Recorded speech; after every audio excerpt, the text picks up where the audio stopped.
The Lord of the Rings trilogy was written by the author J.R.R. Tolkien. It is one of the best-selling books of all time, selling over 150 million copies. If you want to read the entire trilogy, then it's around 1,000 pages. And considering that it's one of, if not the best written fantasy world ever created, then hey, it's actually a small price to pay. This means that for 1,000 pages, you could either choose to immerse yourself in one of the best written fantasy worlds of all time, or read a 1,000 page Google Doc about VTuber drama. I wish I was kidding.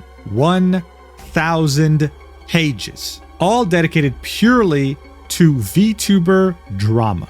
How do you even get here? What even got us to this point? Well, you know, it's only one of the biggest incidents in VTubing history. You see, Sinder was one of the biggest and most successful independent English-speaking VTubers in the world. Now look, some people will argue with me. She didn't have tens of thousands of concurrent viewers and she didn't have 1 million followers, but her community was so ridiculously loyal and held so much influence that she truly was starting to reach lengths that only other legendary VTubers had attained. For example, in the first 4 months of 2024, she had made over $65,000 just in bit donations on Twitch. This ranked her as the 5th most donated to Twitch streamer on the platform, right behind other streamers like Queso and Jinxie. She was the top VTuber on that list. In January 2025, she became a partial owner of the company Gamersubs. This is an extremely big deal, and it's only been achieved by one other VTuber, which was Shylily. I mean, she even had an article written about her back in 2023 with the title, "Sinder banked on VTubing success and the investment is paying off." She'd only been a VTuber for a few years, but she was already reaching lengths no one could have ever dreamed of. In other words, the sky was the limit. And one of the reasons for that incredible success was, of course, her design and the art style associated with it. The artist behind that model would be none other than Nanoless, otherwise referred to as Nano.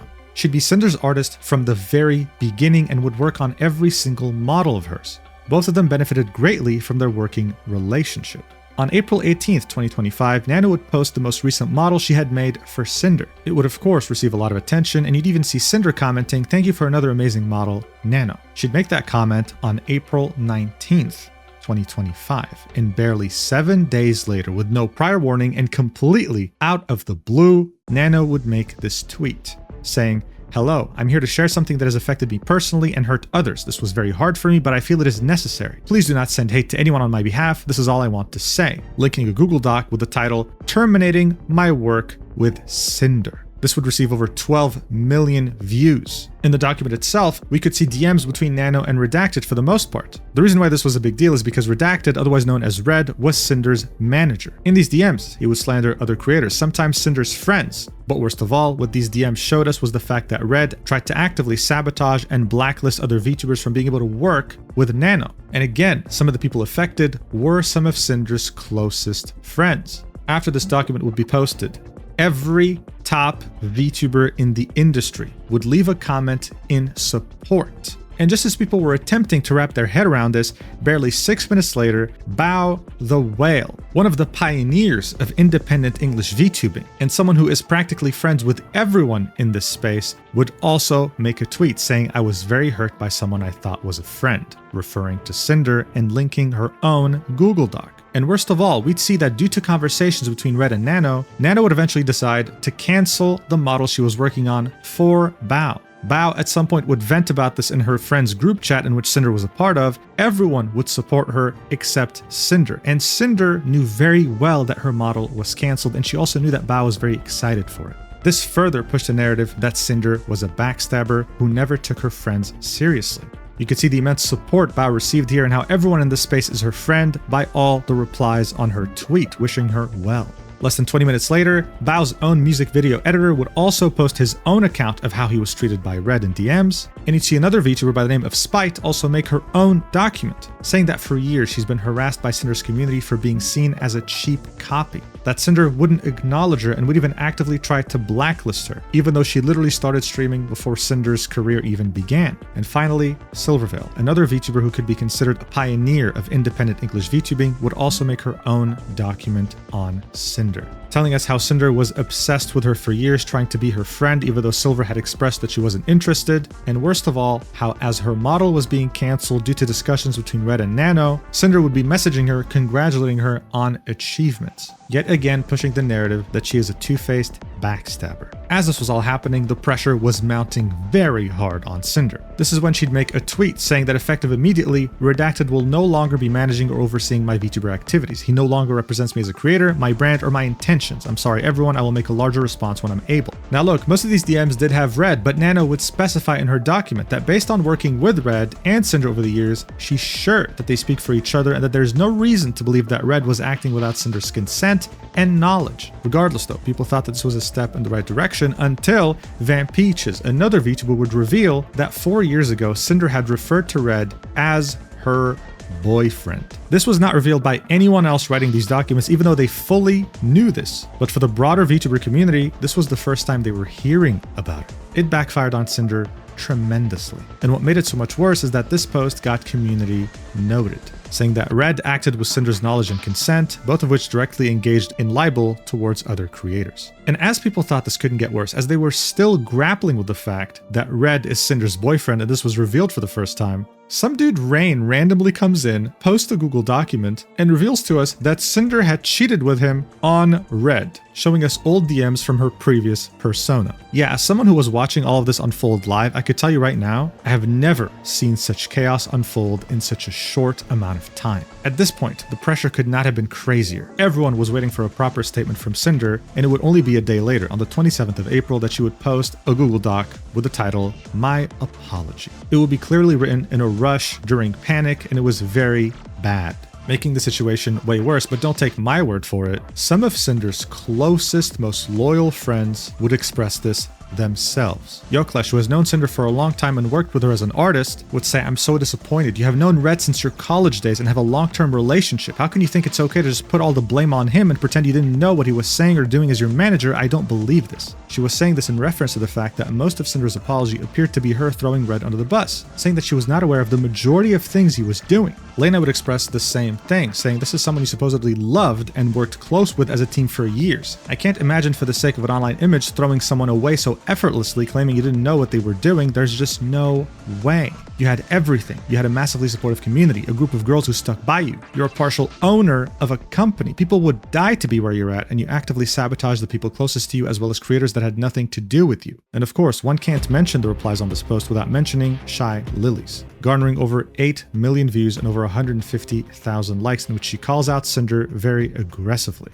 highlighting the same points we saw with Yoklesh and Lena, while also calling for her accountability. Look, it was safe to say that after this apology, it was over. People would go as far as burning their own Sinder merch and would of course start making memes of the entire situation. The fallout would be immense and unprecedented. She'd lose over 50,000 followers on Twitch and would lose tens of thousands of followers on her Twitter. She would go completely radio silent, and her name would become a painful reminder as to what could happen when you let fame and numbers get to you while completely disregarding the people who care about you.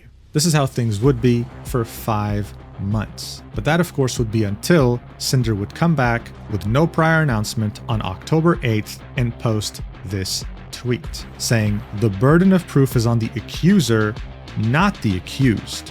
They lied to you. Here's 1,000 pages of proof linking a Google Doc." And yes, just like I said, unfortunately, it's real. It's actually 1,000 pages. 99.99% of people did not bother reading the whole thing, and honestly, I don't blame them. There are many people who sought to understand what the hell's in this document through summaries, TLDRs, and honestly, nothing can truly tell you unless you go through it yourself. You have to see the small details, the wording used, the way things were written, presented. And seeing that I've already made a video on what happened back in April of 2025, I figured that it's my responsibility to make a video about this response. Purely because I hate myself, but also because no one else would. And again, I don't blame them. So make sure to have a seat, because this is going to be my longest video ever made, where I present to you this document in the most objective way possible. So without further ado, let's do this. But first, a sponsor I'm sure you'll find interesting. I love anime. I'm sure you do too. Problem is, if you want to play a game that's anime themed, then most likely it'll have gacha mechanics. Well, Duet Night Abyss noticed that. They were meant to be a gacha game, but took the decision, as they were gathering player feedback, to just remove the gacha system completely. No stamina limits, no soft pity, no 50-50. The only monetization in this game is cosmetic, and that is it. And other than the fact that this game is, really pretty, the gameplay is where it truly shines. You can earn characters, weapons, and a bunch of different rewards just for playing this anime RPG, whether it be through the story, boss challenges, or just in co-op. I'm sure you'll find something you'll enjoy in this game. Not to mention that it's free, respects its players' time, and is available on both PC and mobile, both Android and iOS. And the best part in all of this is that it's coming out now. More specifically on the 28th of October, so if that sounds interesting to you, then make sure to click the link in the description or the pinned comment to get the game today, including up to 107 free polls and 7 free characters. Thank you so much, Duet Night Abyss, for sponsoring this video. Alright, so as I mentioned, this document is actually 1,000 pages. The way it's divided is in 13 different sections. These, of course, can vary. One could have 4 pages, the other one could have 230. Some of these sections are dedicated to specific people, most notably the ones who posted the most damaging Google Docs back in April of 2025. We're going to read the first 3 sections together, seeing that they're less than like 25 pages total. And then throughout the other sections, I'll be doing a combination of reading, plus summarizing, plus skipping all the repetitive parts because this document was written terribly. I can guarantee you it was not a pleasant read. And the last thing I'm going to say before I start is that after reading the first section titled An Overdue Response, I'm going to have a few disclaimers before we keep going. These will be fairly important in the grand scheme of things. So no more stalling, let's actually get to reading. Sinder would say, "Hi everyone. It's been over 5 months since everything happened. I have never been good with words, and I'm especially bad at verbalizing my feelings. I've always hid my insecurities, and it's hard for me to open up about things, even to the people closest to me. It was nearly 2 a.m. for me on April 26th when Nanoless and Bao posted their documents together, after I had finished streaming earlier in the night. I was awake for almost 48 hours by the time I posted my apology. Looking back at it, no. It wasn't good. I was not in a sound state of mind when it was written. I was blindsided by any of this coming out and the accusations made against me. No one involved tried contacting me privately beforehand. I was unable to eat, sleep, or do anything else but watch more documents and statements be released while everything fell apart. I didn't have Red, I didn't have my friends, but I had the weight of the entire internet waiting to see what I was going to say and how I was going to say it wrong. I didn't have access to search for all the evidence to defend myself with a growing list of allegations, and didn't have time to put it all together cohesively anyways. I was petrified. How could I possibly respond correctly to a coordinated effort like this in the state I was in without just blindly accepting fault for all the things I didn't do or never knew happened? I rushed to get something out, defend myself the best I could in the heat of the moment, and post it just so I could rest. No matter what I would end up saying, it would never have been good enough. It took me a long time to mentally recover and have the ability to face any of this again. I couldn't look at anything Sinder related without breaking down. All of my fans that looked up to me were led to believe I was evil and encouraged to destroy or donate my merch. Almost everyone I knew or cared about turned on me in an instant, and anyone who's ever had anything to say about me did. I had only one of my close friends message me after everything was out there. I received rape, docs, and death threats over these accusations, so I stepped away from the internet. I reconnected with Red, and we worked things out between ourselves. When we were both ready to, he helped me with the long process of making this document. I didn't say almost anything else to anyone sooner, privately or publicly, because no one would believe me until I had absolutely everything put together to post all at once in one place. So yeah, already one hell of a way to start the 1,000-page novel, right? Next up, we'd have a subsection called Purpose of this document, with 5 different bullet points. The first one would say, to present the full story and the facts and evidence around what happened with complete transparency, defend myself against what's been said about me, and provide mine and Red's perspectives and motivations about each situation. It wasn't my choice to make this public, but since it is, my side of the story matters too. The second point would be to take accountability for everything that each of us are guilty of in the past couple of years, whether they were revealed in the original documents or not. This document will not absolve either of us of all wrongdoing, and it isn't trying to. Point 3 would say, dispel rumors, misconceptions, and theories about me, show how and why things actually occurred, and point out and refute discrepancies and lies in the claims or statements made against me. We've done things wrong, but the amount and degree of them has been incredibly exaggerated or completely made up. Point 4 would say, this document contains speculation. Baseless accusations were made against me without evidence, so I've kept speculation labeled as such in this document. Most of it is supported by circumstantial evidence, but it should not be treated as solid fact. So yeah, just so you know, since I actually read the document, most of this speculation would be in the 8th section of the document, titled The Breakdown. There would also be some in Silvervale's section. Objectively speaking, when you say speculation with someone who has such a loyal audience like Sinder, the one thing that comes to mind is how dangerous that is. But anyway, we'll get to that later. The fifth point would say, this document is not to fuel harassment or spread hate towards anyone involved. I am doing what's listed above and posting this document in the same public setting the original documents were. If you have harassed anyone involved in my defense, you are not my supporter. Your actions are reprehensible and I have never advocated for anyone to do this for any reason.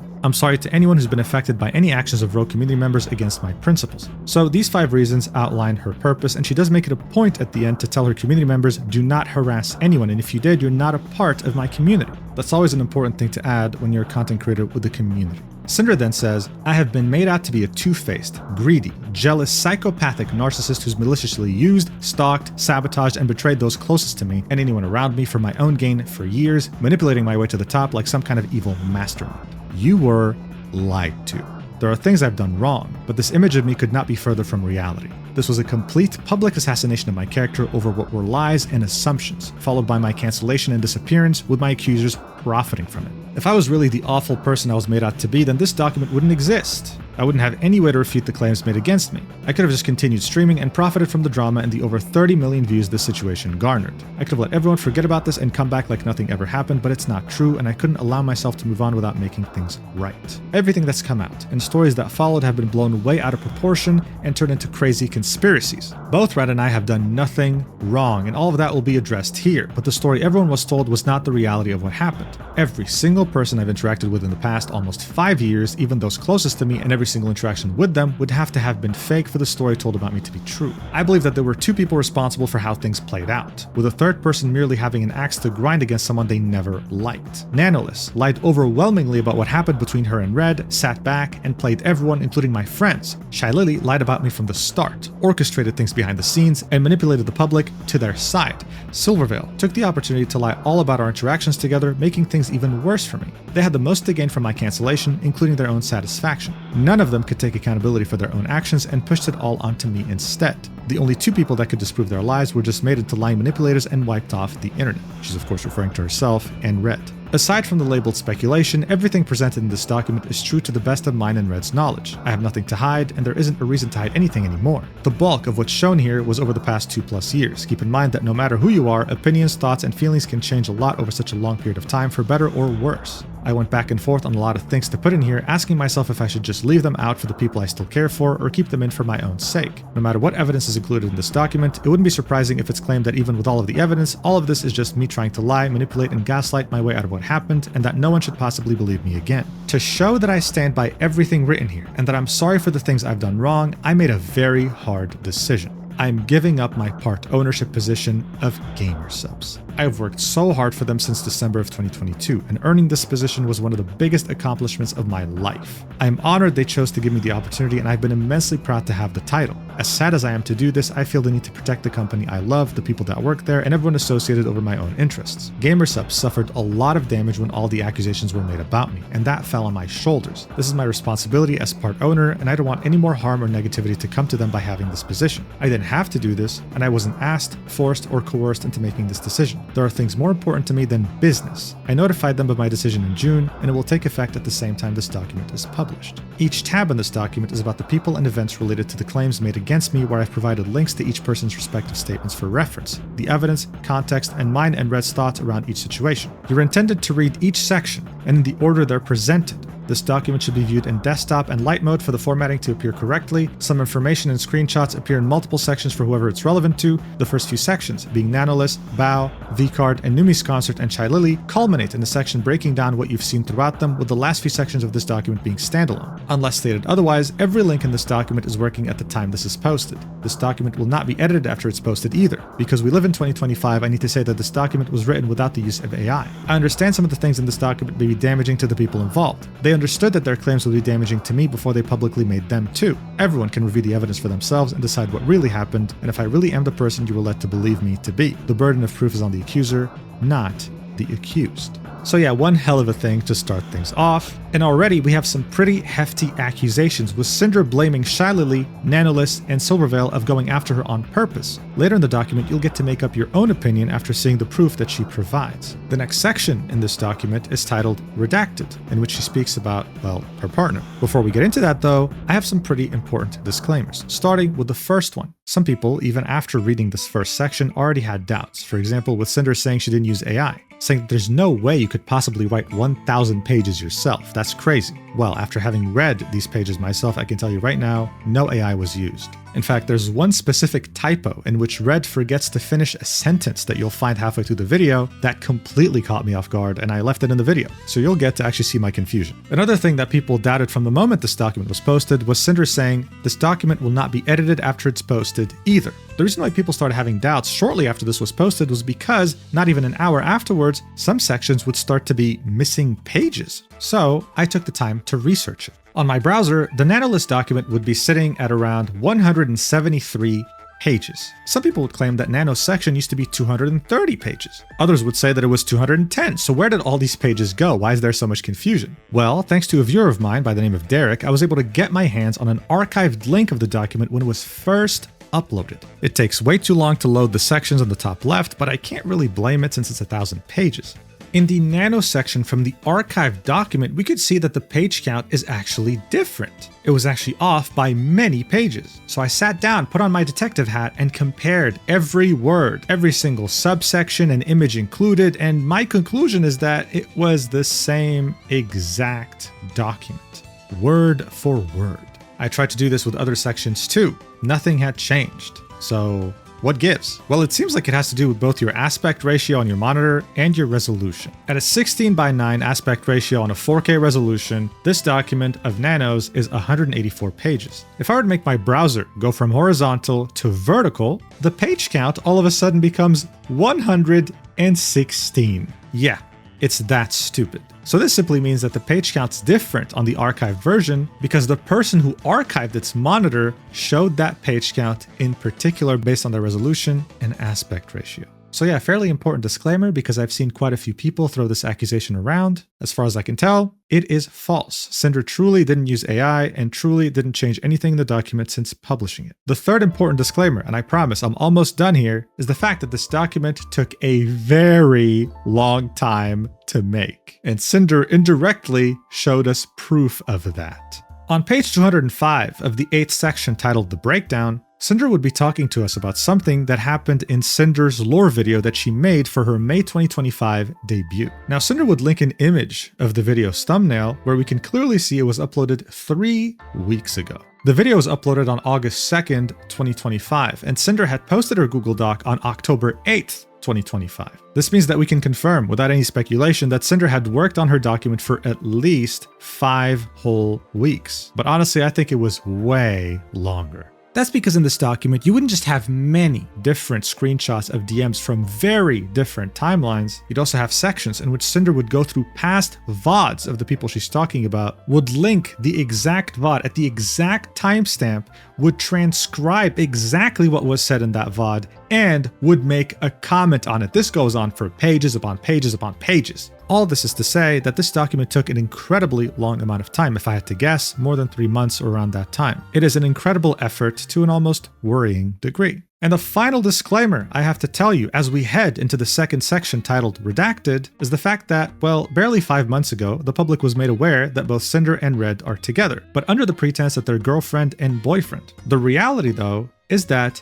they're married as husband and wife. Now, I know this might come as a shock. Mujin, why would you reveal something like this? Isn't it private? Well, it actually used to be. It's just that someone unintentionally revealed that. And that was shortly after this document came out. Around a week after posting her document, Sinder would say, "Hi Pyropups, I'll be streaming tomorrow at 4 p.m. EST. I hope to see you there." There will be over 1,400 replies. Some of them very supportive, some of them not so much. Now, one of the people leaving a very supportive comment is none other than Shanda, a very well-known English VTuber. In her reply, she'd say, "Sinder, I think everyone deserves a second chance, and everyone deserves the opportunity to learn from their mistakes and grow. I hope that your time away has helped you. I really hope that you found a better state of mind, both for your sake and your husband's, but most importantly, for the Pyropups, and I wish you nothing but the best." Alright, so overall, very wholesome, but I don't think Shando knew that this was not public info. This was only known by some of Sinder's closest friends, which are now not her friends anymore. But I don't think Shando did this intentionally at all. If anything, I'd be very surprised if she did. She meant well with this comment. Now, of course, I'm sure some of you watching will think to yourselves, maybe it was a mistake. But think about this. Take a step back.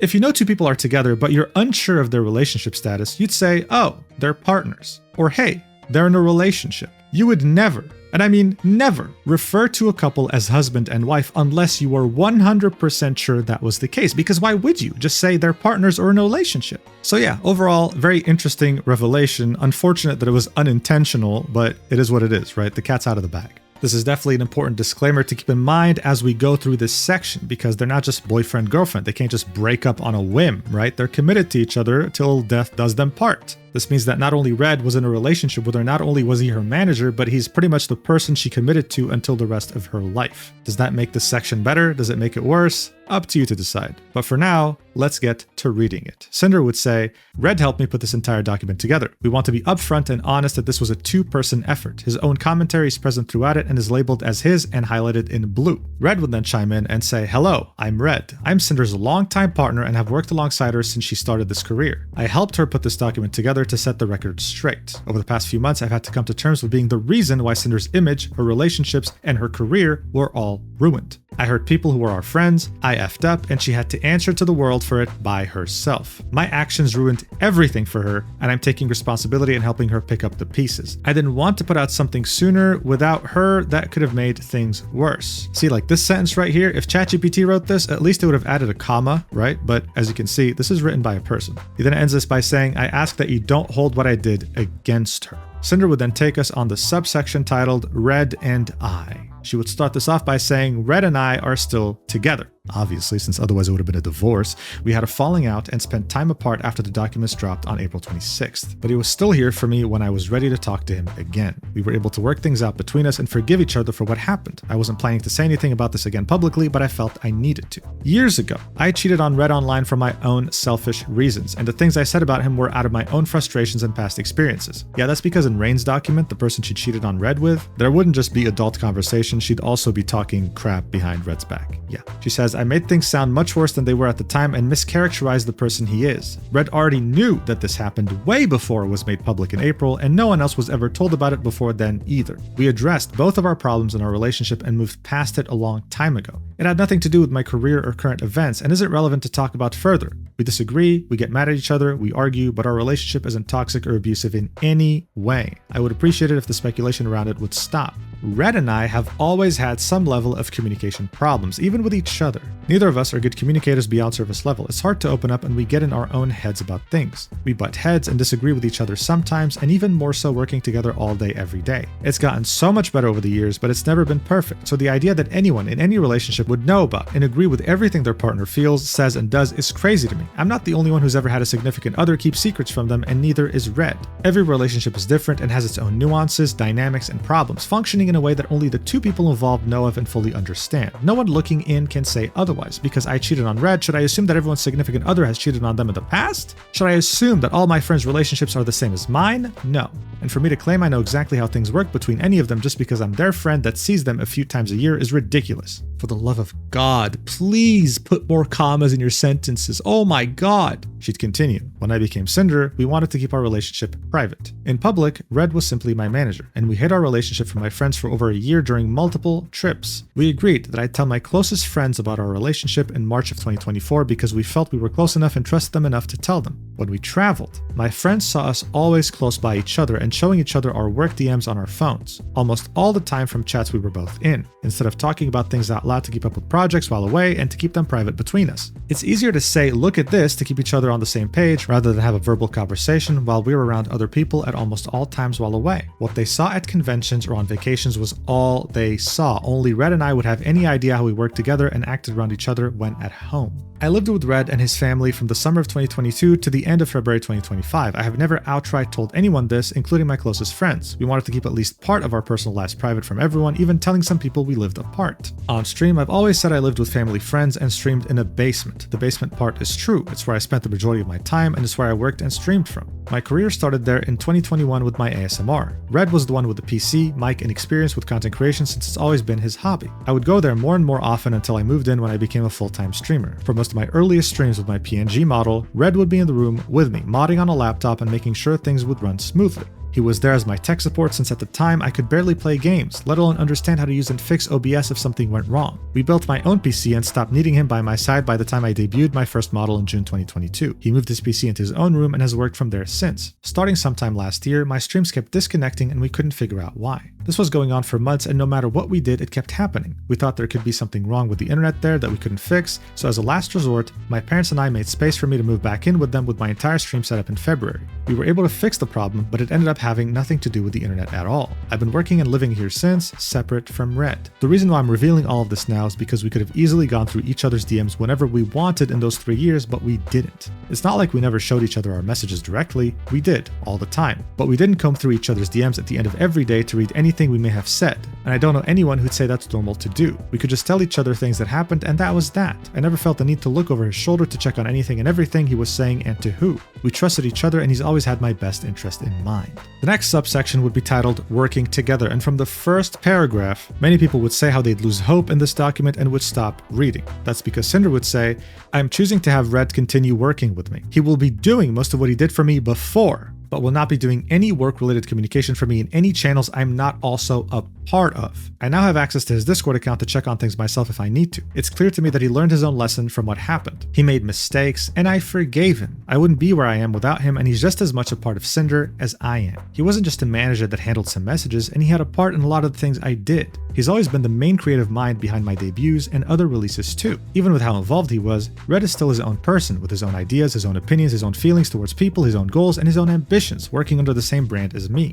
He's always been the business sensible one out of us, and the work side of things was always his focus. We worked together on almost everything, but we didn't agree on everything. There have been many business or creative decisions we'd argue back and forth about, sometimes taking days to reach a compromise. Red didn't always consult with me before making his own choices in his messages with our partners. A lot of the time I agreed with what he did or said, and it was fine, but sometimes I didn't, and we either compromised or I had him walk back what he said. Red didn't tell me about every single interaction he had with people we worked with, and I didn't expect him to. I trusted him. There was never a reason for him not to tell me something important. That was until we disagreed about one of my friends, Bao. At the start of this year, we moved a lot of our work-related conversations with various artists into a project service so everything could be organized into one place. I could be included in discussions and decision-making where I needed to be, and would be able to see everything being said without having to rely on Red to relay every detail of the things he was handling. This was for our organization, convenience, and so I could interact with every person working with me directly. However, this didn't mean Red didn't still use his DMs to do business or talk to people we were working with. Besides the allegations in Nano's document, no one else we've worked with has ever complained about Red, and we've both worked with dozens of people who I believe would say their experience working with us was nothing but positive. Like I said in my apology, there were things Red didn't tell me about, or hid from me, and did without me knowing in his DMs. They're all shown in this document in the order below. I didn't know about these things beyond what I was told, if I was at all. Those things would be Red's inclusion of Bao and Cotton in his exclusivity deal with Nano in January 2025. Red telling artist 1 Bao was someone he considered competition while discussing exclusivity on the same day as his deal with Nano, Red's conversation with Nano about Shylily in April 2025, Red's conversations with Mod 1 about Silvervale throughout 2024 and into 2025, Red asking artist 2 about not working with Silvervale in March 2025, and Red's conversation with artist 1 about Silvervale in April 2025, which artist 1 told me about days later. The names of artist 1, artist 2, and Mod 1 are hidden to protect their privacy since they weren't directly involved in everything that happened in April. They will be reintroduced later in this document. So yeah, this was definitely one of the more controversial parts of this document, the fact that she's still working with Red even after everything that's happened, and it was one of the main pieces of criticism regarding these 1,000 pages, mostly because people stopped reading right then and there, thinking Sinder hadn't changed and this was just another document where she deflects blame. The final subsection in this section would be falling out. Sinder would say, the night the first documents were posted, Red was here with me. I ended my stream and he came over to see me while we worked on a few things together. We were still awake when Nano and Bao posted their documents at almost 2 AM EST. I didn't understand what was going on and started panicking. Red tried to explain what happened, but I blew up at him and kicked him out, regrettably refusing his help. We weren't in contact for almost a month after. I had one close friend reach out to me after things were public, and I responded to them sometime after Red was gone. I chose not to include their own message here. So yeah, in this message we could see Sinder saying, I'm so sorry blank, I'm trying to collect myself, Red and I aren't speaking right now and I'm so upset with everything. She'd continue, I was distraught, and I posted that Red was fired later that morning. I wasn't trying to throw him under the bus and avoid accountability, I was blindsided by my friends publicly pointing the finger at me for his words and actions I didn't even know about and I didn't agree with. I didn't know what else to do. In my apology, I said, as of yesterday, he is no longer working with me, and I have not extensively discussed any of this with him. Because Red will continue working with me, I will be deleting this tweet sometime after posting this document. And of course, here she'd be referring to the tweet where she'd say, effective immediately, Redacted will no longer be managing or overseeing my Vtuber activities. That got community noted. So yeah, by the time this video releases, this tweet would be gone. So yeah, as I had already mentioned, this is where most people would just stop reading, right? The first section was just a couple pages, this was like 4, and the next section would be around 14 pages, at least for me, on my monitor, with these downloaded PDFs. To many, this seemed like Sinder was backtracking over the things she had said as the controversy was going on, and that she hadn't learned her lesson. I mean, she was bringing back the one guy who was blamed for her downfall. It didn't look good, but we're not even 1% through the document, believe it or not, so we still have a lot to cover before you can come up with your final opinion. The next section would be titled, My Apology and Taking Accountability. Sinder would say, now that I've reviewed everything that happened and had time to reflect on my own actions, there are some details I need to point out and corrections I need to make from my apology. Then, I'll go over the things Red, or I, or both of us did wrong so we can take responsibility. Each section after this will explain the full story around each major individual involved, anything Red and I did, and defending ourselves against everything we didn't do. Quotes from my apology will be present throughout this document to show what they were in reference to. So this is where Sinder would post her apology that she made, you know, the one that wasn't really well received by the community, and would say, the things I claimed and admitted to in my apology were based on what I knew at the time, what was published in everyone else's documents, and what Red told me right after. I shut him out when I shouldn't have. I made my apology without his help, without all the info in front of me, and without knowing the full scope of what happened, how it happened, or what to believe. I was under extreme stress and pressure to say something as soon as I could, and was expected to accept fault for everything I was accused of, but not guilty of doing. Some of the things I wrote were overly apologetic, and I made things sound worse than they actually were because of the severity of the situation. The main takeaway people had from my apology was that I pushed everything onto Red and didn't take accountability for anything myself. She would then have small different sections with a couple of bullet points each. The first one would be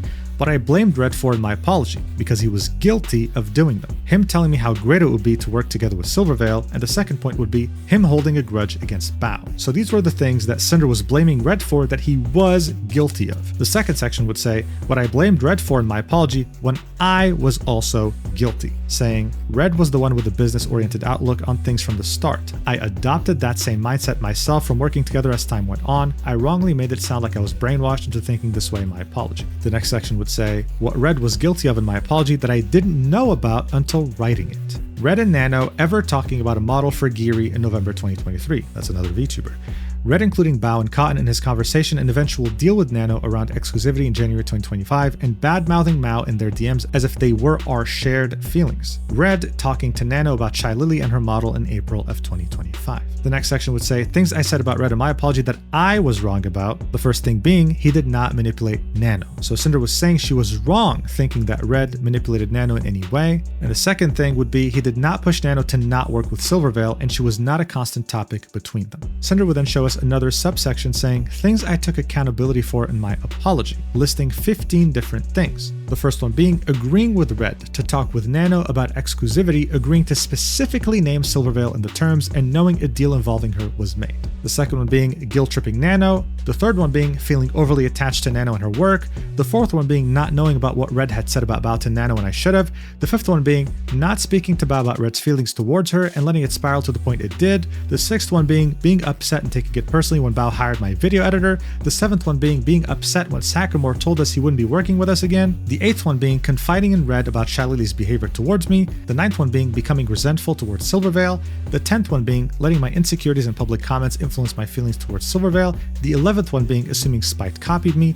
The 12th one being very possessive of my design details early on in my career. The 13th one being overreacting to Nyantales Hellhound OC design, which was apologized for in the past. The 14th one being cheating on my boyfriend. The 15th one being neglecting or leaving behind friends of mine. So this was Sinder admitting that all these 15 things did happen and that she took accountability for them in her initial apology back in April 2025. She'd then continue, saying, I admitted to the world that I cheated on my secret boyfriend, and the story pushed was that I took no accountability and used him as a scapegoat. Even with all of these concessions of what I did do, I was still somehow a narcissist who couldn't accept fault. What I did was not admit to the right things the people making these claims already decided I was guilty of. They also expected me to apologize for everything I've ever done without any of it ever being mentioned, even if the matter was already settled in the past. I understand that the things my manager did that I didn't know about are ultimately my responsibility, and my ignorance doesn't change that. I should have taken more care to check up on what he was saying and doing, but I was being blamed publicly for things I had nothing to do with. My accusers went out of their way to claim Sinder did this, Sinder did that, completely completely disregarding Red's agency from any of his own words and actions. The proof I must have known about everything he's ever said and done was because they said we worked on things together on our phones during the few times a year we were traveling, and Nano's document showed 2 of my screenshots from over a year apart from separate situations where I knew more or less what had happened between her and Red. There was no other evidence presented for their claim, but they told everyone it absolutely had to be this way. Emphasis was placed on Red's usage of we and our as if they could know for a fact that it meant Red was always speaking with my knowledge, approval, and oversight every single time he said it. This was necessary for their narrative to work against me. This is what I said in my apology about this. I do not condone anything about what Red said about Bao these DMs either, and him using we and our in this context is abhorrently incorrect and I believe was done to gain greater credibility behind what he was saying. And now here's what Red had to say about this. I have always been more or less the creative lead on things we did, like model designs, project ideas, and art in general, and Sinder often agreed with my creative judgment. She trusted me to do the communication I did for her without oversight. For example, a lot of times I would be the one talking to the artists we were working with who only knew me as Sinder's manager.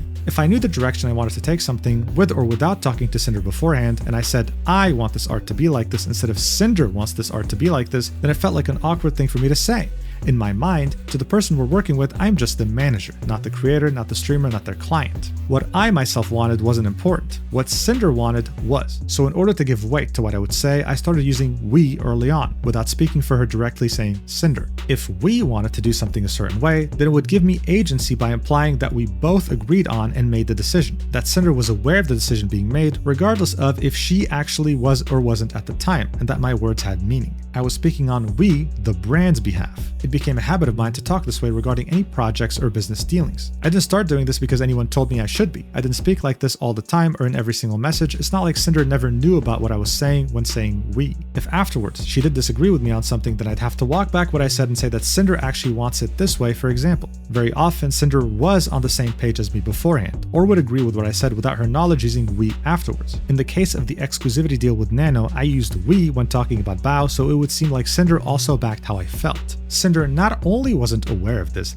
but I knew she didn't agree with me about what I was saying. In our conversation, Nano said herself that she was not really down with working with people who Sinder didn't want her to, so I made sure to tell Nano how we felt, expressing my own feelings to her as if they were both of ours. This will all be shown in Nano's section. So, in other words, if someone had bothered to read the rest of this document after Red's section, they would probably be even more shocked that this guy right here was going to work with Sinder again, right? I think all of this could have been avoided if Red didn't just say he was Sinder's manager, but if they made sure to officially announce that he was the creative lead. But who am I to judge? Sinder would continue, there are 3 things in my apology I need to correct that will be shown in full detail in this document. She'd start off with a subsection titled Missing Information, Lies, and Incorrect Statements in My Apology. The first point would be, I left out a lot of information regarding my experience with Silvervale and trying to overly apologize to her, and ended up making things sound much worse than what really happened. The second point would be, I lied about not knowing that Red spoke to Nano about Spite in 2023 to not make things worse for myself by revealing more than Nano or Spite did about what happened regarding her. That's already a very big revelation, obviously, because her apology was terrible to begin with, and the fact that she was lying too makes it even worse. The third point would be, I was wrong about which year the situation with Nyantales took place in.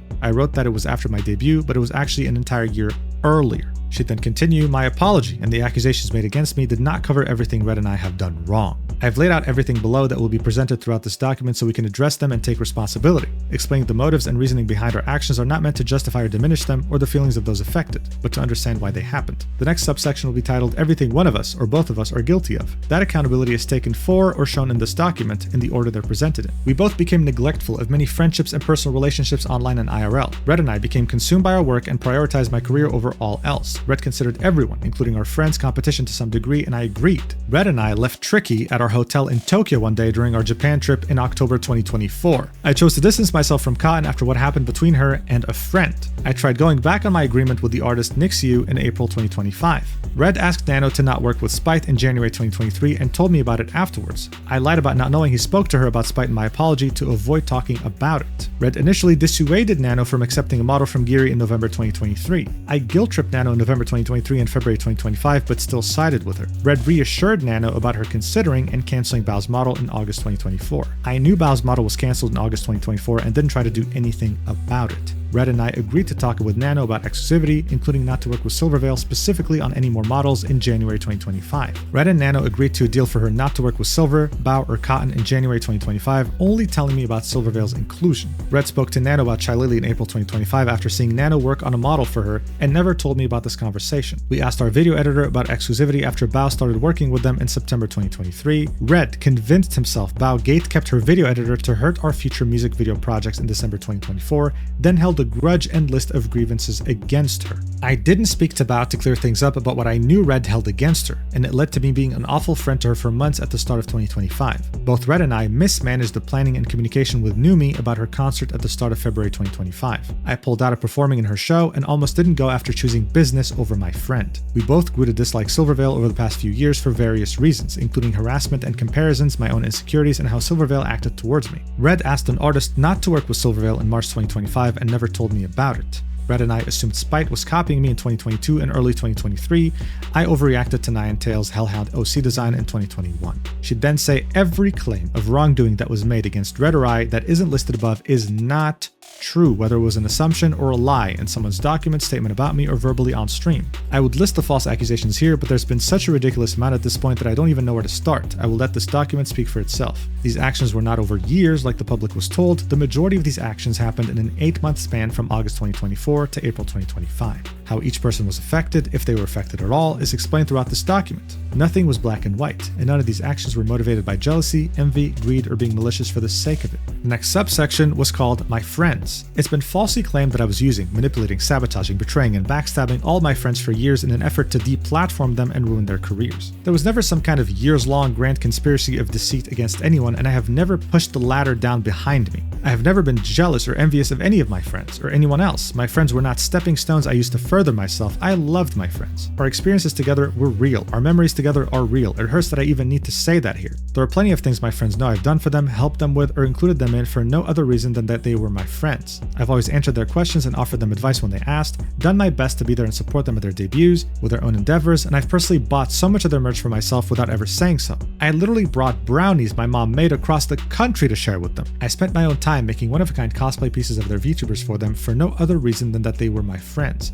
More than the 3 finished pieces below were planned for more of my friends, including Bao, before I put all of my crafting focus into my Nihilister cosplay. It meant a lot to me that I could make things that meant a lot to them. And here we can see different examples of different cosplays that she made for her friends. She'd then say, I don't know what they think I did against them other than what I listed above, or where these ideas came from, or what rumors they were hearing about me, or how my friends collectively agreed this must have been the case after everything we've done and shared with each other. I absolutely could have been a much better friend, but I just can't believe every single one of them thought this little of me at a moment's notice. There were about a dozen of my friends involved before Nano's document was posted, and still not one of them said anything to me before they were posted publicly. So one thing I'll say is that months leading up to the drama, some of her closest friends were starting to have doubts that Sinder even cared about them over business. You'll see that in Numi's section, and you'll also see that in Bao's section. To Sinder, they turned against her at a moment's notice, but to them, this has been brewing in their minds for months. They were hoping it wasn't true, but when they saw the DMs between Red and Nano, everything exploded.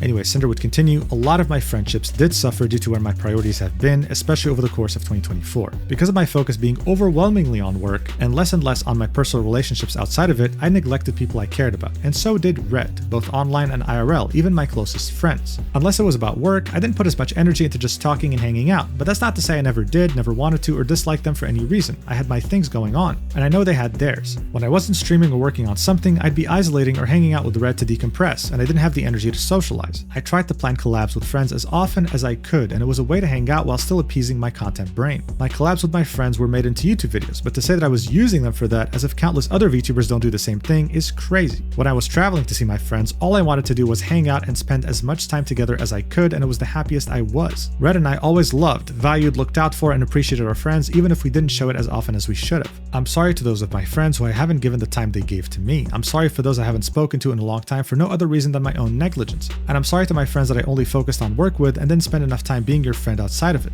So yeah, overall unfortunate just for about everyone involved. The next subsection would be titled The Business Mindset. Red and I slowly became more closed off and neglectful of people over the past couple of years, but especially throughout 2024, focusing more and more of our time and energy on this career. Work became almost 24/7 for us, never taking a break. It was our job, our hobby, and almost all we talked about. We loved what we did, but we both became consumed by the content grind. Our work-life balance became non-existent. We were going and going and going all day, every day as a two-person team, working to an obsessive degree. We were always trying to do more, with more people, all the time. Everything became about doing bigger things, achieving more, accomplishing more, growing bigger, launching more cool things, having more opportunities, while keeping up with at least 4 to 5 streams a week. Our problem wasn't greed, like it was claimed, it was ambition. Ambition that was wearing us too thin to keep up with everything, but it was never enough to take a step back and relax. We were always looking ahead, always had to be progressing, and never stopped to appreciate where we were or the people around us. The money was nice, but it's never been the driving factor for anything we did. It was an indicator of a successful project, event, or merch drop that anyone understood. The majority of what I've made and spent went back into my work or towards the house my dad has been building. I've released a lot of merch, and it's something Red and I have both been passionate about. Coming up with and releasing cool new merch products is one of the most fun and fulfilling things to work on. And being on new products like a drink flavor or a trading card game was super exciting to us. It was always about launching cool things for my community over the money it made. I've turned down merchandise opportunities and many more sponsorship opportunities than I've ever accepted, only taking on those I really wanted or had a strong interest in, even though a lot of them were paying very well. Being a greedy, money-hungry person has been falsely projected onto me. It's never been all about the money for either of us. One instance I may be called out for regarding this was during my Heaven Hound model debut. During my lore video, I had an intermission where my chat needed to fill a gold bar on screen with bits to progress the video. It was the easiest way for me to implement interactivity into the debut, and my chat having direct involvement by cheering me on was important to the story being shown. The motivation wasn't to have people give me money for the sake of it. This mindset got myself and my career to where it was, but it took over our lives to an unhealthy degree, leading to the deterioration of our health and relationships with people. Being cancelled and away from work gave us the time to address this problem in our personal lives. For example, I have my own dog now who's been keeping me busy. I've gotten back into cosplay after not working on my Nihilister build for months. I've been trying to lead a healthier lifestyle, and I've been going to the gym regularly. Despite finding it difficult to be motivated about things since April, I've been making changes so I don't fall back into the same unhealthy work mindset I was in. Alright, so it's never been about the money. Cinder has turned down many sponsorships before, more than she's ever accepted. She only did it because it looked cool. That's a great mindset to have, but I can't claim that I watched Cinder to know how often she would accept sponsorships. All I can say is that she always had something to sell, like merch, products, etc., and her community loved it. And in the end, that's what matters the most, to stick with your morals while also giving your community what they want. Anyway, Cinder would continue in the next subsection titled Competition.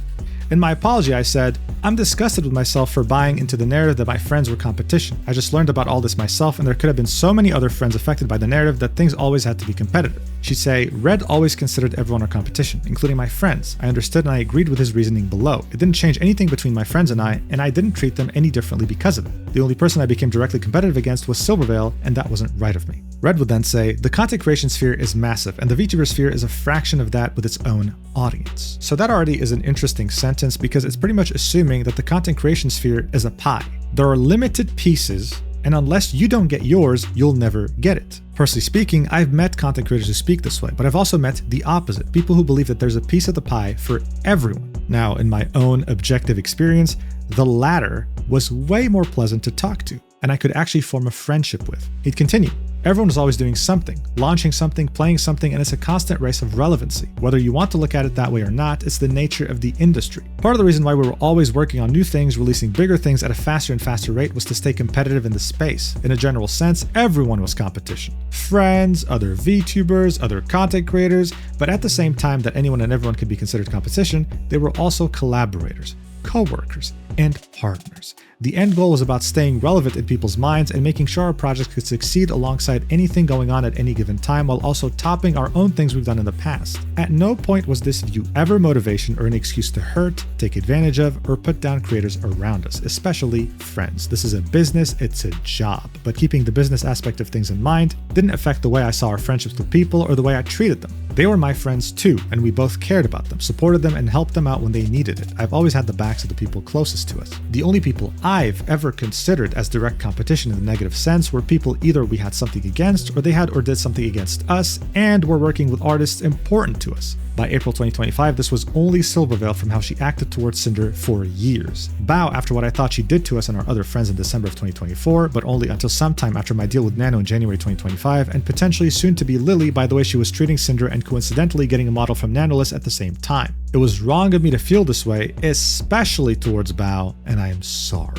So yeah, there you have it. The final subsection in this section would be 3 personalized apologies to 3 different people. The first one would be Tricky. Yes, the one they mentioned earlier that they had abandoned at a hotel in Japan. I'll just sum this up. They went to Japan to explore the country with their friends. One of them was Tricky. Red and Sinder barely had time for themselves. So they woke up at around 8 or 9 a.m. They waited for an hour in their hotel room without hearing from Tricky and just left without her. They only ended up meeting up with her again at the end of the day. Sinder would say, Red and I are sorry to Tricky for leaving her behind and hurting her. We didn't think she'd be left completely alone with how many of us were together in Tokyo, but we still should have waited for her instead of going off on our own. She was one of our best friends and we're both so sorry. So I really genuinely don't know why this is here, but maybe someone talked about it publicly or something and I just missed it. In any case, in comparison to everything else that's been alleged and actually done in this document, this is nothing. Anyway, the next person they'd be apologizing to is Cottontail VA. Sinder would say, I'm sorry to Cotton for the way I've avoided her and turned down collabs together for a situation that had nothing to do with me. I thought I was being a good friend to someone I was close with, but it was unfair to her to treat her that way. I did not agree with how Red included her name in his deal with Nano, and I wouldn't have let him if I knew about it, regardless of how I felt about her at the time. Red would say it was wrong of me to ask Nano not to work with Cotton. It was a spur-of-the-moment thing, and after hearing about the situation she was involved in, I took it upon myself to do what I thought was right by another friend. Cotton's always been nice to me personally, and she didn't deserve that. I'm sorry. So yeah, Cotton's name is going to come up again in this document, obviously, but for the most part,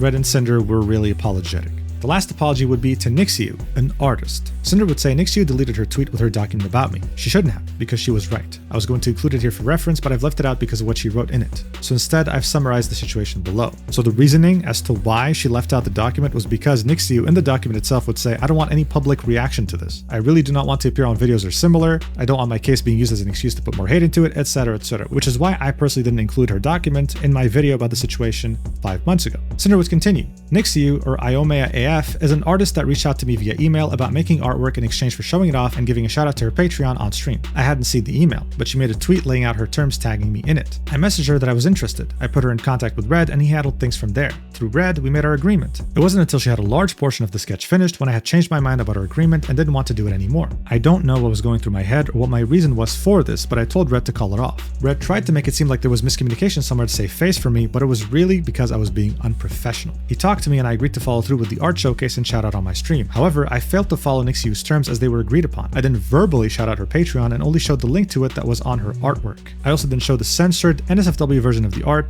but that was because I was worried about getting in trouble with Twitch. This was an unprecedented situation I caused with an artist, and I've never done something like this with anyone else. I handled an agreement I made extremely and regrettably unprofessionally. This was way out of character for me, and I'm sorry to Nixiu for how I handled things and for the stress I caused her. I encourage anyone reading this to please support her and her incredible work. And that brings us to the end of this section. We're not even 1% through this document and already many bombshells and interesting information. The next section after this would be over 200 pages and it would be about Nano. However, we're going to be having a bit of a change of plans. Alright, so here's the deal. As I mentioned, there's 13 different sections in this document, and we just went through the first 3. In the first section, Sinder would say you're intended to read each section and in the order they're presented. And as much as I'd love to follow her instructions, after having read the whole thing, I can tell you right now that going right into the 4th section titled Nanoless would be a bit counterintuitive. Instead, I'm choosing to head straight into Bao's section, which is the 5th section. Why? Well, there's multiple reasons for this. One could argue that the most important sections in this entire document are Silvervale section, Nanoless section, and Bao's section. However, in Nanoless's section, you're mostly seeing things from Red's perspective, with Sinder chiming in every now and then. When it comes to Silvervale's section, it's mostly Sinder talking about her perspective, with Red chiming in every now and then. When it comes to Bao's section, not only is it significantly shorter than both Silvervale's and Nanoless, but there are many repetitions, there are many things in Bao's document that will repeat in those other 2 sections. Additionally, you get to see this from the perspective of both Red and Sinder, with both of them having differing perspectives and even logic. Finally, when it comes to Bao, her reputation precedes her. Before this controversy, most people didn't really know much about Nano other than the fact that she's a very talented artist. When it came to Silvervale, yes, she's been here for a long time, but for the most part, she keeps to herself. She doesn't really collaborate that much and is a fairly private person. When it comes to Bao, though, not only has she been here since the beginning of the VTubing boom in the West, but she is quite literally friends with everyone. Yes, she has her own friend group, but she's someone who interacts with large and very small creators. Like, it doesn't matter how many followers you have. She has interacted with hundreds of people throughout the years and has never had a problem. She has never been involved in petty drama. She's never had a Google Doc written about her, which is, saying a lot in this space where petty drama happens every minute. All this to say that I believe that this might be one of, if not the most important section in this entire document. It gives you a broad understanding about Cinder's logic and perspective, Red's logic and perspective, and does a lot to explain how we got here. Most people might have read the first 3 sections before giving up on the 4th one, seeing that Nanoless is 186 pages, and unfortunately miss out on this section that's extremely important. So that's why I chose to go with this immediately.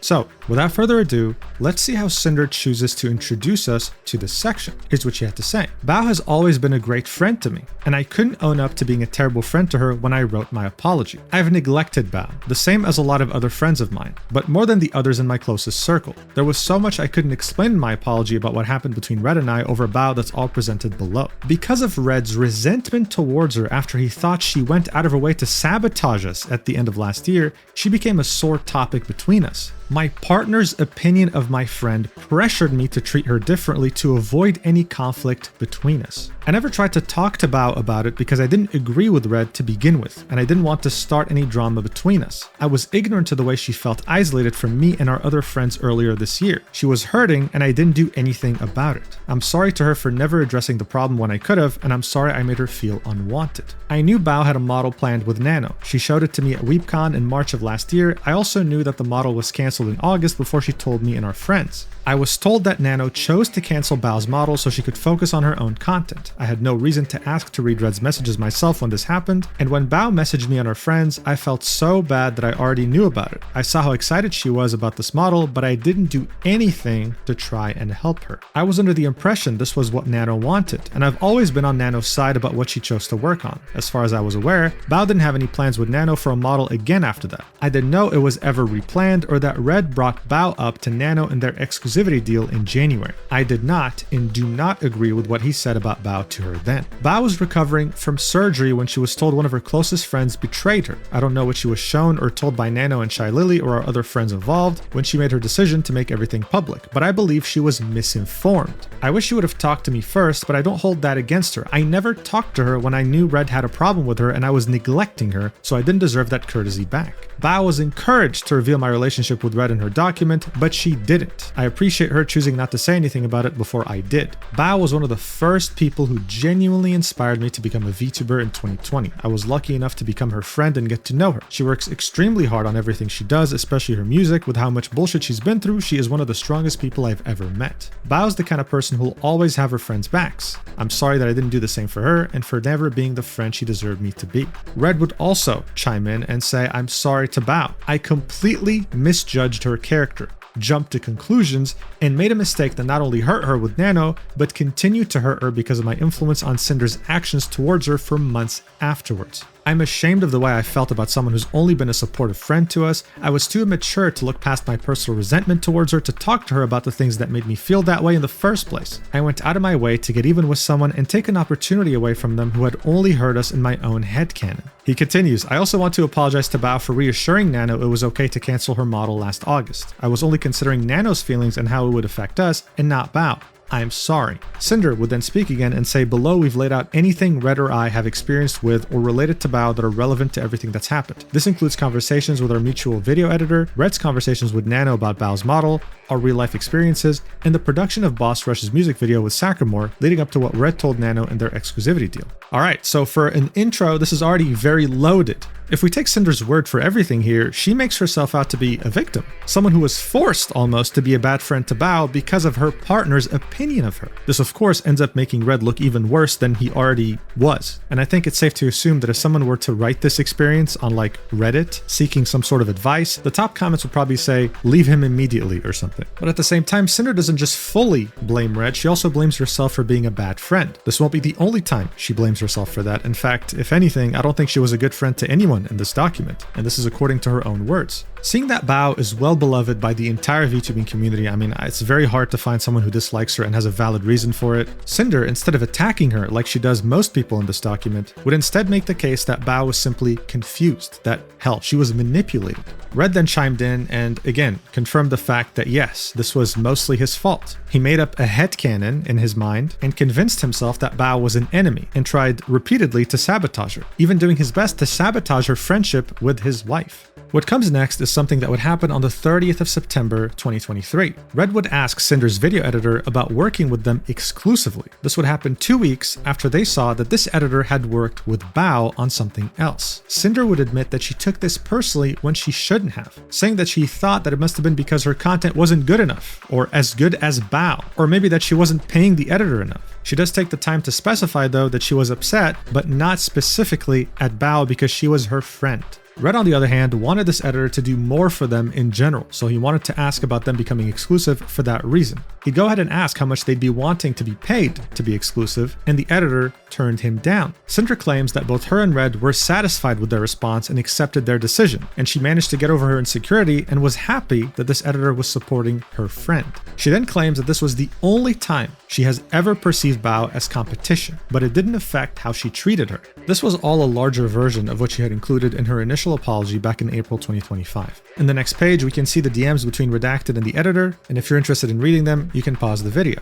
After this, more than a month would pass by, and that would be when Red would discover that Nano was going to work on Bao's model. In the DMs, Red would be asking Nano, hey, do you have a lot of models lined up? Nano would say, quite a few. Does it have to do with the project? Red would say no, it's not for the project, he was just wondering, because he knows that she's working on a model with Blank and Silver, and one of his contacts at Mythic Talent, his agency, said you would be working with one of their clients soon. So we can see here that Red always made an effort to see who Nano was working with. This is something that you'll see multiple times, not just in Bao's section, but in other sections too, and by this point, Nano was used to it. She would just show him her entire list of clients that was upcoming, and Red would reply with, oof. Red would add a comment to the document saying my oof reaction in the screenshot was due to the number of projects she had on her to-do list, not about who was on it. This was the first time I had seen Nano would be working with Bao on a model. In the next set of DMs, Red would be asking questions about Bao's design to find out if it would be compatible with Boss Rush's theme. This would be a group song project that Sinder would produce later on, right? At this point, it was just an idea, according to Red.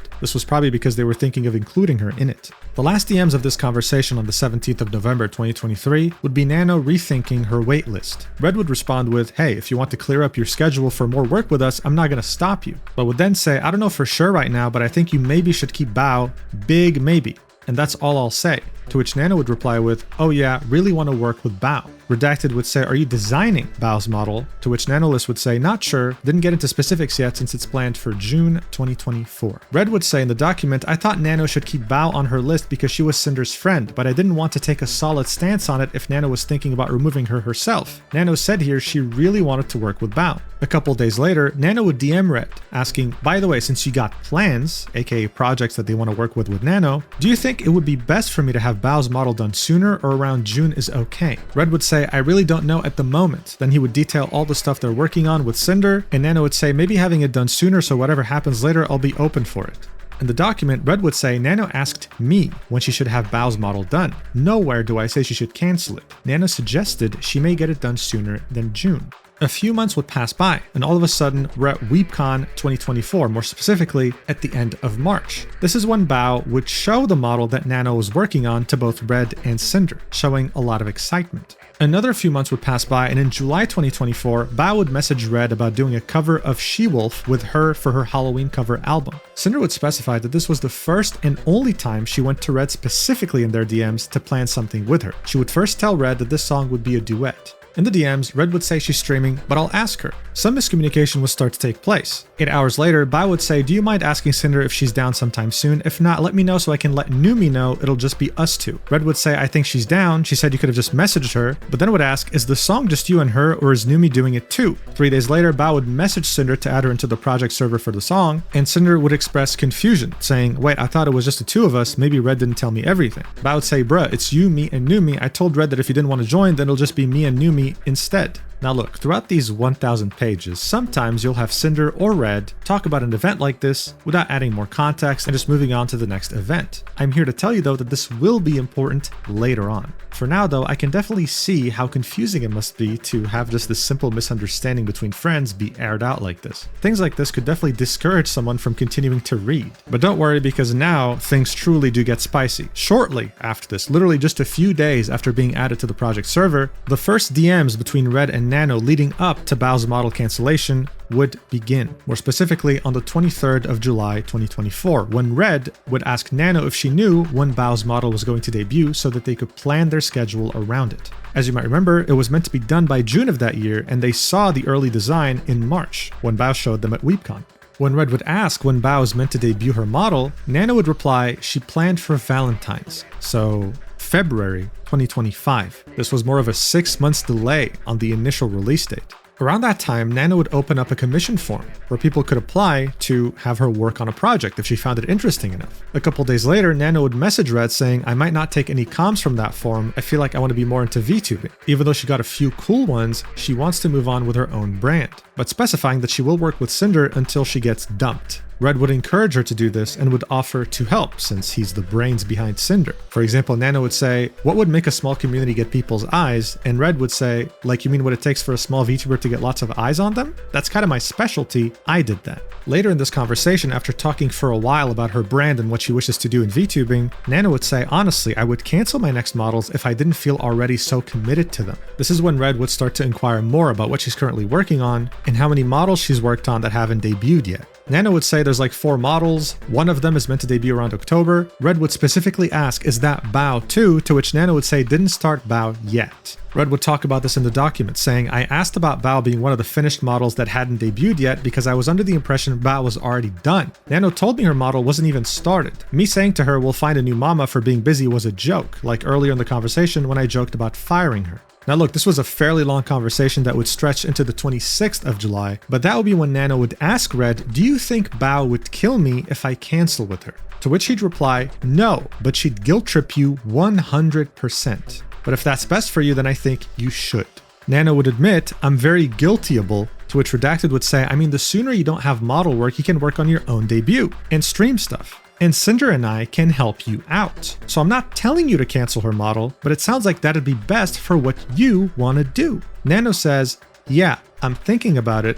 Red says, is Bao the last of the 3 you still have to do? To which Nano replies with, yep, got blank 2, which I'm considering canceling too. In the document, Red would describe this as, out of nowhere, Nano asked me, do you think Bao would kill me if I cancel with her? She was already considering canceling it on her own. This was a huge difference from how she felt about Bao's model last November. Linking the message in which Nano said, oh yeah, I really want to work with Bao. Red would continue his explanation, saying that he told Nano to do what was best for her, and that he and Sinder would gladly help with her streaming. He'd then add, from his own experience with Bao, he thought she could be whiny and pushy when things didn't go her way, so he thought she'd complain and guilt trip Nano. His logic was that he was being honest with his friend about another friend, but that he never asked her to cancel Bao's model or any other model. His argument would be that this wasn't targeted towards Bao. He would have done this no matter who the model belonged to, and that at the end of the day, he was closer to Nano than he was to Bao, so he was supporting her and wanted to do everything he could to help. According to him, this context was never shown in Nano or Bao's documents that came out in April 2025.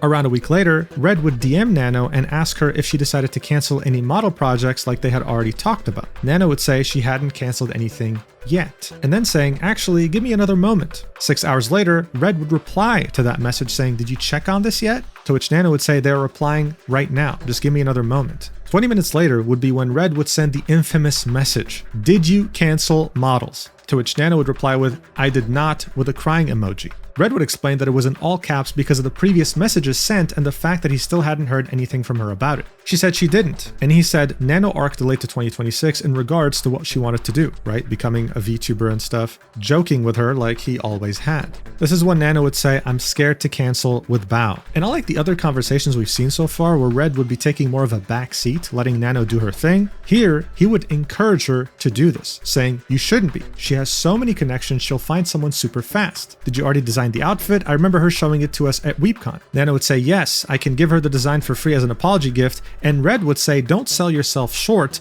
I think she'd be fine with taking the design and finding someone else. I wouldn't offer it for free, maybe half price if she starts shit. Lol. Now look, the drama was 5 months ago, but if you remember it slightly, you'd remember that this was one of the main messages in Bao's document. This made Red look really, really bad, because it didn't just sound like he was telling Nano to cancel Bao's model, he was also talking shit about her. He was also kind of making it harder for her, right? Her model was already being canceled, Nano wanted to make it up to her, and Red was still insisting, no, don't even give it for free. Give it for half price if she starts shit. From Red's perspective, this is what he would write on the document. He'd say, I was not the one to bring up Bao again. I didn't specify anyone we had previously talked about. I reassured Nano about it and told her I thought she should at least be somewhat paid for the design she made and the work she put into it. My thought that Bao could possibly start shit over this was the same as I said before, where I thought she'd complain or guilt trip Nano over it. All of the lead up to this conversation was left out of Nano's and Bao's documents. And yeah, to be fair to Red, that was the case. The full context, the previous conversations were not included. In the grand scheme of things though, does that truly make a difference? Well, I'll let you, the viewer, decide, because we still have a lot to go through. 45 minutes after what we just saw, Nano would say that she would be able to start on Cinder's Angel model right away. Earlier in the DMs, she had mentioned that she could only start on it maybe in October, but at this point we were still in August 2024, to which Red was very excited about. 2 minutes later, Red would message Sinder saying Nano's able to start the Angel model right after the summer fixes and dances, to which Sinder would say, yay. From Cinder's perspective, Red would tell her that the reason why Nano cancelled Bao's model was because she wanted to focus on her own VTubing career. He'd also specify that he and Sinder were going to help her out in that career. Sinder would say that she felt bad for Bao because she saw how excited she was when she showed them her concept back at WeebCon. But at the same time, she was under the impression that this was what Nano wanted. She was her friend too, and she wasn't going to pressure her to do something she didn't want to do. She didn't see Red's messages and only knew what he told her. Red would also chime in and say if I really wanted Nano to cancel Bao's model for some malicious reason and knew I could make her do it through some kind of manipulation, why would I have waited 8 months after I first found out about it in November of 2023 and told Nano she shouldn't? Why did I wait 4 months after WeebCon in March 2024 when Bao showed it to us? Why, when I thought Bao's model was already finished in June, like she told me it was planned for, would I have gone out of my way to make Nano cancel it now? Although I was closer with Nano, Bao was still a friend and I didn't have any problems with her back then. My opinion of how she could respond to Nano canceling on her doesn't change that. Nano has worked with multiple friends of ours in the past and it wasn't a problem, including Bao in this situation. I was supporting what Nano expressed to me she wanted to do for herself, and as her friend I reassured her it would be okay. The next day, Red would message Nano and ask her how her conversation with Bao went. He'd argue that the reason why he was asking about this was because Nano had expressed she was scared to talk to Bao, so being her friend, he wanted to ask how it went. In the document he'd say, if Bao's design was done and the model wasn't even started, like Nano told me it wasn't, then I didn't think it was a problem if Bao could just take the design to another model artist. Hypothetically, I thought there still would have been time to hit her planned Valentine's Day debut window Nano told me about. In the DMs, to reassure Nano, he'd say she won't hate you forever, just for the next few days, but if she still has the design, I don't think it's a big deal.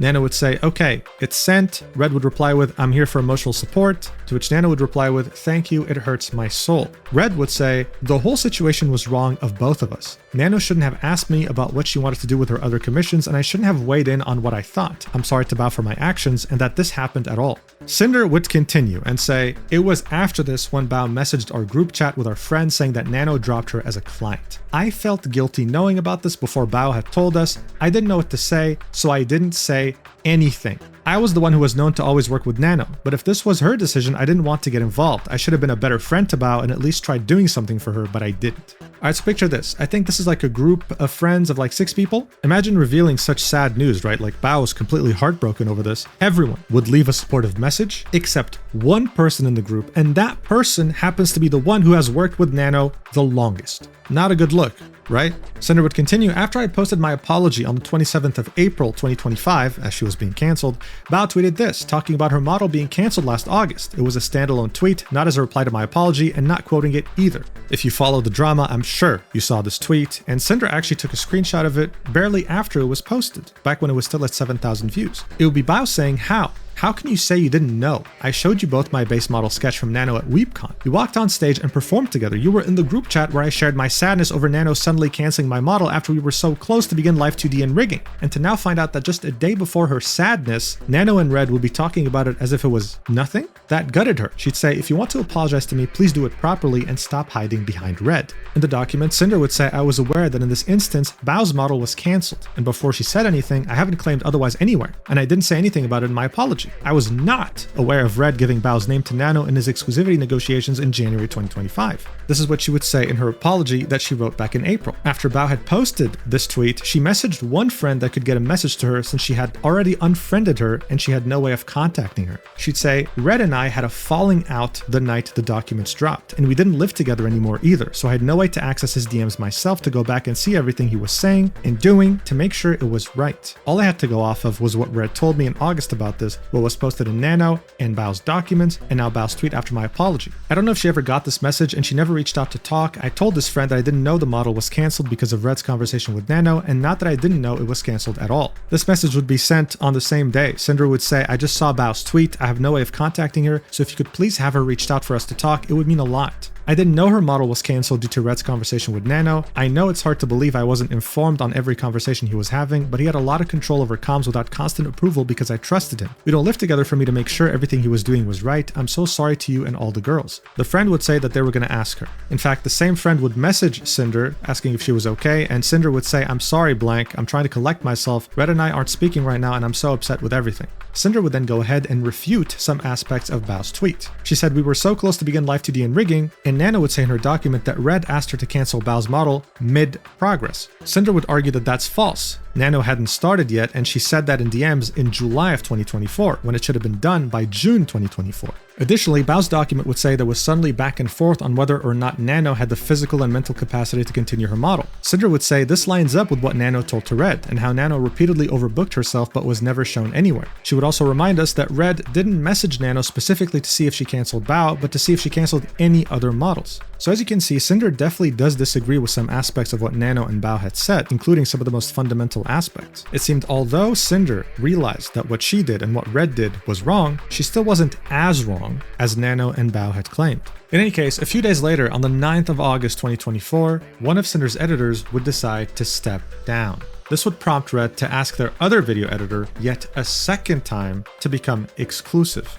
Red would offer the remaining video editor a raise in order for him to do more work for them. In other words, becoming exclusive. Sinder would specify this had nothing to do with Nano. So I guess that section was just to clear things up. If you read the DMs, which I already have, the editor would end up declining this offer. Now, what comes next is a fairly important date. It will be the 27th of August 2024, and it will be the last time Bao and Sinder would ever solo collab on stream, which means just the two of them. In the beginning of that month, Bao had asked Sinder to make clay animals together. Materials would take a while to arrive, and they'd be able to finally do it on the 27th. 4 days later, Bao would release her original song, Natural Disaster, featuring one of Sinder and Red's friends alongside her. Red would then comment on this, saying, this event is here because of what I watched Bao say on her stream either on the day the song was released or sometime in the couple of weeks before then. She was talking about how difficult, frustrating, and time-consuming it was to work with inexperienced singers on music projects, and that she would rather work with V-singers from now on who know what they're doing and can match her high skill level. These were her closest friends she was talking about, live on stream. I couldn't find an archived VOD of the stream anywhere to prove this happened either. What I remember is how it made me think Bao viewed her friends and how I felt about it. Sinder would then say, at this time, Bao, Numi, and I were working on our She-Wolf cover. Red told me this and it made me anxious about the song, and I felt like I had a lot of pressure on me to do well. I barely had any singing experience and wasn't anywhere near Bao's level, but she asked me to be a part of this and I wanted to do my best for her. Alright, so this is truly the turning point. This is where the voices inside Red's head would tell him that Bao is an evil person, as early as the end of August 2024. Now, is it disappointing that we have so many archived VODs uploaded to Google Drive and linked to YouTube with timestamps and transcriptions, and yet this one particular VOD where Red's opinion changed of Bao couldn't be found? Yes, But whatever, we can just assume he's saying the truth. This does, however, tell us that he would actively watch Cinder's friend's streams and would come to her whenever something concerning like this would happen. I mean, Cinder admitted it herself. Red telling her this made her anxious about the song when she wasn't. Cinder felt like she had a lot of pressure on her shoulders and wanted to do her best for Bao. But guys, like, let's take a step back here. Bao is a friend of hers. This was something she could have DM'd her directly and asked about, but she didn't. So far, we can somewhat conclude that Cinder is someone who's insecure. And so far, from what we've seen, Red seems to be someone that, instead of reassuring her, only fed these insecurities huge amounts of food. In any case, on the 19th of September, 2024, TwitchCon 2024 would take place. Red would say, "There's 3 things that happened at TwitchCon last year that further formed the opinion I had of Bao."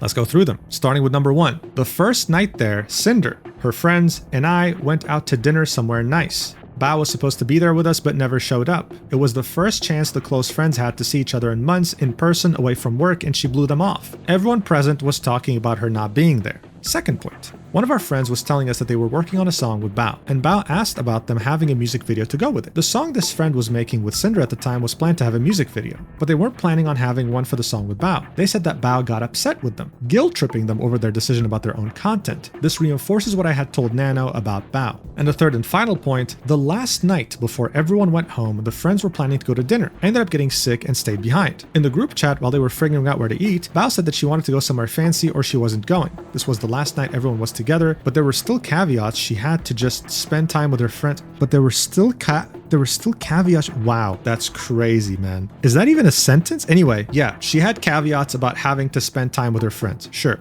Neither Cinder or I have access to this group chat anymore. Now look, I said I would stay objective in this video. I really did. But objectively speaking, this is diabolical. Just reading these 3 points, I can feel how much he's judging Bao for her actions, and yet we don't even have the full context. Bao wasn't there on the first night. There's something called traveling, there's something called jet lag. Hell, maybe Bao had a very strong period. Maybe she's one of those girls that has such a strong period that for the first 2 days, she's practically handicapped. In any case, Bao was Cinder's friend before being Red's friend, right? And he was making some incredible assumptions here. The second point had a friend of theirs being guilt-tripped by Bao. Look, when it comes to making a song together and making a music video, it's actually a ridiculously arduous process that takes a long time, and we honestly just don't have enough context to make up any conclusion. So if we don't have enough context, then how did Red have enough context to pin the blame fully on Bao here? I don't know. Maybe he already hated her and just needed a justification. And finally, the third point is like the first point. Except here, Red was sick and couldn't show up. He was also assuming things about Bao over text. Maybe she and multiple friends had already talked about going somewhere fancy and they were changing their minds, so she didn't want to go. Look, if any of you watching have been in a group of friends at any point in time, I don't know, and you had a group chat in like WhatsApp or Telegram or Discord, you understand how hard it is to get multiple people to go out to the same restaurant.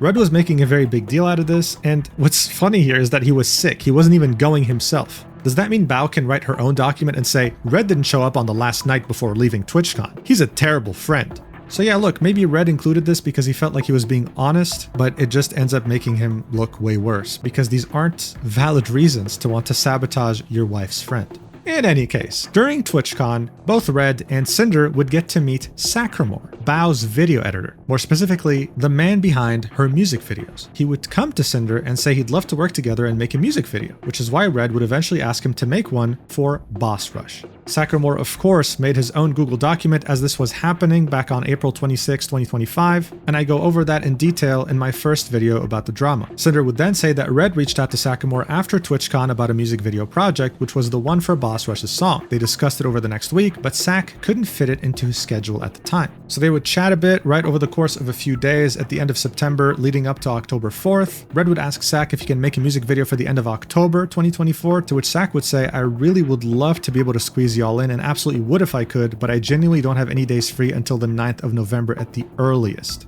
Red would reply with, okay, thanks though, Sac. You're missing out on a good one. Okay, look, I just want to point out real quick the fact that Red multiple times has stated that Bao will guilt trip you if you don't want to work with her or want to cancel with her or etc. I don't know how you would classify this sentence. You're missing out on a good one, but it does kind of sound guilt trippy, right? Like, listen, man, my schedule's full. I'm really sorry. I'd love to make this work. Okay, but you're missing out on a really good one. It's like, okay, buddy, all right. And speaking of Red, he would end up hating Bao even more due to the trip to Japan that occurred from the beginning to mid-October 2024. He'd say there's two things that happened during our trip to Japan with our friends last year. The first one being, Bao got mad at another one of our friends for something that happened at a restaurant with a rude owner. She got pissed and yelled at and belittled our friend when they did nothing wrong. They confided in Sinder and I afterwards and were very upset over it. But it was fine because they said that's just how Bao is. Okay, so if Red said that he was present when this happened, it would be way different than him saying that he simply got confided in it. In other words, he only got one side of the story and he didn't get Bao's side. But fights like this happen between friends. We're not told if they apologize to each other, if they made up later. No, none of that. Just listen, this changed my mind about Bao, period.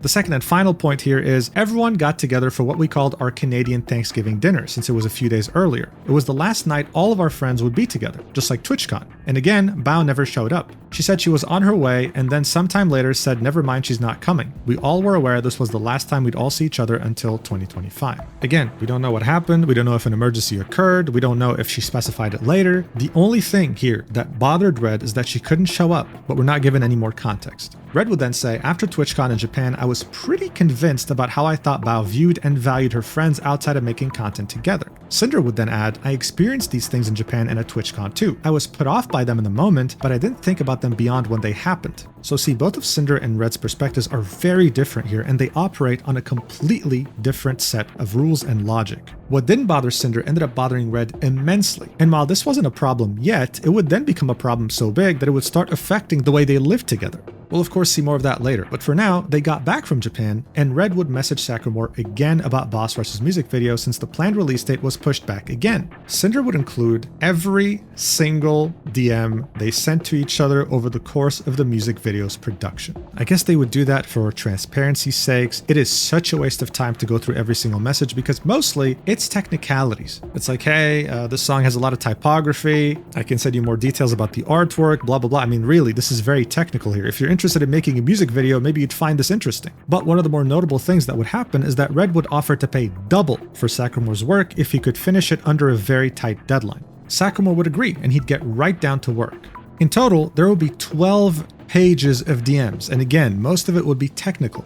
In the end, what matters the most is that the music video ended up amazing. In the end, what mattered the most is that the music video turned out amazing. Red would pay the full amount immediately as soon as it was done, and he'd tell Sak, we'll have another project for you soon. Okay, not that soon, but still, thank you again for your work on this one, to which Sak would say, all good, looking forward to it. Now look, I know we're going through a lot of details, so a little reminder. Sakurmore was Bao's music video editor, okay? That's what he was known for. Because of his work for Bao, Red and Sinder wanted to work with him, and they just did, making a banger music video that featured Sinder and a couple of other friends. And even though this was Bao's editor being used for the video, and even though she wasn't featured in that video, she would still leave a comment showing her support when it would be finally uploaded, saying, "Goddamn, they ate, those are my girls, holy." Now, check out what Sinder has to say about this. My new music group Boss Rush premiered our first song at the end of November. Red and I were going through the comments and we both saw Bao's. He didn't want me to like hers, so I gave in just to satisfy him.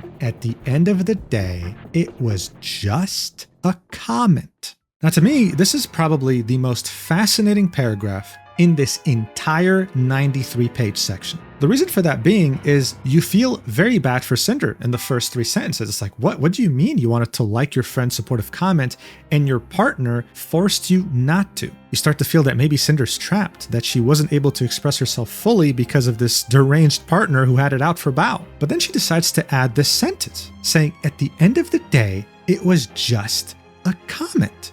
Almost as if she was completely undermining this supportive comment, as if she was just throwing it to the side in the trash, as if it never mattered to begin with, that this shouldn't even be a big deal. Okay, but look at this from Bao's perspective. She had her model canceled with Nano. Every one of her friends supported her. Sinder said nothing. She leaves a comment on Cinder's video. It got over 4,000 upvotes. It's one of the top comments. There's no way you can miss it. Sinder would like every other friend's comment except Bao. I mean, if you're Bao by this point, what would you think? Like, As if you're being singled out, right? It's not a pleasant feeling. I also want to take the opportunity to remind you that when Bao worked with an editor that had worked with Sinder before, she took it personally. Was Bao also taking this personally? Up to you to decide. Red would add, after the past few months, I had a pretty solid opinion of how I thought Bao viewed her friends, so I told Sinder she shouldn't like it. I was persistent about it, so she listened to me. It was very petty of me towards a friend showing support. But when it came to Red's rivalry with Bao, this was only the beginning. Barely a week later, Bao would start a group chat with both Red and Sinder. They don't have screenshots of it now because they were removed from the group. In any case, the reason why she had created this group was because Bao wanted to collab with Sinder. And from Sinder's perspective, Red was adamant to her about not wanting to plan anything with Bao at this time, so they didn't. Red would add, Bao's never messaged us like this before, and this was right after Boss Rush popped off with another 2 friends involved. I wasn't opposed to doing things with her completely, but the timing was suspicious to me after the past few experiences with her, and I saw this as her trying to gain something from us. So I brushed her off, and what stood out to me is that she addressed Sinder specifically as the lead singer of Boss Rush. So look, when Red tells Nano, we're gonna fire you as a joke, it's just a joke. But when Bao addresses Sinder as the lead singer of Boss Rush, it's concerning, it's a problem. Interesting logic all around. And speaking of Boss Rush, it was so successful that Red, 11 days after it had released, would message Sakamore about working on another project for February 2025. This is when Sakamore would announce that he was only going to work with Bao exclusively going forward. In Sinder's initial April 2025 apology, she said, and yes, I was also upset when Sak, the Boss Rush music video editor, had told us that he won't be working on any future projects with us and would instead be working exclusively for Bao. But Red got it in his head that it was Bao's fault that it happened, and seemingly held a grudge against her for it. In the DMs that were included, Red would say, hey, you want to do a music video for February? And Sak would say, hey, sorry, but after January 2nd, I'm closing down all comms and working completely in-house for Bao. Red would be confused, saying, I thought you wanted to do more. And Sakamore would say, yeah, I really want to. It's very hard for me to say no, but I have to prioritize other things in my life. And this path would help me achieve the things I want to do in my personal life as well as professionally. In the document, Red would say, the last time I spoke to Sakamore, he said he was honored to be a part of Boss Rush's project and was looking forward to the next music video together. Everyone loved the video he made and it was already nearing 500,000 views. I didn't know Sakamore well at all, so I had no real basis to know how he actually felt, but I just couldn't understand his decision coming out of nowhere. Now, I really want to take the time to point out one message that Red had sent Sakamore in these DMs. After Sakamore had laid out his logic, saying that he needs to take a different path in life to achieve his personal life goals, Red would reply with, alright, well, I let Sinder know she's pretty upset and disappointed, but it is what it is, I guess. Again, I just feel forced to point out the irony here, how guilt-trippy this sounds, how unprofessional this is, was when Red, when talking to Nano and talking in this document, would mention how guilt-trippy Bao was. I mean, if this isn't guilt-trippy, then what is? The next day, on December 11th, 2024, Red would continue the conversation, inquiring as to the exact reasoning of why Sakamore didn't want to work with them again. He was messaging Sinder at the same time, and would ask him at some point, Sinder wanted to ask, is there any goals our projects can help you with? She's just confused about why it's so hard for you to turn down more projects when you enjoyed the last one and it did so well. Sakamore would again specify, at some point, the only growth for him in freelance is to just start charging more money for projects. But he didn't really care that much about money, he wanted to build a community, saying that he was going in-house with Bao because she has been his day one and supported / took a chance on him when he was a literal nobody, living in basic poverty and wanted to do whatever he could to repay her kindness. So it was very straightforward. He wanted to be loyal and work for Bao because she was his day one, and in the meantime, focus on his own stuff, not letting some freelance gigs get in the way of that. Red would act even more confused, saying, I'm not sure what you mean by your personal content if you're just working with Bao. I mean, this kind of came out of nowhere since you seem pretty eager to work with Sinder at TwitchCon, and even after the last project, especially since it did numbers. But if that's how you feel, then we won't try to change your mind and respect your decision. Thanks again for your work. Good luck on your goals. Red would say in the document, by the end of our conversation, I was suspicious of his reasoning. Sinder would then say, right after this, Red messaged our video editor about music video editors and what happened with Sak. They're close with and works with Bao and her other editors, including Sak. Yeah, again, this is how you can confirm this wasn't written by AI. What the hell was this sentence? What Sinder meant to say is that Red messaged their video editor, telling them about what happened with Sakamore and asking if he knew any other music video editors. The video editor would say, I know he's been wanting to make his own videos for the past year, but got caught up with doing a lot of editing work, so I guess he's really wanting to focus on it moving forward. I mean, it was right there. It was the same exact thing that Sakamore had told Red.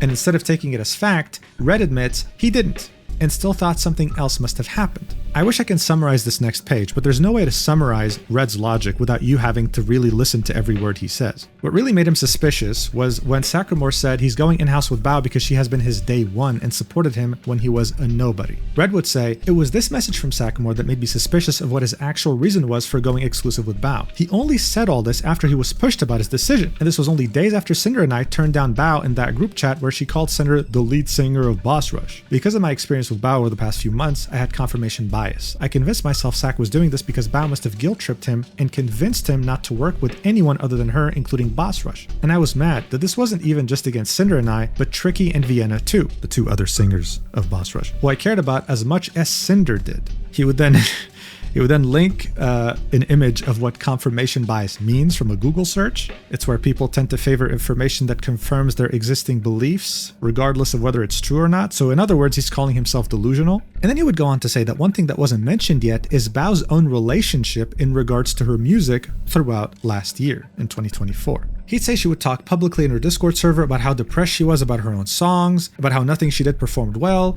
guilt-tripping her fans about not liking them or listening to them, and ignoring their supportive messages like it meant nothing to her because the numbers didn't reflect them. He would then speculate about the only songs she actually found successful in 2024, they would be 3, and would then point out that they all had her friends in them. At some point, Red would tell Nano about Bao's weird behavior, and would mention how the reason he thinks she got Sakamore to be exclusive was because one of her songs flopped. Here's the message. This was initially included in Bao's document in April of 2025. He would argue that the reason why he said that was because he thought it was a flop from Bao's point of view. He was referring to how she thought of them, implying that he thought this was motivation for her to do what he was telling Nano about, which was about the topic of Sakamore. To back up his claims, he would argue that he would constantly see Bao complaining about her songs and view counts in her own Discord server, but couldn't provide evidence because he was banned out of her Discord server. He would then talk about another instance where Bao was playing Jackbox with friends, and how she would abruptly end her stream. When that happened, he would immediately jump to her Discord server to see what was happening, and would see Bao chatting in a public channel saying that her view count was too low to keep streaming and that no one cared about watching her.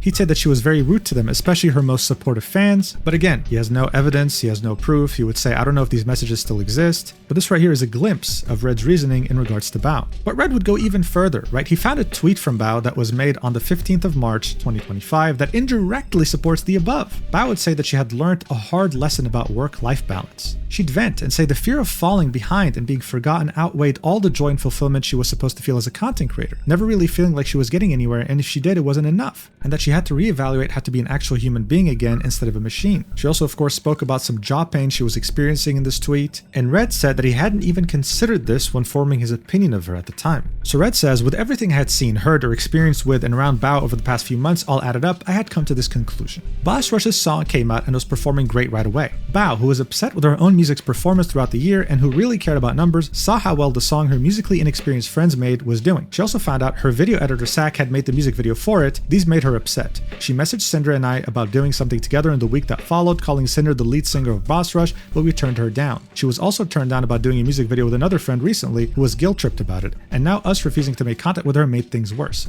She must have spoken to Sakamore sometime after about how depressed she was over all of this, guilt-tripping him about everything she's done for him and to not working with anyone else going forward. When Sakamore told me why he made his decision to go exclusive, he emphasized how indebted he was to Bao, which would make sense if he was guilt-tripped into this. So over the course of this entire period, Red thought he was going crazy for being the only one to see all these different patterns of behavior, saying that he had thoroughly brainwashed himself into thinking there was no way that this pattern he was seeing wasn't true, but admits that now he knows he was wrong. He misinterpreted the situation and misjudged Bao's intentions due to his confirmation bias, going as far as disregarding every positive interaction he had with Bao. What's even more embarrassing in all this is that Bao was fully aware of Sakamore working on the Boss Rush music video, admitting that while he went through his own messages with Sakamore for this document, he noticed that Sakamore had pointed out that he had already let Bao know about this. You can see it here. On the 28th of September, Sakamore said, "Thanks, we'll let you know ASAP if once I chat with Bober," aka Bao. Red would then apologize, saying, "I'm sorry to Sak for the pressure I put him under while working on our music video and overworking him during the holidays with what he was experiencing at the time. If I had things better planned and finished sooner, there wouldn't have been such a time crunch. I also want to apologize for the hostility in my messages to him when he told me he was closing his commissions. It was his choice to do so, so I I shouldn't have disturbed him. But see, as I mentioned earlier, Red's obsession with Bao wouldn't just affect her, it would also affect his relationship with his wife, Sinder. On the 12th of December, 2024, Sinder would say, Red came up with his theory about Bao and brought it to me.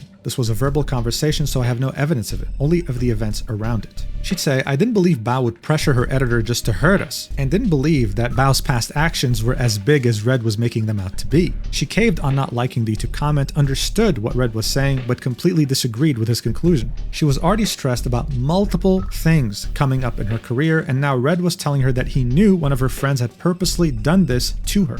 She'd claimed that she defiantly told him it wasn't true and to get over it. Red told her to ask Bao about it, but she told him to do that instead since he was the one with the problem. She had a collab on another friend's channel the next day that included Bao, and Red wanted her to cancel it last minute because she was involved after she had already made the announcement about it in her Discord server earlier. She didn't want to hear it, she got upset, and she went to sleep because of their fight. As proof, she would show us a tweet about her missing out on a very important announcement for a game she liked. She would then continue in the document saying neither her or Red ever spoke to Bao about this. She had opportunities to clear this up, but she didn't. She just wanted this to go away by itself and keep the peace between her and her friends. Red would add, regardless of how I personally felt about Bao now, I was still friendly with her the couple times I talked to her afterwards. She was still Cinder's friend. I asked Bao for advice about something work-related in December, and the last time I spoke to her was at the end of the year when her, Cinder, and their friends were dealing with something else going on. Getting even with Bao wasn't something I ever thought about doing until the opportunity to came up when going to Nano about exclusivity.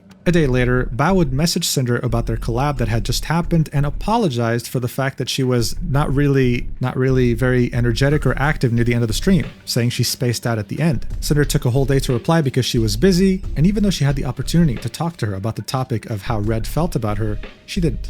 The next day, Artist 1, who Red tried to make exclusive for Cinder, would tell him that he was starting to work with Bao now. The editor would reassure Red, saying, don't worry, I'm not going anywhere if that's a concern, to which Red said, no, it's not that. It's just not the first time Bao's picked up one of our regular people we work with. I'm glad you're getting that bag. The artist would reply, talking about your editor, lol, to which Red said, our editor is one, but not the only one. It's no big deal, replying with a dead emoji. Red would admit in the document that he was mad at Bao, but he wasn't planning to do anything about it, and that it was only when he went to ask Nano about exclusivity did he have the idea to include Bao's name as a way to get even with her. So in other words, he did end up doing something about it. On that same day, the 15th of December 2024, Sakamore would make an announcement announcing that he was exclusively going to work with Bao from now on. For some reason, Cinder makes the point of saying this was the same day as my Heaven Hound model debut. I have no idea how they're related.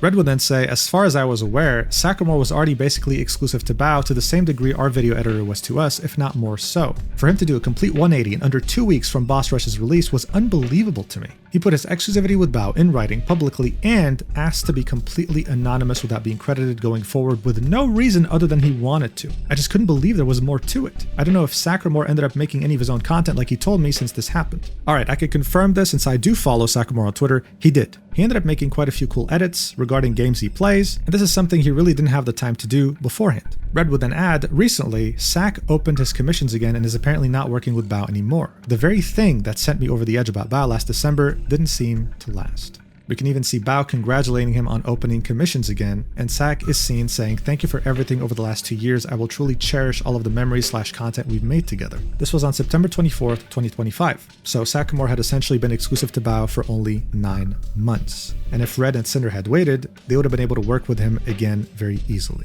This section would continue on to the year 2025, more specifically January. This is when the topic of exclusivity would come up again. It would start off with Artist 1, messaging Red and deciding, you know what, I could go exclusive, citing competitiveness in the field as their main reason. Red and Cinder would talk about this, and they would come up with the idea of asking Nano for some kind of exclusivity too. Nano had already suggested some sort of exclusivity contract back in September 2024, and we'll see that in her own section, don't worry. But seeing that she had already breached the topic beforehand, Red and Cinder thought, you know what, let's actually offer it to her this time. Cinder says, Red and I had agreed we should ask Nano to not accept any more brand new model clients and not to make models or outfits for Silvervale anymore. Nano would have more time to work on my projects, and Silver wouldn't be able to get another model from Nano, and I wouldn't be compared to her if she chose to get a new one from someone else. Her artwork commissions and projects with her current model clients wouldn't be touched. On the 15th of January 2025, Nano and Red would make their exclusivity deal official. However, Cinder had no idea that it was going to take place that day. She'd only know about it after they'd agree. This is because Red would bring this up to Nano in their private DMs and not in the project server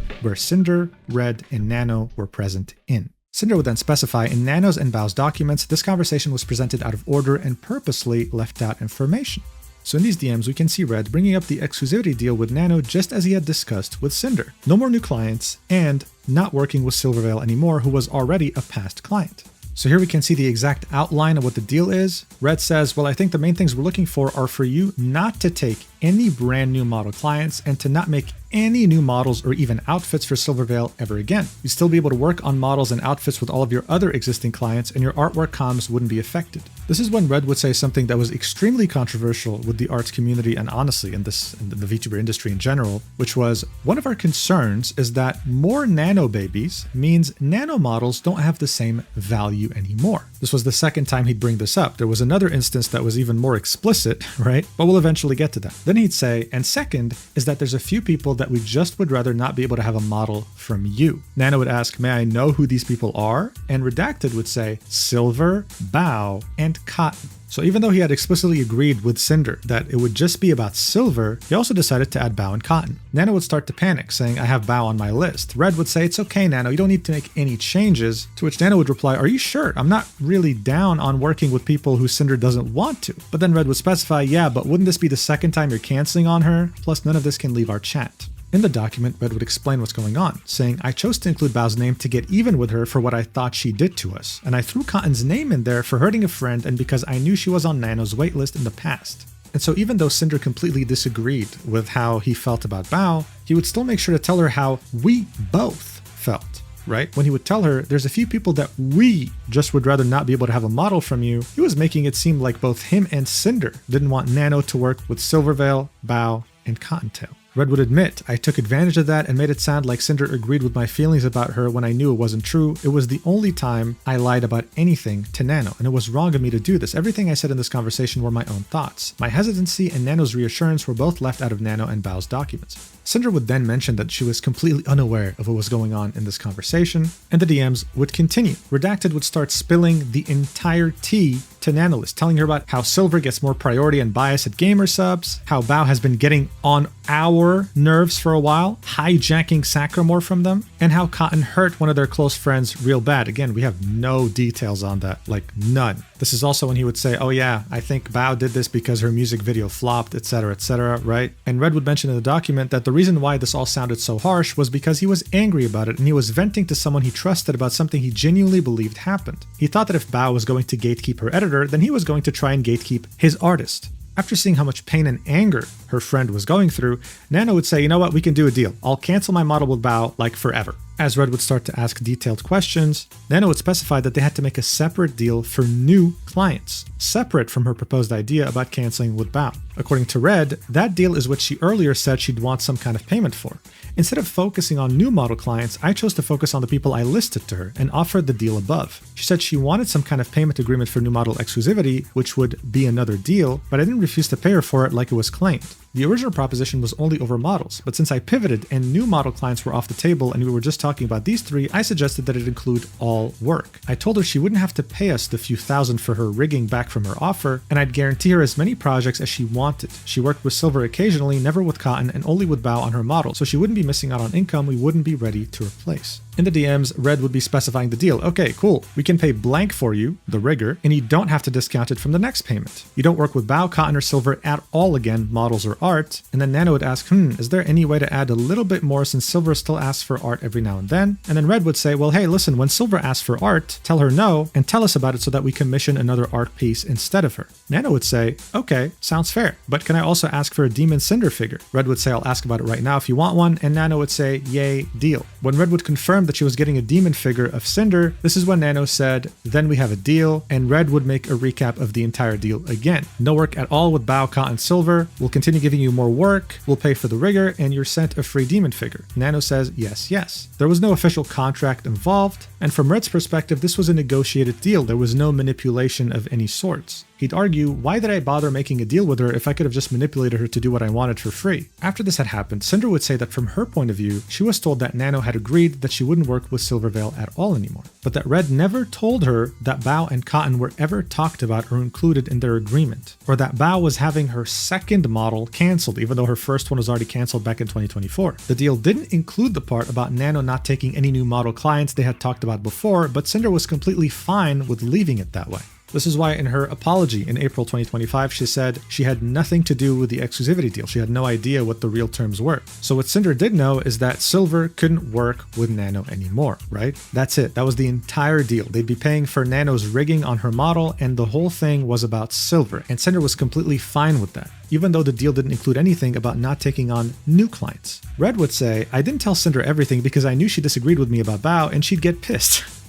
I was confident she wouldn't find out about it though, with how all the business discussions with Nano were through me, and even if she did later, then it would already be long done. Sinder wouldn't have told Bao about it after the fact either. I was stubborn and wanted to get back at the kind of person I thought Bao was, more than keeping Cinder's feelings in mind. I didn't mention Cotton's name to Sinder either, since I didn't know how she'd react, and I didn't want her to find out about Bao. She only agreed to Silver, so that's all I told her. A lot happened on the 15th of January because on that same day, Red would also finalize the exclusivity deal with Artist 1, this time having an actual contract. The artist would ask, do you have a list of folks you compete directly with? And Red would say, I mean, from the list you sent, Bao and Silver for sure. The rest, no. In the document, he'd say, because Silver didn't like Sinder and I had something against Bao now, I considered Bao and Silvervale competition. He didn't bother bringing up Cotton's name though, since she never interacted with this artist. Artist 1 would send a very detailed contract, and in it there was a section specifically referring to Silver and Bao. Red, of course, didn't push for this to be changed, but this agreement never actually ended up happening due to other reasons that delayed them finalizing things. Red doesn't specify what they are. However, just as things finally seemed to be working for Red, barely a month later, Nano would cancel the exclusivity deal she made with him. Her reasoning was that she simply wanted to work with Silvervale again. Cinder would say that this conversation with Red wasn't included at all in Nano's document, and that Nano faced no repercussions from either her or Red for going back on her word. Nano would message Red and say, so it's about the exclusivity thing. I don't think I can do this to Silver because she's still a friend to me and it hurts me to do so. I don't really care about Bao and Cotton, so I was wondering if I could pay back the figure and the rigging with our current comms. I'll understand if you think that's unfair from my side. Honestly, I thought I had the guts. Red would say, we'll still send you the figure and you can just discount Kumori's cost from the model. I think that's the rigger's name and it was censored throughout this whole document. Maybe they forgot to do it this time, but hey, cat's out of the bag, right? Red would highlight the sentence, I don't really care about Bao and Cotton, and would say Nano couldn't keep her word on the deal she agreed to because Silvervale asked her for a commission. Silver lost no work with Nano. And just like in November of 2023, Silver was the tipping point for her, so I don't know why she agreed to our deal to begin with. Red never got confirmation on whether Nano canceled Bao's model for the second time, but at this point didn't care. He had mostly moved on from his volatile feelings, and he no longer considered her competition. So of course, when it comes to November 2023, we'll be seeing that in Nano's section. But a huge chunk of what we're looking at now is also in Nano's section, right? The next day, Nano would personally message Sinder telling her about her walking back the deal she made with Red, and Sinder was already aware because Red already told her. Cinder would say Nano got tired of hearing about Silvervale and didn't want to be involved in any issues regarding her, but didn't say anything about keeping her out of drama to Red. She faced no backlash from Red or I from going back on her word, even though I was upset because this was my last resort to try ending the comparisons between Silver and I. I was content with Nano working on what she wanted to and didn't hold it against her like always. So in these DMs we can see that Cinder would say, I get it Nano and it was unfair to push this on you, but it's really confusing going back and forth about it. Venting and saying that she gets compared to Silvervale a lot and it's like a shadow on her and it's like she's always living in someone's shadow, etc, etc. Cinder would then search both Bao and Cotton in her own DMs with Nano and she would find nothing, hoping to prove that she truly had no idea that they were included in this whole exclusivity agreement that Red had made. This leads us to the final messages that Cinder had ever had in DMs with Bao. It was on the 28th of March 2025, a few weeks before the drama had unfolded, and it was Bao warning Cinder about the Impractical Jokers drama, where a couple of people from the cast got outed for talking to younger girls, and she didn't want Cinder to bring it up without knowing the context. Cinder said, yeah, I saw the Joe allegations a while ago and it's just spiraling, and Bao would say, oh no, I know you like the show, I'm sorry baby. The final subsection in Bao's section would be being a bad friend, compromising with Red, and Boss Rush's role. This would somewhat be a recap to everything we just saw. She'd say that after her argument with Red in December of 2024, her and Red wouldn't talk about Bao again until sometime after her Heaven Hound debut. He pressured her not to interact with her professionally, and she wasn't going to agree to that, but at the same time, she didn't want to cause any problems between her and her husband at home.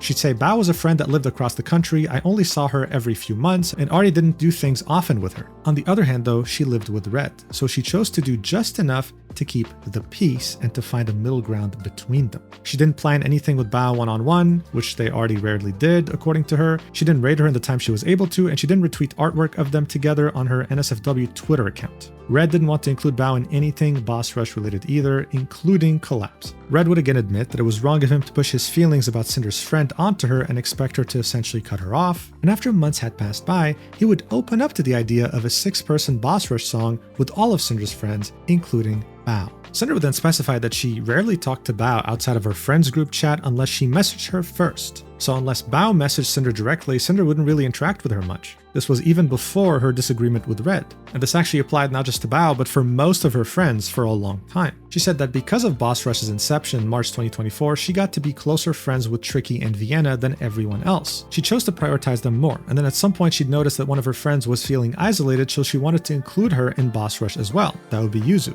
She wouldn't be able to really suggest this idea to Yuzu because of her cancellation, and then would go on to detail all the projects she was planning to do and had already done in 2025. This would all be in an effort to explain that she was spread too thin, that she was doing too much with too many different people and wasn't really able to give Bao the attention she deserved as a friend. Cinder would continue the document and say that the reason why she turned down Bao's song suggestion at the end of 2024 was because she didn't want to sacrifice the plans she already had for the year of 2025 and commit to another song, mentioning that even Numi said no to Bao at first because of her own schedule. This is in reference to the song that her, Numi, and Bao were meant to sing together. She'd then say, with how much more I was doing and planning with mine and Bao's other friends within our same friend group, and because of how I was neglecting her, Bao felt isolated, also evident from her tweets in March. In March of 2025, Bao would make 2 tweets, the first one being, "My friends are busy, they do not hate me. My friends are busy, they do not hate me." She'd repeat that a couple more times. The other tweet would say, "Feeling alone in a crowded room sucks so bad." Cinder would also link the stream Bao would make as the drama was unfolding, where she explained how terrible the months leading up to it were, and here it is. In every scenario,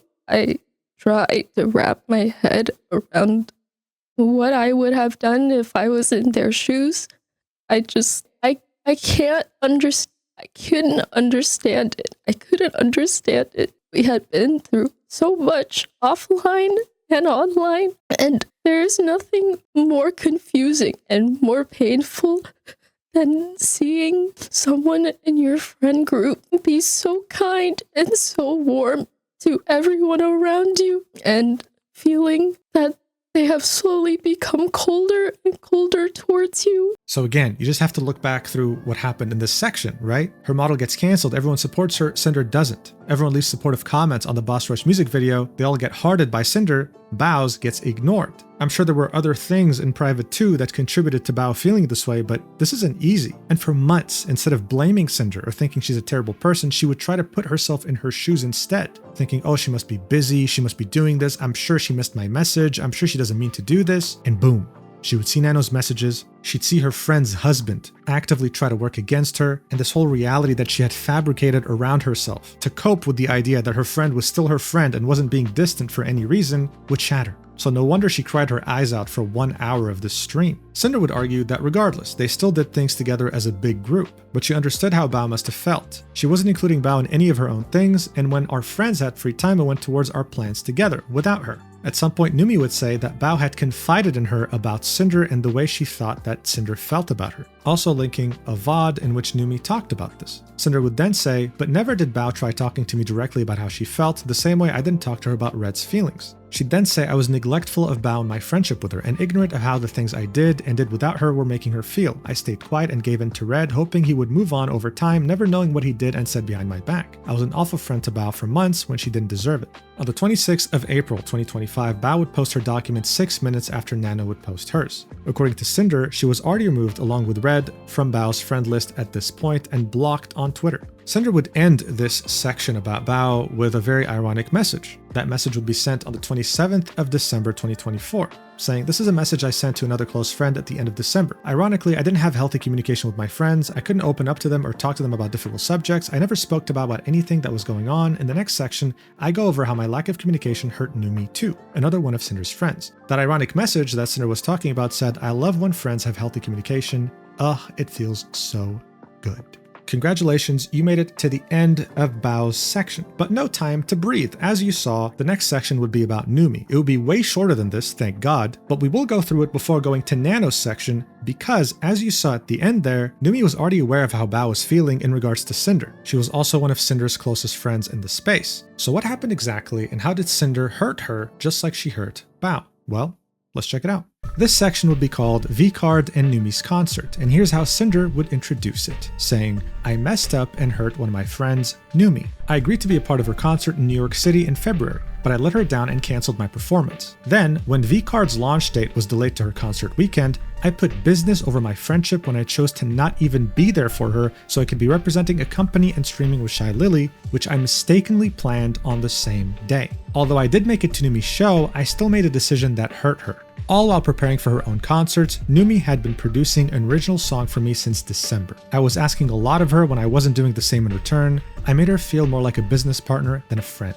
Numi has always been an incredible friend, and I was lucky to have her care about me. She always motivated and inspired me, especially when it came to music. I was the one who was a bad friend. Her messages are only here for context. I'm sorry to her again for this whole situation I caused. I didn't bring any of this up before because it wasn't something that involved anyone who had posted a document about me. I thought this was settled at the end of January 2025 privately between Numi and I. Apparently, I was expected to talk about it, and when I didn't, it was used against me. This situation was vaguely described to push the idea of my manipulation, avoidance of accountability, and sabotage of my friends, but none of that is true to what actually happened. It was caused by my own miscommunication, fears, anxieties, and misplaced priorities. So I want to go through the entire series of events, my thoughts, feelings, and decisions leading up to V-Card's launch, my collab with Shylily, and Numi's concert in New York City. So this document is fairly short with 26 pages. What takes up most of these pages are images of DMs, but fundamentally speaking, it's a fairly simple issue to describe, so I'll be summing it up and reading DMs when necessary. From the start, this was pure miscommunication, okay? On the 1st of September 2024, Numi would bring up the idea of a concert to Red.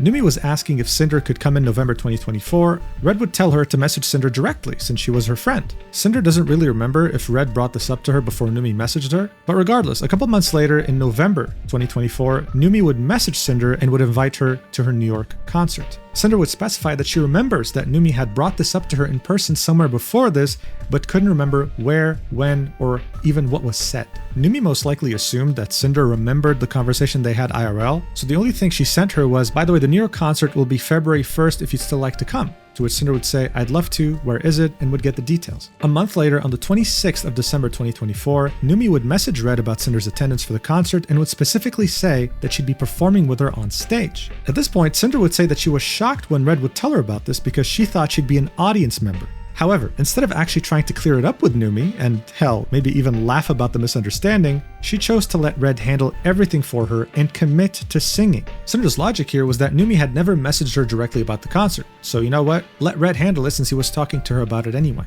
The next day, on the 27th of December 2024, Sinder would bring up a collab idea over a new product launching with Gamersubs, which was V-Card. It was supposed to release on the 17th of January 2025, and she wanted to make it happen around that time. Around January 6th, 2025, Red would message Numi about the hotel so he could start planning the trip for the concert, and Numi would reply. The next day, Sinder would message Shylily again about the V-Card collab to make sure that the initial plans were going to go through. They would have normally had the collab on the 18th of January, but then V-Card's release date would be delayed until the 31st, which would of course delay their collab as well since it was meant to be around the release date of the product. On the 10th of January 2025, Red would finally get back to Numi about her question about whether Sinder wanted to perform. He'd bring up the fact that Sinder isn't 100% sure about performing live, and would make a few different excuses as to why coming in person will prove tough, like how Sinder only likes to go on stage and cosplay, how they're worried about fans finding their car if they drive there, etc. Numi goes as far as proposing that Sinder could just join in virtually from her home as her Vtuber model. She didn't have to actually come to New York.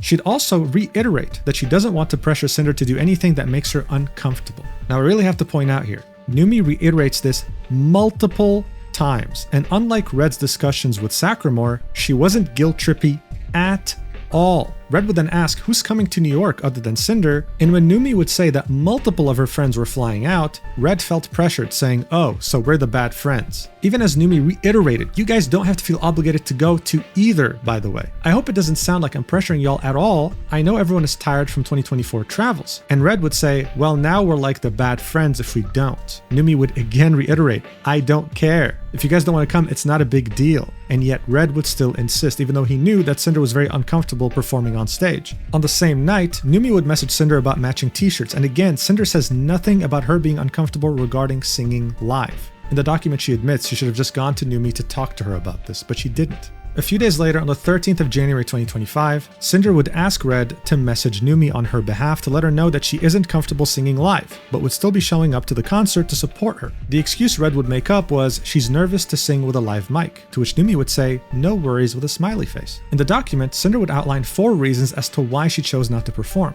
The first one being, "I was too anxious to get on stage and sing with a live microphone. This was the biggest reason I made the decision to not do the show." She'd even show us DMs with another friend back in April 2024 of her almost bailing out on her performance at the WeepCon concert because of her being nervous. The second reason was she didn't really want to make a public appearance on stage without being in cosplay. It took a lot of space in her luggage, it was a hassle to bring with her. She still would have been okay just wearing her Sinder wig, but that didn't fix her problem with singing live. The third reason would be, "I didn't think my part of the show was that important or integral to the concert overall, and that pulling out wouldn't have been that much of an inconvenience to Numi." As far as either of us knew, there weren't any songs planned for me to do yet, and the set list was done in December. Sexy Drug was the only song Numi and I had covered together, so I assumed that would have been the only one. Any other songs in the set list that may have been intended for me to perform were never communicated. She suggested to Red that I could perform one of my songs, but I only had 2 songs to choose from. Even if we sang them all, that was a total of 3 songs. I didn't think it'd be a problem to fill in that 1 to 3 song gap in the set list if she even had to. I don't know anything about the prep work that goes into planning a concert though. And finally, 4, Red told me that Numi reassured him that I shouldn't feel pressured or obligated to perform or even go to the concert. 3 days before this furthered the idea that my guest performance must have not been that integral to the overall concert, and it would be okay to her if I pulled out. Sinder would then say I kept putting off making a decision because of my anxiety of performing versus the stress of letting down Numi. I should have made my choice sooner and messaged her myself to talk about it with her instead of Red. And she never messaged me to ask about my decision either. Maybe we would have been able to make something work for me instead of letting my fears get the better of me. Red and I were still going to the concert even if I wasn't performing. Bao would end up filling in my spot in the show at the last minute, being a much better friend than I was. Gamersubs, V-Card, and my collab with Shylily had nothing to do with my decision not to perform, only about not going to the show later. My collab with Shylily was not scheduled at this time, and absolutely no way was I trying to somehow sabotage Numi and her concert. So yeah, this is definitely unfortunate so far. Sinder just thought that she wasn't that important to Numi, right? But this entire stress and anxiety and her saying that she didn't want to let down Numi, I don't know, it felt more like it was performative. Numi tried her best to accommodate her, saying she can cancel, there was no worries. But Sinder kept talking about letting her down as if she was her boss. In reality, a true friendship means you could be honest with each other. It also didn't help that most of the communication was done through Red. Sinder wasn't even the one who told Numi that she couldn't sing. In any case, a few days would pass, and on the 16th of January 2025, Sinder would officially make her announcement that she became a partial owner of Gamersubs, and would single-handedly start to pressure herself to live up to the expectations of what a Gamersubs partial owner should do. This of course would be in reference to Shylily, the first VTuber to ever become a part owner of Gamersubs. V-Card was about to be the company's first massive drop of the year, and she of course wanted to be present for that. More specifically in a collab with Shylily. In her own words, she would say this would be a great way to do that together, the 2 VTuber part owners side by side, while sharing something we both were excited about. This is why she had reached out to her about this in December. On the 22nd of January 2025, in her song production server, Numi would tell Redacted and Sinder that the shows that are coming up will affect her schedule around the song she was making for Sinder. We can see Red talking about the release date for the song, but eventually they pushed it back to her birthday sometime after this. A few days would pass by again, and on January 26th, Sinder would tell Shylily that she is still down to do a collab a day after V-Card's release. This confirmation would effectively be throwing Numi's concert under the bus. Sinder would specify that Red had nothing to do with this decision. She was the one who had chosen business over friendship. Shylily could have very easily rescheduled or been more flexible, but it was Sinder that confirmed the date with her and wanted February 1st, the day in which Numi would be performing her concert. From Sinder's perspective, Red telling her that Numi said it was okay if she couldn't go to the concert was also a factor in her decision. She'd say in her document, "I'd come to find out that this was just Numi being Numi, and it really did mean a lot to her that we'd be there." She'd then continue and say, "My brain goblins told me Numi would have lots of our other friends there cheering her on, and that my presence wouldn't be missed if I wasn't. I never told this to her either. So on January 27th, Sinder would message Numi and tell her, hey, sorry I can't make it to your concert. I didn't expect VCard's release date to get pushed back to your concert's date, and I feel obligated to be around for the launch weekend as a GamerSupps owner now. I'm sorry, I love you so much and I miss you. The next day though, on January 28th, Red would find a last-minute train ticket to New York that would allow her and him to show up to the concert as it's starting. Numi wouldn't reply to Sinder's initial message, and the next day she'd message her saying this, hey, I think I found a train that can leave later, Red and I are trying to figure it out. When does your show start? Red would message the same thing to Numi, and still no reply. On that same day, Sinder would ask Lily if they could start their collab an hour earlier so that she can make it to the train. She didn't tell Lily about the concert, she just wanted everything to work out. And to Shylily, that was completely fine. On that day, she would stay up very late, until close to 4 a.m. She'd make a tweet talking about how she feels like she's been neglecting her friends, and how she was very stressed about this, adding, things have been so crazy in my life, but I'm trying my best. Then, in the evening of January 29th, Numi would finally respond to Sinder, and it would be a message loaded with a lot of emotions, thoughts, and feelings. Before we get into that, Sinder would say, I've never been able to open up about my feelings, anxiety, self-esteem, or insecurities, and I never even tried to go to Numi and talk things out sooner. She was getting mixed signals from Red and I wish I handled communicating with her better. I think it's really important that we read Numi's message even though it's a bit lengthy, because it has a lot to do with how she felt in regards to Sinder and how many of Sinder's friends were feeling too, including Bao. She'd say, hey Sinder, I wanted to apologize for my late reply. I was in the mountains for a few days after the concert and wanted to focus on spending time with friends that were here before really checking my messages. I just wanted to say I appreciate you trying to make the time to see the concert, and I understand you have been working hard and want to focus on your business, so I wouldn't ever hold it against you if you felt obligated to be there for VCard. What did disappoint me though was when I asked you about the concert months ago and you said yes and kept reassuring your commitment to the concert until last week. I understand every single anxiety and fear that comes with performing and going out of your comfort zone as well, so I completely felt your reasoning and would never want to put you in a situation where you felt uncomfortable. What made me sad was that I had to hear it from Red and not from you about all your thoughts, while you were texting me about being excited for the concert and off collabs. Even when checking my messages when I got home yesterday, Red was the one telling me about you feeling guilty, whereas you were telling me you felt obligated to be around for the launch of GamerSupps. The messages between you both were completely different, and ultimately it felt as though I was being treated like a business partner rather than a best friend. Right, this is important to specify. To Numi, Sinder was a best friend, not just any friend, not a coworker, not an acquaintance, a best friend. Anyway, she'd continue, I truly understand all the reasoning, but it had me feeling frustrated and confused about whether or not you truly cared about how important this was to me,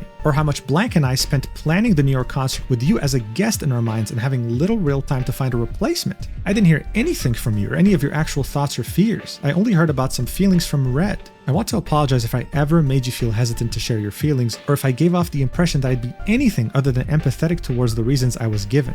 But I truly hope in the future we can be more open to communicate our feelings so that the other feels less nervous or upset about things. I know you've never given me a reason to doubt the strength of our friendship until this year, so I want to trust and believe that it isn't as bad as I was imagining when I received the messages from Red. I hope that things can be okay, and that you know I'll still be here to listen to you if you ever want to talk about it all more. So as we can see, Sinder in her mind so far, I mean, this wasn't a big deal, right? Like, oh, she can find a replacement. It was probably not a big deal for me to perform in the concert anyway. It was only like 1 or 3 songs. And oh, she'll probably have many more friends there anyway. She doesn't need me. It could be insecurity. It could be the idea of work taking over your mind. It could be many factors. But there's a huge difference to how Numi perceived their friendship versus how Sinder perceived their friendship, right? To Numi, this was a best friend. It would have meant the world if she was there. To Sinder, she has a bunch of other friends. Yeah, she's a good friend, but I just can't make it. I'm sure she can find a replacement. Sinder would reply saying, it's okay, Numi. I hope you had a good time with everyone after this past weekend. I'm really sorry for putting you in this situation and making you feel so frustrated about everything. I've been so stressed out with the things going on in my life and career lately that I hadn't stopped for a second to consider how my actions were making you feel. She would agree with Numi that Red should be the one telling her about how she feels about things, that she's a friend and she deserves to hear things from her mouth directly. She would say how it's always been extremely hard for her to voice how she's feeling with people in general, especially when she's anxious about the situation.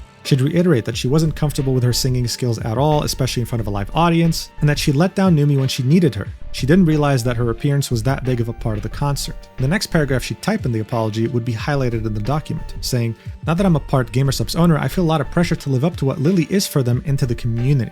My announcement didn't really make the splash I thought it would, and VCard is probably their biggest new drop this year. For full transparency, I made plans to collab with Lily the day after VCard's launch day, which would have been the 18th. but because the launch was pushed back, the collab was pushed to this weekend. I didn't really know how to tell her no, so I planned it as early in the day as possible to be able to make the late train to New York City. She then confirmed that she is coming to Numi's show, and said that she could try her best to perform their cover song together to make it up to her based on the planning process, right? If it's possible to actually find a replacement or not. She would then say, "I'm really sorry about all this, Numi." In the document, she would specify what she meant when she said she didn't think the announcement made the splash she thought it would, saying this was such a major and massive accomplishment to me, and it felt like a lot of people, including some of my closest friends, didn't notice or care. Now again, Numi would reply with a very lengthy message, but again, I really have to emphasize it's very important because it shows not just how she felt, but how multiple of Sinder's friends felt, including Bao. She'd say, "All I really wanted in all of this was to hear how you felt, so I really appreciate you being open and honest with me despite everything. I was given so many different reasons, and when you brought up feeling obligated to be there for the V-card thing, I think it really made me feel sad because you didn't acknowledge anything prior to that. It was the first I heard from you regarding the concert, and hearing you connect the reason to business, I felt like I meant less to you. As disappointing as it was, I truly just wanted to hear from you, so thank you again for opening up in the previous message. Red is a nice friend to me, and I understand for a lot of business things it's better to go through him, but this was just something very deep and personal to me and something that you committed to with me when I asked you in person. So it meant a lot more to hear from you in that respect. The different responses I'd get from the both of you were very confusing, but most of all, it left me confused with how you truly felt regarding it all. I hope from this you can understand that I'm here for you too. We do different things, but we're both in the same space dealing with a lot of similar difficulties. I'll always be here to extend an ear or a hand if you need me, especially if it's relating to music. One of the reasons I kept asking you if you were sure about the show, aside from the prep for everything, was because I wanted to know if you were having any second thoughts, or if you needed to vent any frustrations or fears regarding performing. I've told you this, but I had stage fright for years because of a traumatizing first experience, and I only gained confidence through VTubing and making music with blank. Every single show I've done was either ruined or messy in some way, but I've still managed to push forward and get over a lot of my fears. When Red was telling me you were anxious, I wish you could have brought it up with me sooner. It's scary opening up to people, especially after you told me how other friends were to you in the past, but I promise you I would have been here to listen to you and hear about everything and reassure you that it would be okay. If afterwards you still felt too scared, we could have figured it out and found a proper replacement without any added stress from both of our ends. In the next 3 paragraphs, she would reiterate that she's there for her if she needs her, that she's there to listen, that she's there to support her.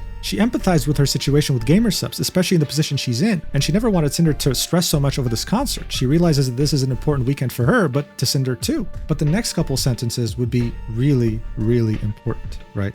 Numi would say, "Despite the fears I've had over our friendship, I have tried my best to silence any kind of demons I've had telling me the worst case scenario. I remember the person you were when we met, and I want to fully believe that you're still that person that I know would be there for me and her friends and her community. And like I said, you don't have to do anything to make things up to me. I truly just wanted to hear your thoughts. It's okay. Thank you again, and I accept your apology." So her saying, despite the fears I've had over our friendship, the demons she tried to silence in regards to Sinder. This is an extremely important detail because this was exactly how Bao felt too. Since the end of 2024 leading up to 2025, Sinder would get extremely busy with work and would start to truly neglect her friends. Numi was pretty much revealing to us here that these demons were in her head for a while and she tried to silence them for as long as she could. Just like Bao, always trying to give Sinder the benefit of the doubt, putting herself in her shoes and trying to empathize. Obviously, that's a very big deal. It shows that you're neglecting your friends, miscommunicating, etc., etc. And to Sinder, she'd admit that this whole situation was a wake-up call. She realigned her priorities, and she told herself that she couldn't let something like this ever happen again.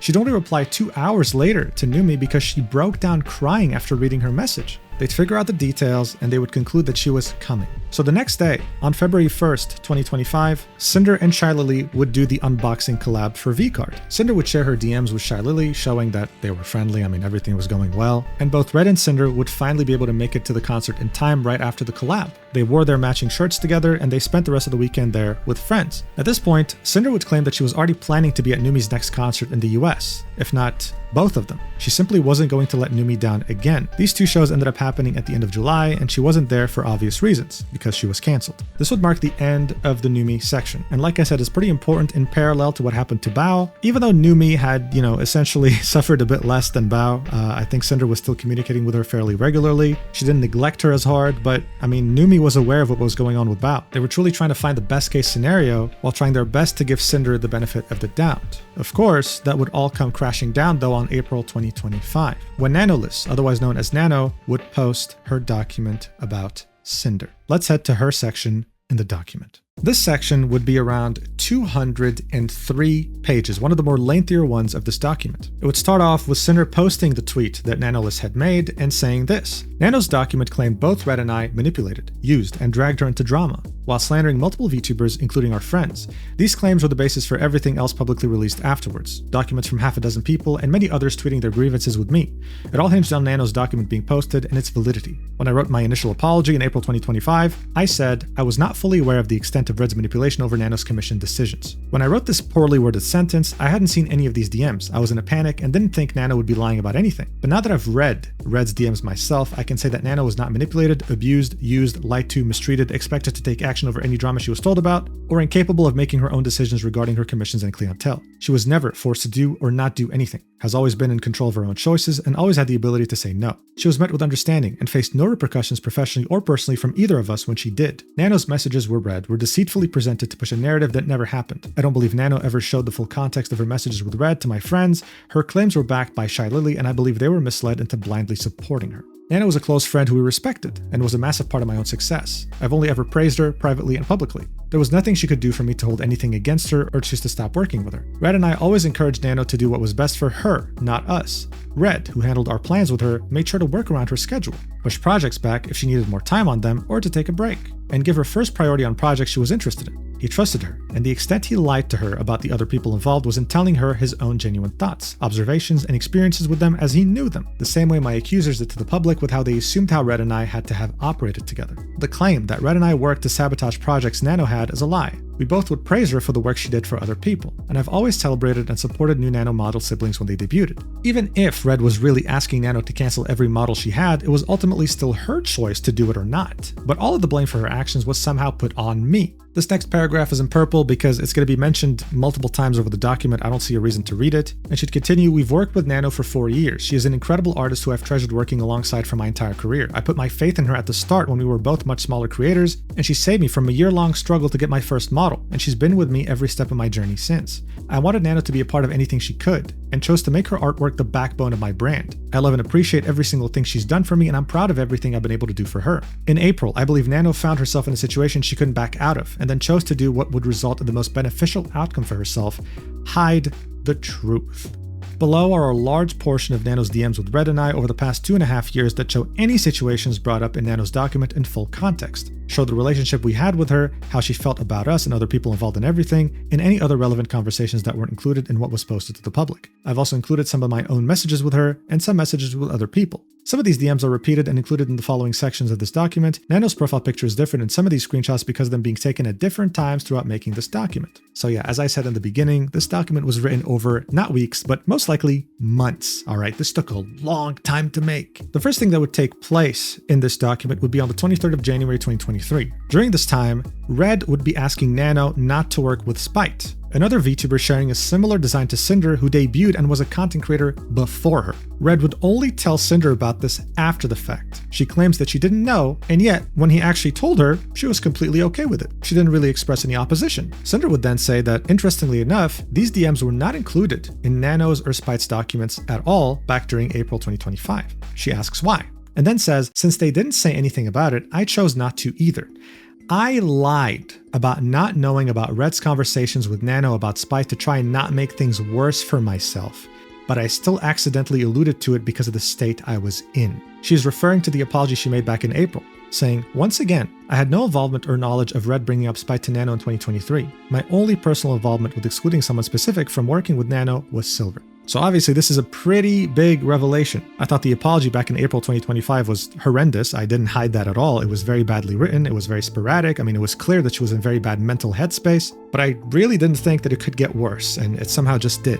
Yeah, she straight up lied. And yes, it's bad even if you were to look at this objectively. Red would comment in the document saying Cinder was upset over what we both thought was Spite copying her. I saw Spite interacting with Nano, possibly with the intent of trying to work with her. This was the logic, and would then say I've never talked about Spite with any other artist, and I'm sorry that I asked this of Nano. So this overall gives us a good idea about how even back in January 2023, both Red and Cinder displayed paranoia in regards to others. Cinder would search up the name Spite in her DMs with Nano to prove that she had never spoken to her about it, that it was only Red that mentioned her. The next few pages in this document would be just very normal, uneventful conversations between Red and Nano. This was in an effort to show us that Red and Nano only spoke respectfully to each other, and that Red was very accommodating to her, regardless of whether she needed to change around schedules or couldn't finish something on time. There will be around half a dozen pages of this. But then we'd find ourselves back right where we started. This paranoia that Red had displayed about Spite on January 2023 would actually continue in May 2023, and this time it would be about Silvervale. Red would ask Nano about when she made Silvervale's first model because him and Sinder was starting to grow suspicious that it had to do with Sinder in her debut a couple months earlier. Their logic was that Nano wasn't well known as a model artist in the summer of 2022 and had only done 3 models at that point, including Sinder's. So this was them pretty much implying that they thought she was copying Sinder because Sinder was doing so good, right? There's going to be more about this topic, way more, in Silver's section of the document, which is also over 200 pages. So overall, during the month of May 2023, Sinder was working with Nano to make her art for her GamerSupps cup. She really wanted to be the first GamerSupps cup with Nano's art on it. She also really wanted to be the first full-color cup, something that the company was still experimenting with. However, she'd find out through her GamerSupps manager that the reason why the company even started coming up with the idea of making a full-color art piece on a GamerSupps cup was because of the piece that Nano had drawn for Silvervale, something that hadn't released yet. When finding out about this news, both Sinder and Red tried to rush Nano to finish her art ASAP so that she could be the first creator to have a cup with GamerSupps that had Nano's art on it before Silvervale. This was because she wanted to feel special, but also because she didn't want people to compare her to Silvervale like they've been doing for a while now. At the same time, what was even worse is that in Sinder's opinion, both her art and Silver's art was fairly similar, with both of them making a heart shape with their hands. Nano would of course wonder why they were rushing this cup so quickly. This would be when Red would reveal to her for the first time about the unspoken drama between Sinder and Silvervale, and says that, for example, Silver was rated by Sinder multiple times on Twitch, and she's the only one that Silver doesn't thank by name. He'd also mentioned that Silver refuses to acknowledge Sinder by not following her anywhere, because he's assuming that Silver dislikes her for copying her. This is when he would really give her the entire backstory, right? How Sinder wasn't even Sinder in the beginning, her VTuber model was meant to be her ASMR persona called Tashi, how she then became a hellhound purely because she didn't want to copy Silvervale's model at the time. And this would also be the first time Red would reveal his obsession with having Silver and Sinder collab and interact, showcasing how well they fit together due to their designs and revealing how Sinder always feels like she's in Silver's shadow. These DMs would last for a long time. And even then, Red would say something interesting here. There's more drama that happened over the past couple of years, but it's all from Silver's side. At some point, he'd realize just how long this conversation has been going for and would tell Nano, "Oh wait, it's late for you, you should sleep." To which Nano would reply, "Don't worry, I love gossips." Red would comment on this in the document and say, "Nano's always been open to talking about drama and gossip with me." I guess he felt the need to highlight that he wasn't forcing her to listen to any of this. He'd go on to talk about the first interaction Sinder had with Silvervale, which was a complete misunderstanding, in which she posted art of her character with Silver's and mistakenly put the hashtag Cindervale, which was seen as a shipping hashtag, right? Don't worry, we'll go through this entire backstory in Silvervale's section. In any case, Red proceeds to share his speculations and theories about Silver, going as far as monitoring the viewer list during Sinder's debut and seeing that Silver was in chat for around an hour while not saying anything. He also adds that a few weeks after Sinder's debut, Silver would go to Nano for a model, after her art had significantly improved. But it was almost as if he was taking credit for that, and this is something you'll see more than once in this document. Overall, a lot of these topics will make a comeback in Silvervale's section, but that's way later in the document. Nano's section is the first section about someone else involved in the drama that Sinder wants you to read. And this is doing nothing but showcase to us how obsessed Red was with Silver, typing about her for hours. In any case, we'd go back to the topic of the GamerSupps Cup, and he'd say that Silver is probably racing to release her GamerSupps before Sinder, and would add a small remark saying that he wouldn't mind if GamerSupps had their booth at Anime Expo with both Sinder and Silver on the art together, purely because it'll just make Silver mad, while adding a laughing emoji. He'd then speculate that Silver stalks Sinder's page, which is why she asked Nano for a model, going as far as saying that Silver has too much of an ego and will never give Sinder validation because she believes that Sinder is a copy.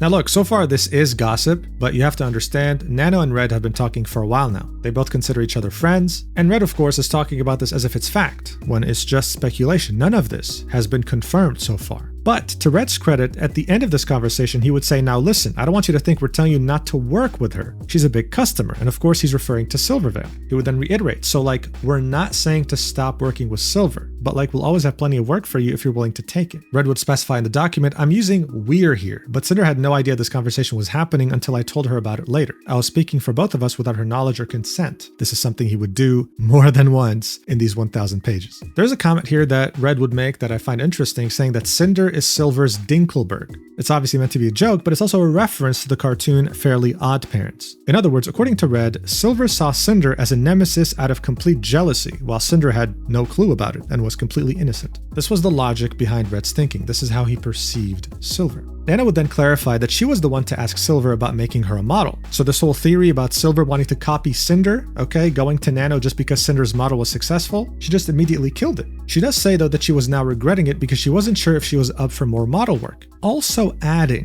that all this talk makes me feel sus. So look, I don't know if you'd call it manipulation. I think maybe manipulation might be a bit too far, but this multi-hour gossiping tirade of Red definitely was starting to influence Nano's opinion of Silvervale, even though none of it was rooted in fact, it was all speculation. Red would make a comment about this in the document, highlighting that Nano didn't want more model work, without highlighting how much she now found Silver to be sus. It sounds kind of similar to what happened with Bao, when Red would sit there and vent that Bao was stealing editors, was stealing things from them. All this negative gossip seems to have an immediate effect on Nano, and this is something that Red fails to acknowledge or mention throughout this document. After this, Red jokingly welcomes Nano to the inner circle. This was because most people had no idea about this drama. Nano was one of the few people that was told about this by Red. This conversation would really go on for a very long time. But the next notable thing that would happen would be Nano saying, like my VTubing arc, I'm moved by spite and I enjoy it. She's referencing the fact that when she gets angry, she wants to destroy, right? Red would reply to this and say, be careful with spite. I hear she copies things, lol.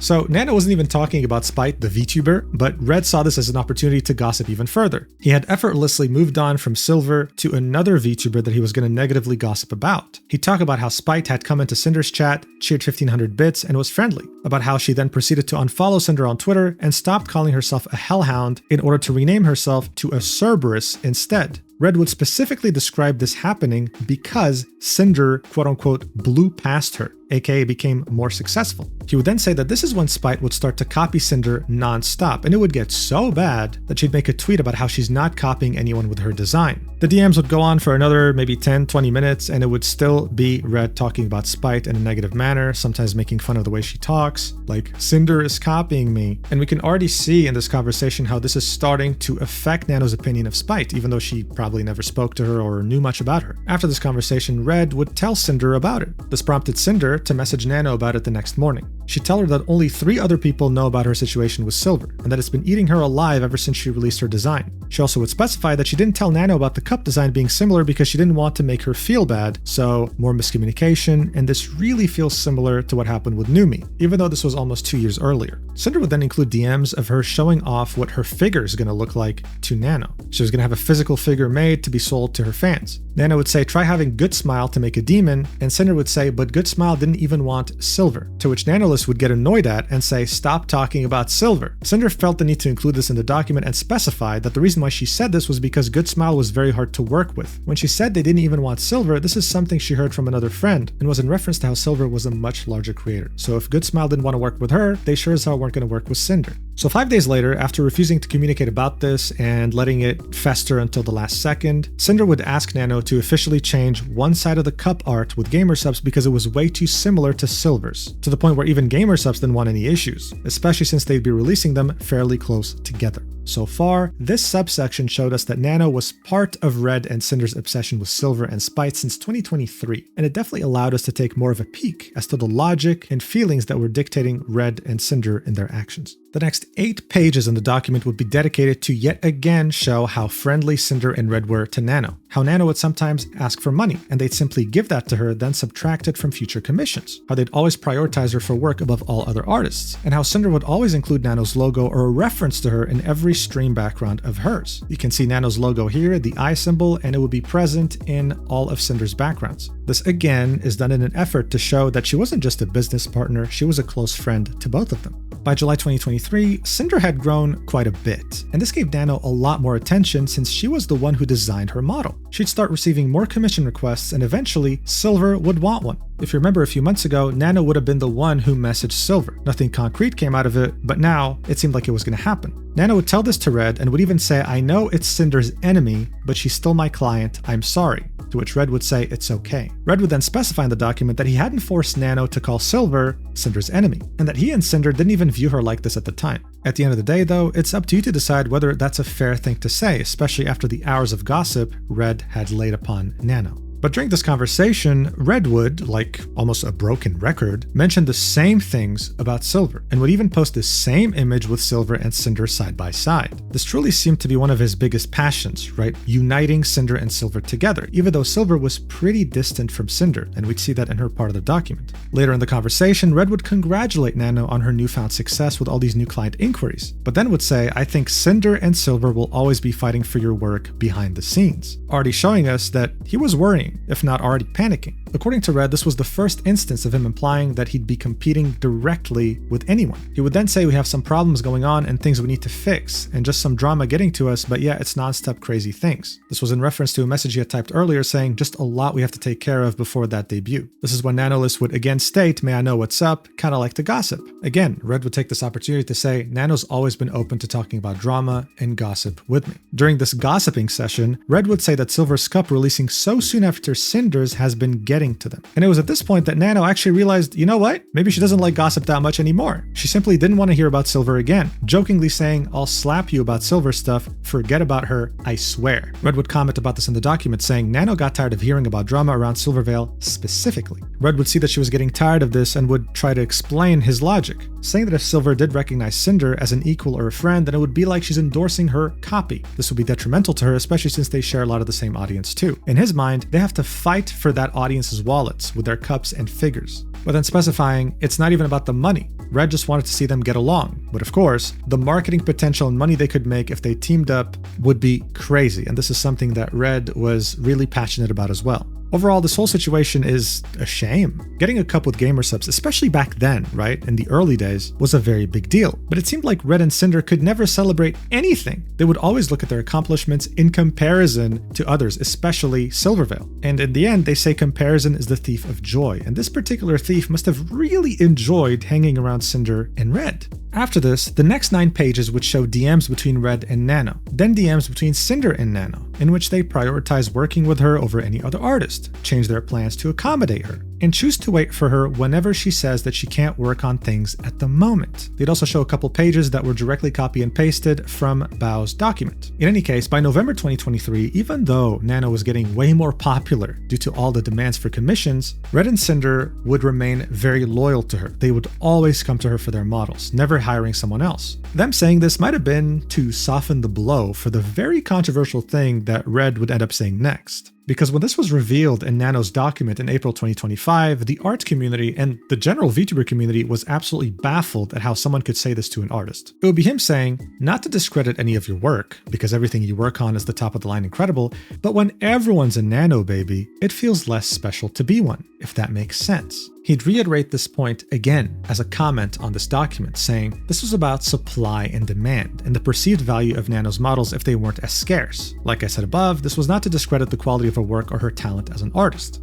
I would recommend you say this to any artist you might know. You'll probably get punched in the balls. An artist lives to create, right? They want to do as many beautiful things as possible to impact as many lives they can. To attribute this action as a cheap supply and demand business tactic is genuinely, in every way, an insult to their work and their entire reason of being. But Red couldn't see that. He was too busy thinking about business. This was Red essentially trying to gatekeep Nano from others, all for the sake of making Sinder appear more special. Some people call it manipulative, but that's up to you to decide. Regardless, Red would reiterate that both him and Sinder loved Nano. It just sucks that right now everyone wants a Nano model. I mean, it's good because you make a lot of money and you gotta eat lol, but sucks that it's not as special. He would again make that same point. Nano would express, I'm actually hard grinding because next year I might get my own house, to which Red says, housewarming party when? Now at this point, both Red and Sinder wanted to make her 3.0 model to be ready by 2025, right? This was the end of 2023. Nano would say, look, since I'm booked till June 2024 so far, let me know whenever is possible to confirm this new model, so I'll stop the models a bit for real and focus on yours. Red would say, I'll have to talk to Sinder and talk to blank again, and then Nano would say, like I said, would be an honor to keep being Cinder's mama, but if she wants to go for blank, it is what it is. Won't take it personal or anything. The reason why these DMs are there is so that Red can say, her saying it is what it is almost sounds like it's just business. This is in reference to something we'll see later that made Sinder look bad.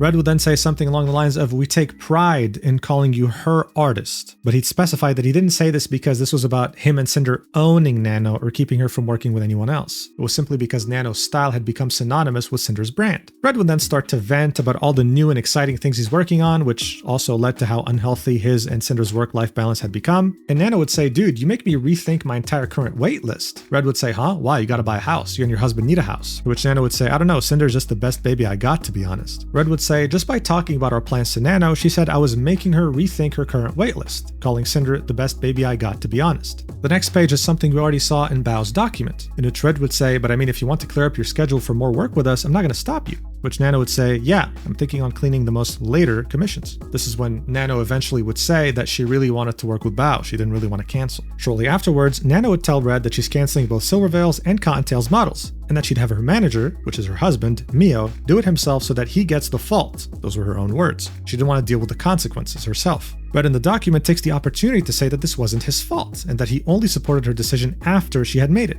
never manipulating her prior. So again, this is up to you to decide whether it's true or not. A couple days later, this is exactly what would happen. Nano would message Silver, we already saw this in Silvervale's document, and would tell her that she has to cancel the model commission because her manager, aka her husband, was asking her to cancel the most commissions possible for health reasons. Cinder would then take the time to show the message she had sent Silvervale, congratulating her on her gamer sub stuff and how she received it and how they look amazing. This was 2 days before Red's conversation with Nano, right, talking about canceling Silvervale's model. Silver would show this message in her document and would be disgusted over how Cinder was saying these nice things, while from her point of view, Red was in DMs with Nano, canceling Silvervale's model. Cinder would argue that this message was genuine, and that she had no idea what was going on in Nano's DMs. After canceling, Nano would express in her Discord server how she's feeling healthier and less stressed. This was a day after she had decided to cancel both Silver's and Cotton's models. To Cinder, this is all very two-faced, because when Silvervale would post her document about Cinder, Nano was already very well aware why Silver's model was cancelled. She still, however, replied to Silvervale's tweet and would say, "I literally can't believe this," linking a screenshot of the section we just referenced very shortly beforehand,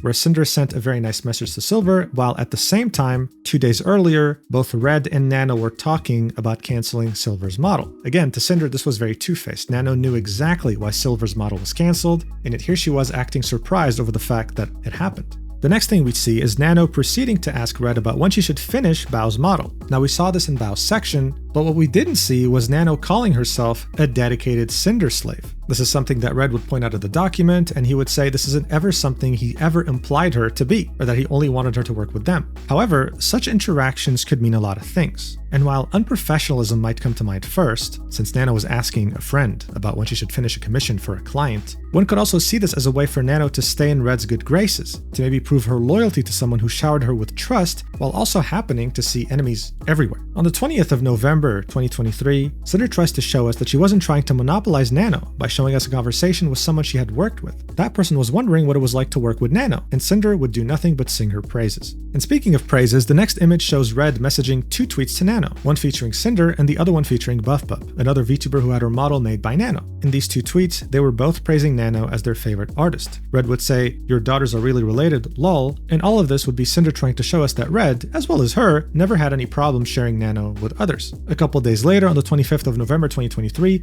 we'd see that Nano misunderstood a conversation between her and Red. This was in reference to when Red would say, "Hey, if you make more models, then it's less special." She would come to the conclusion that she wasn't okay with it after speaking to some friends, and would realize that she was still pretty confused about the sentence in which Red said that more models mean that they're less special. She understood this as Red saying that she should stop making more models and just purely focus on Cinder. At this point, I feel like it's important to mention that Nano is Brazilian, her first language is not English, so maybe the misunderstanding stemmed from that. I don't know. Still something important to know. Based on Red's reaction in the DMs and based on the comment he made in the document, he was visibly caught off guard. He was under the impression that Nano wanted to work on more Cinder stuff. That's the impression he got from her messages. And he reiterated what he meant about her making more models for other people in regards to how it would be less special. He'd say that's with anything though, not just your work. If you have something special and then everyone wants and gets that thing, it makes it less special. I'm sorry you were under the impression we were trying to make you only do work for us. Nano would then say, but every single model I do is unique and I make them special in their way. It's not like I'm selling Cinder Cinder to everyone, please don't feel this way. She then even apologized, saying, I'm sorry I made you both feel this way too. But still, even after this entire interaction, Red would still, triple down now? He'd say, to me it was a matter of supply and demand, just like a rare trading card. The more models Nano made, and the more often she would, the less valuable they'd become for the people who have them. Nano's models are all incredible quality, extremely unique, and highly sought after, but they'd each individually be less special or valuable if there were 100 of them rather than only 10. So essentially he was treating this like Pokemon, when in reality this was someone's living, someone's passion, and someone's objective to make as many awesome models as possible. He'd then say, I only thought this way over models because of the role and importance they play for a VTuber, and the importance Nano's art was to our brand. It was never about who was asking Nano for a model, just that more and more people were. More new model clients meant more recurring model clients, meaning less time for anything we wanted to do with Nano, which is why we considered an exclusivity deal in January 2025. My priority has always been our plans and our schedule. Everything a VTuber does revolves around new model debuts. Merch, music, events, and more are all planned around a new model or outfit as a centerpiece. That's why I always asked Nano about her schedule and where she could fit in our plans at the consistent pace we've always the sentence just ends here. There's literally just a period. Where she could fit in our plans at the consistent pace we've always. Okay, that really caught me off guard. Anyway, he continues, that way we could keep up with the pressure to always do bigger and better things all around new models. On the other hand, as you'll read, I could also completely sympathize with Nano's perspective as an artist. In an artist's view, they want their art to be everywhere and seen by as many people as possible, and have more and more people appreciate their craft, hard work, and love they put into what they do. More artwork for more clients means more of their work will be seen by more people, leading to more new clients and more new opportunities to sustain themselves financially. New ideas and new concepts that come in keep work exciting and prevent creatively burning out from doing the same thing over and over again with the same older clients. When Nano told me how she felt, I was 100% on board with what she was saying and had no reason to argue against her, even if my priority has always been Cinder's projects. I also cared about and prioritized Nano as my friend and what she wanted to do for herself. I apologized to Nano for the confusion and accepted her decision without any pushback. When I said business is business in these messages, it was referring to the fact that Nano made a business decision that was best for her, even if it wasn't necessarily what I wanted, and I respected it, didn't hold it against her, and worked around it with her. In the next screenshot, we could see him saying that sentence. In fact, he says it twice. The first time would be in reference to Nano saying, thank you for understanding my side, we're all trying to have our names everywhere. Just please don't take this personal or anything, I still love working with you guys, and again, apologize for the trouble on your plans. The second time would be when she'd say, I want to take Silver's model, but I don't want to disrespect Cinder. I just want to do pretty models, no hurt feelings. And Red would say, business is business, with a laughing emoji. From Red's point of view, he was completely understanding and sympathetic to Nano's side of things and working with Silvervale. He would never ask her not to work with Silver or to cancel her model, but if she wanted to work with Silver, then there was nothing he could do to stop her. It was her business decision, and he respected it just like he always had. This is what business is business was referring to, according to him. He would then reassure her that everything was fine, but then at the end would say, me and you are good, but I still have to tell this to Cinder, with a laughing emoji. And then he said it'll be fine. He felt the need to specify that this was a joke. After this conversation, Red would respect Nano's wishes, but then say they'd have to cancel Cinder's 3.0 model until further notice, instead only focusing on the upcoming pirate outfit because he was assuming Nano wouldn't be able to do both now that she's going to commit to working with others. This is when Nano would say, I might be able to, considering I'll only take Silver back. It wasn't clear why she wanted to still cancel with everyone after having this lengthy conversation with Red, but at this point I think there was a big problem with both communication and expectations on both ends of this relationship. Red should have never brought up his paranoia and rivalries into his business relationship with Nano, and her liking gossip doesn't really mean much seeing that he initiated the first move. What he did was unprofessional and does a disservice to the person he's representing, which in this case was Cinder. On the other hand, Nano was all over the place. She was doing a disservice to people who were willing to spend thousands of dollars on her models by being so indecisive, and she mistakenly, through a number of different factors, saw this as some sort of loyalty test with Cinder when it wasn't really the case. At least, that's what Red and Cinder claim. Now next up, there will be a conversation about another VTuber by the name of Giri, another one of Cinder's friends. She was first mentioned like close to 10 pages ago, but it was very out of place. It was just this page by itself. This will be one of the many projects that were going to be cancelled because of Nano wanting less work. On the 19th of November 2023, Nano would bring up her name to Red, saying that Giri might be interested in a model. Red's reply would be, ain't no way, crying emoji. She's gonna want you for sure. To which Nano would say, hold on, it's not like this. Then they would change the subject. We're now back to the 25th of November when Nano would say, I might be able to, considering I'll only take take Silver back. Red would then ask the question, did you end up working on Giri's model? To which Nano would say, oh, not yet, she was just browsing. This is when Red would say, no worries, business is business, further explaining what this means in the document, saying, business is business here is me telling Nano that no matter what her decision on Giri's model was, I would accept whatever outcome she chose. I didn't want to affect her decision about it, and Giri never came up between us again. At this point, this sentence was his catchphrase. Anyway, they'd continue their conversation, and Red would start worrying that Nano told everyone, including Silver, that the reason why she chose to cancel their models was due to Sinder, to which she would say, I told them all it was health issues. Before ending the conversation, Red would make sure to specify, we never want to make you feel like we're making you or forcing you to work on or not work on something. Sorry that it sounded to you like I was telling you to only do Sinder work. The next day, on the 26th of November, Nano would personally message Sinder to make sure things were okay. This is when the infamous phrase, it's just business, would make an appearance after Sinder would write it in DMs, a phrase that would become a meme during her cancellation on April 2025. In the document, Sinder would take the opportunity to explain the reasoning behind this phrase and why she wrote it, saying, since it has been completely ignored in my apology, deceptively misinterpreted, and turned into a meme, let me explain again what I meant by it's just business when I used the phrase myself. If Nano had chosen to pause, delay, or cancel any planned or future work with me for any reason she would give me, whether due to other clients, burnout, or any other reason, then it was just business. Both Red and I had repeatedly reassured Nano over the years that there was nothing she could say or do to make us choose to stop working with her, and nothing about our work together would ever make me rethink the friendship I had with her. Our feelings did not dictate Nano's business and commission decisions.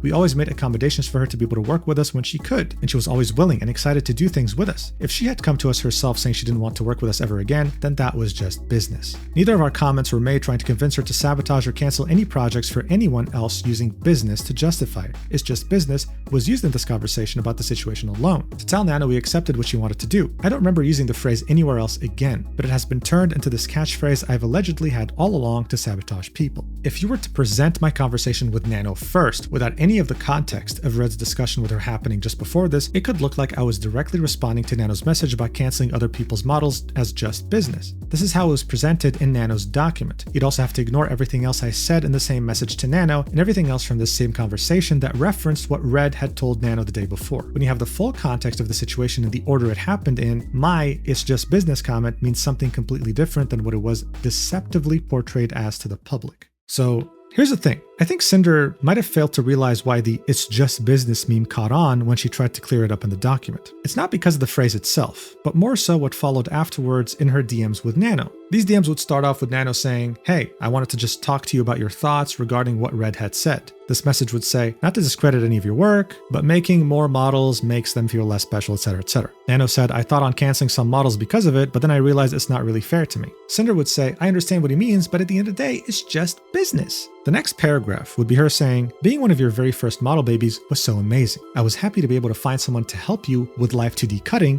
to improve your skills.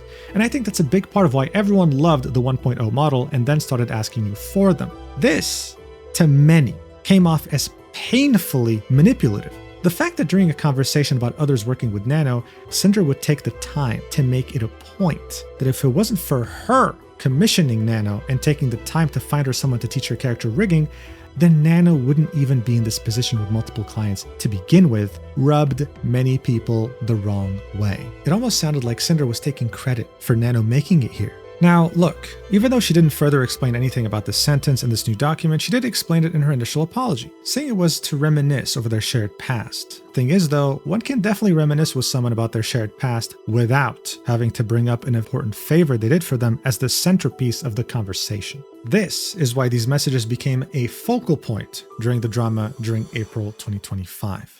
The next two pages would then be more DMs between Red and Nano in which they treat her very well, moving projects around to accommodate her, etc., etc. But then Sinder would make it a point to include some DMs between her personally and Nano showing how well she treated her as well. Like for example, congratulating her about working on so many different cool projects with different people. The next 5 pages would again be DMs between Red and Nano in which she was accommodating her, being fully understanding of her situations, etc., etc. And then the next image would show DMs between Nano and Sinder in which Sinder helped her out with with some audio questions. This was an effort by Sinder to show that she did have normal conversations with Nano and that she was very nice to her outside of this situation. The next event in the timeline would be on the 25th of June 2024. This is when Nano would tell Red that she was getting less commissions than usual, and that this worked for her because she wanted to take more time to try and stream more often anyway. She would, however, indicate that she was interested in taking on more Sinder work. This, of course, made Red visibly overjoyed. A week later, Nano and Sinder would collab while streaming together. Sinder and Red would stop by Nano's meet and greet and anime expo.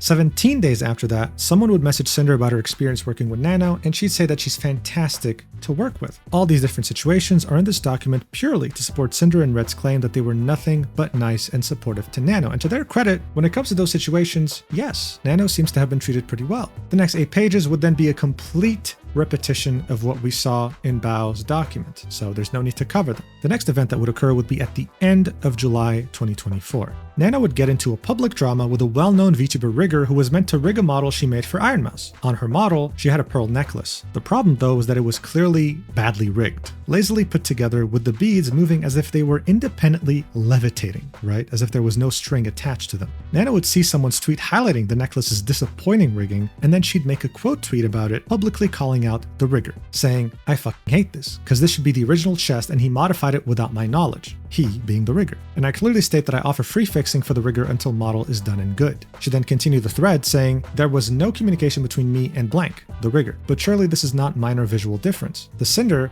this was Nano admitting that she had never communicated with a person she publicly called out. Of course, drawing a parallel between this and Nano publicly making the document about her in April 2025 without messaging her first. Nano would reply to herself again saying, "Yeah, I learned to stand up and tell clients that I won't work with them if it's rigger X. It's kinda douchey, but feel like it's needed." To Sinder, this is proof that Nano could stand up to herself if she found something to be weird, further proving that she wasn't manipulated to cancel anything by Red. As this was happening, both Nano and Red would speak about it in DMs. In it, we can see Nano trying to put on a brave face while stressing out and not really knowing if she did the right thing. Red would be there to reassure her, telling her that she did indeed do the right thing and shouldn't worry. At some point, Nano would say that she'll probably apologize because she doesn't want to stain her name while potentially staining Sinder's name as a result. Red would tell her it won't. Trust me. In other words, what he was saying was, don't worry, and no need to apologize. Red would make a comment in this document saying, "Some of my messages here aged really well." This is of course ironic. The document would then show a now deleted tweet of the rigger in response to the public callout, saying, "I fucking hate this." Nanoless removed herself from tag and direct conversation and uses emotional language to attack and rally rather than actually caring about fixing the art that I've provided instructions for 7 months. But the focus seems to have shifted away from, and that's it, that's where the tweet ends. Overall, the subsection was aimed to highlight that in Red and Sinder's opinion, what Nano did to that rigger was wrong, and that they could draw direct parallels between this and what she did to them in April 2025. I should mention though that after the public callout, the rigger fixed this issue fairly quickly, very quickly in fact. However, it's not really known whether this rigger and Nano are on good terms today or if they're still hostile to each other. The next 12 pages in the document would be a complete repetition to what we already saw in Bao's document, so we're going to be skipping those. After these repetitions, the next 8 pages would be more DMs trying to showcase how well Nano was treated by Red and Sinder, even including details about how Sinder and Nano had collabed on her birthday, for example, and how much fun they had, recounting it in DMs. There's going to be more pages like this in this document, so from now on, I'll be skipping them since I'm assuming that you got the point. This leads up to the next topic. On the 29th of September 2024, 2 months after canceling Bao's model, the word exclusivity would be brought up for the first time. But unlike how it was portrayed during April 2025, according to this document, it was Nano that has brought this up first, not Red. Sinder would say, about 2 months after canceling Bao's model, Nano asked Red about us paying for her to cancel her projects. She brought up the possibility of some kind of exclusivity deal to Red for the first time, saying she just wants to do Sinder stuff. This is what I said about Nano accepting projects in my initial apology. Every time I had been told that Nano had agreed to work on a new commission with me, it had been willingly and with excitement. From my point of view, it was that she genuinely wanted to be working on these things. I wanted to work with Nano as much as I possibly could, making her art the face of my brand. Sinder would then say, this was followed by her canceling a long list of model projects herself for a bunch of different VTubers after filling up her waitlist with more projects than she could reasonably take on again. Sinder would then reference her initial apology again with the sentence, of her own volition, Nano canceled a large portion of her model commissions last September. Sinder would then claim that this entire conversation was left out of Nano's document, and all of the blame for these model cancellations was put on me and Red. If you're one of the 6 VTubers who had a project with Nano canceled around this time, this was what happened. Once again, I had no involvement in this conversation and was only told about what happened afterwards. So in these DMs between Nano and Red, we can see her unprompted, say the phrase, hypothetically, if I accept to be paid to cancel every commission that's not Sinder related, would you pay it? When Red would reply with, huh, I don't understand, Nano would explain in all caps, I'm freaking out with my comms and I think I just want to do Sinder stuff, I'm dying inside. I want to do my own shit too, I'm sorry, I didn't mean to ask such a weird question. At this point, Red would need a bit more to understand what was going on, and when he finally understood, he'd say, we'll pay you for work you do for us, and if you want more to do to replace other commissions, we can do that. He would then directly reply to the message in which Nano would mention her hypothetical scenario, trying to understand it more as he asked, by this, did you mean for us to pay to cancel other projects? Nano would reply with, yeah, just a silly thought. This is when Red would specify that he and Sinder were willing to pay her for new projects to replace those commissions, but not just to cancel them outright without getting anything else in return. However, Red would make an exception, adding the phrase, unless it was silver, with a laughing emoji. Here's what Red had to say in the document. I was open to the idea of exclusivity, but the details needed to be figured out. If Nano chose to keep working with us, we'd always have something for her to do. I asked Nano to clarify, and yes, she suggested we pay her to cancel on 6 other VTubers. I wasn't going to pay Nano just to cancel other projects, except Silvervale, who I said as a joke. But if she chose to cancel them herself, we'd help replace the income with our own stuff. Continuing their conversation in DMs, Nano would say, I think I'll just freak out and cancel all my shit.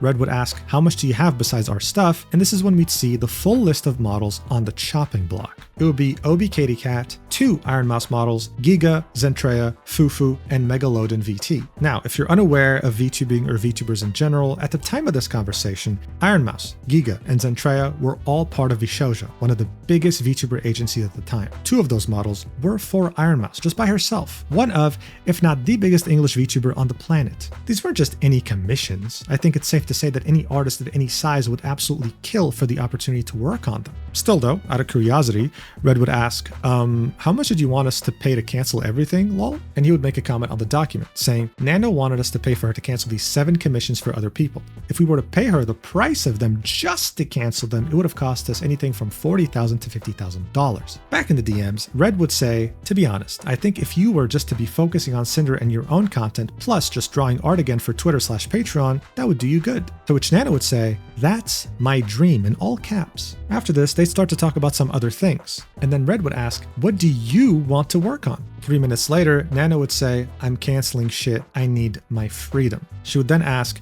Red, should I cancel blank? Say yes or no and I'll do it. I just need a voice, I won't blame you or anything. Red would panic and say, yeah, but I'll have to live with that. Nano misunderstands completely and assumes him saying yeah meant that she should cancel and says, fuck, okay, I will. Red panics even further, saying, wait, no, that's not what I meant. And Nano would say, that's my own response, not yours. You don't get to say what I do. I'm a free woman. 20 minutes later, Nano would say, okay, I'm free. I canceled so many stuff. Red, in all caps, probably worrying, would ask, what did you cancel? I was going to say you should at least keep blank because that's good advertising for you. The rest should go. Now giving his opinion. But Nano wouldn't budge and said, no, I'm so done for now. I've been thinking about this for a long time. Red would say, Nano canceled everything because she accepted too much, saying she was thinking about doing this for a long time, like she told me 2 months earlier leading up to canceling with Bao. He would then show us the images of her canceling with Bao again. We already saw this in Bao's section. Back in the DMs, Nano would end this conversation by saying, no regrets, honestly. This series of DMs was Red trying to showcase to us that he didn't manipulate Nano to cancel anything, that she took this decision all by herself, even though she implied in her document in April 2025 that she was being manipulated to do so by both Red and Sinder. This was also the first time exclusivity was mentioned, and it was Nano that brought it up, not Red.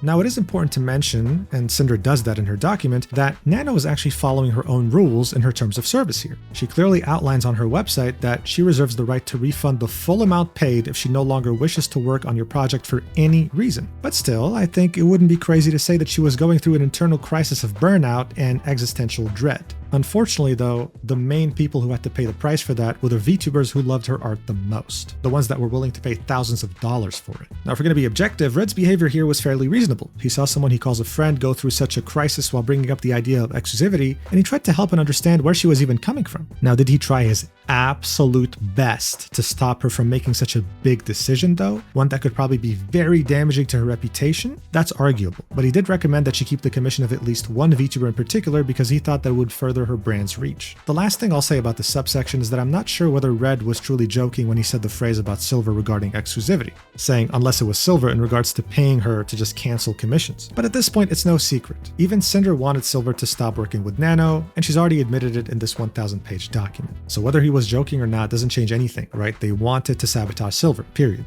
Anyway, The next 16 pages in Nano's section would be videos, DMs, and tweets, showcasing to us how Sinder not only didn't have a problem with other VTubers who used Nano models, but that she actively did collabs with them and even had some very wholesome DMs with them. The other VTubers showcased in this document were specifically Yoclash and BuffBup. We would also see how Sinder would congratulate Nano whenever she reached a new milestone, like winning the VTuber Parent of the Year award, and Red would also make it a point to praise her other work with other VTubers. Sinder would say the next event in this timeline with Nano was when she and Red made their exclusivity deal. But before we go over that, I want to address why we thought to ask her about exclusivity in the first place. There was another person we were consistently working with, and that was Artist 1. They wanted to discuss a permanent paid position with us and suggested some kind of exclusivity for the work they did. Just like with Nano, Red handled any business-related discussions with them. There is more that happened with Artist 1 in Bao's and Silvervale sections of this document. We of course saw what happened in Bao's section already, so this is kind of repetitive. In any case, we can see Artist 1 here pitching the exclusivity idea to Red and be talking about how he'd prefer a monthly salaried position over a commission by commission system. To spice the deal up, he'd say that agreeing to this would prevent him from doing things for others that are deemed Sinder exclusive, such as model visual effect work and something else that's blurred in the conversation. Red was intrigued by the idea, and this is what Sinder would have to say in the document. The next time Red and I talked about this, he said we should ask Nano for some kind of exclusivity too. Nano has suggested exclusivity to him in September, and talking to Artist 1 gave him the idea to ask her about it again. So the next step here would be January 15th, 2025, when we already saw most of what happened in Bao's document. Red would tell Nano not to take on new clients, and they would end up agreeing on Nano not working with Silver, Bao, or Cotton. That's it. Sinder, of course, was only aware of Red asking Nano to not work with Silver, not about Bao and Cotton. The next 20 pages are DMs we saw already in Bao's section, in which Red and Nano would negotiate the terms of the deal. Red would be venting about Sacramore, Bao's editor, and how he went exclusive for her, how Artist 1 would include a section specifically for Silver and Bao, but Red wouldn't push for this to be changed, and how afterwards, very shortly after, less than a month later, Nano would cancel her deal and message Sinder personally to apologize. Now we're on the 11th of April, 2025. Shortly before Sinder would be cancelled. These would again be DMs between Red and Nano, and Red would notice that Nano took on Shylily as a client and would ask her if she had any other models with her and others that were planned further down the line. Nano would say no, this is Shylily's only one, and that she needed to finish up a few things on another VTuber's model before going back to focusing on existing clients. By now, I'm sure you're aware that Red always messaged Nano to see what projects she was working on. What made this instance special is that he asked Nano specifically when Shylily messaged her. In other words, when did their communication begin? He's only ever done this once, as far as we know, with Silvervale. The reason for him doing it now, though, would start making sense when we'd see Red's comment in the document. He'd say, I asked Nano about Lily and her other projects just like I would any other time, and Nano gave me the information just like she would any other time. I thought that Lily getting a model from Nano could possibly be related to how she was treating Sinder lately.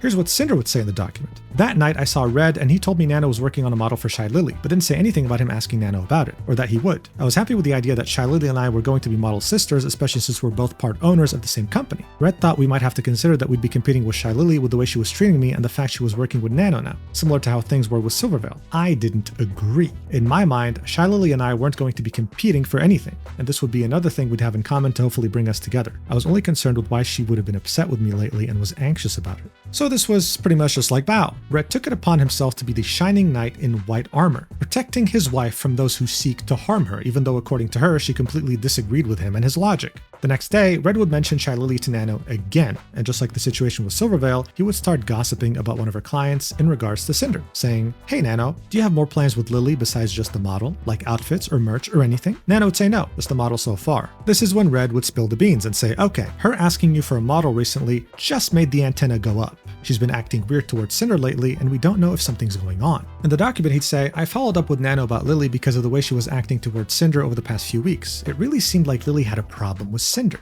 The DMs would continue, with Red specifying that Shylily's weird behavior towards Sinder had begun ever since VCard launched, a trading card game featuring VTubers that was sold by Gamersubs. Nano would ask what he considers weird behavior in this case, and according to him, Shylily would start to dip out of collabs involving Sinder last minute, as well as more recently ghosting her messages and not thanking her by name when she'd raid her on Twitch. He was confused about this because around the launch of VCard, they were still collabing. We can confirm this since we had seen earlier how Sinder barely made it to Numi's concert because of her VCard collab with Shylily. Red found it suspicious how Shylily had stated that she wasn't looking for a new model anytime soon, and yet had reached out to Nano recently. He'd then say, I don't know, hate that we keep bringing you into drama, with a crying emoji.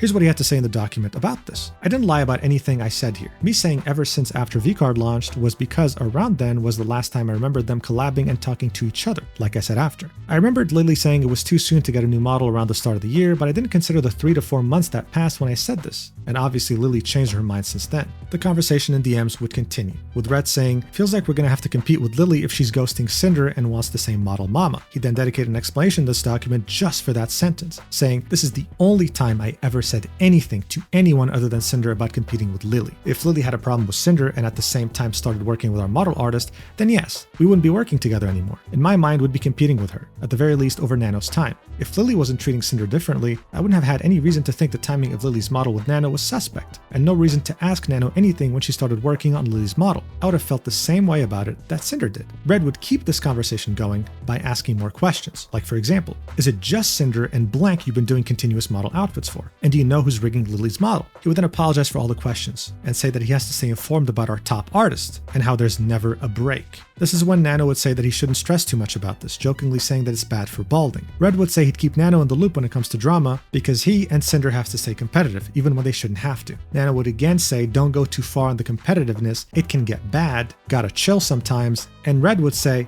hey, it's not us. Here's how he would explain it in the document. I stayed informed with Nano's plans because of who she was to us and our brand. It's always been that way and it's never been a problem with her. I said we have to stay competitive, as in a general sense with the entire VTuber sphere, even when we shouldn't have to with someone like Lily who we thought was a friend, now acting this way. Finally, the two would switch the subject and talk about art-related stuff in regards to a Sinder model. The conversation would end with Red asking Nano about her opinion on design ideas. Here's what Red had to say in the document about that. These are my last messages with Nano. I guess saying anything about Lily was a step too far for her. I don't know why, if she thought I was lying about Lily for some reason, she didn't ask me to verify what I was telling her instead of leaking our messages. I never asked, told, implied, or said anything to Nano about not working with Lily or canceling her model she already started, and I had no intention to.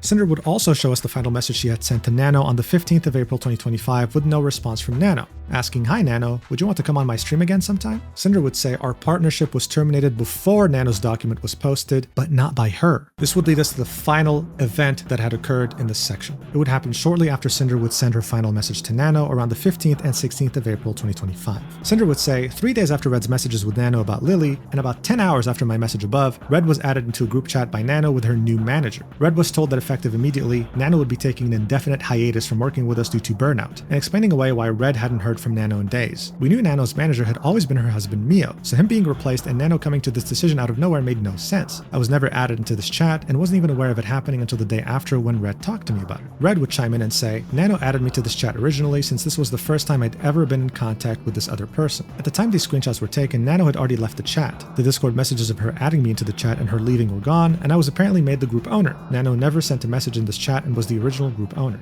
So just like Red had mentioned, he'd be introduced to Akira suddenly and would find out that Nanoless was going to be taking a break from working on large-scale commissions for Sinder. Akira, who was the new manager of Nano, would say that this decision wasn't made lightly, but was brought forth due to burnout. The entire thing was described as a temporary shift, with Akira stepping in only because Nano struggled to find the right words. Red was of course shocked, but tried to be as understanding as possible, saying that if that's what Nano wants, then he's fully supportive of that. He would mention that the project he was working on with Nano wasn't large scale. It was a fairly small model update and wondering if that would be affected too, to which Akira would specify that everything will be on hold until at least July 2025. The next day, Red, no doubt still really shocked, would message the group chat again asking for more clarification. He'd ask, is Nano taking a break from commissions in general for the next few months due to burnout from back-to-back projects and then things will resume as normal, but maybe with more time between new things? Or after her break, has she decided not to work with us in the scale she has been now, only to take on our projects sparingly so she can pursue other things? Thanks for the help.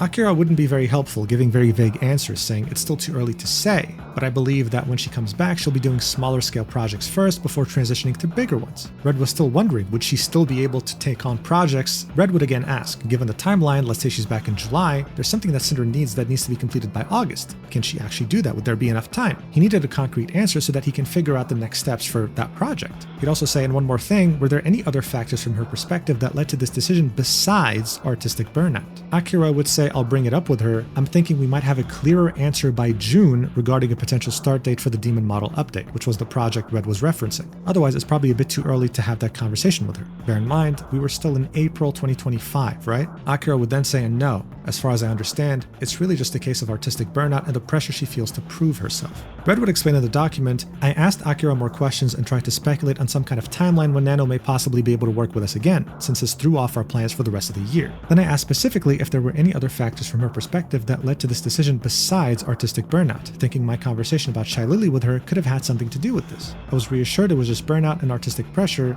Now I know I was right to suspect this. The conversation would continue, with Red wondering if he and Sinder should start looking for a new artist. Akira would say that they completely understand if they can't wait for Nano to recover from burnout and would even assist them in finding a new artist if possible. Red would express that he was simply confused about all of this because to him, Akira made it sound like Nano was breaking up with Sinder, making sure to specify that if she truly only needed a few months to recover, they'd wait for her. An hour later in these conversations, Red would say that Sinder is very distressed after he broke the news to her, while asking for a confirmation that when Nano returns, she would still be willing to work with her. Akira would again give a very vague and non-reassuring answer, mentioning how it's too early to tell, and how once Nano is ready, be it months or a year from now, then he and Sinder will get contacted again. Sinder would say in the document, after Akira's messages, I was heartbroken, distraught, and didn't know where to go from here. Akira asked for Nano to not be contacted, and despite everything, I still respected Nano enough to not reach out if that's how she felt. Red reassured me that things would be okay and that we'd work with Nano again when she was ready. There was nothing that I could think of as to why Nano would come to this decision, and without saying anything to me at all, I canceled my fancy stream I was supposed to have that night, and she would show us the 2 posts she made canceling that stream.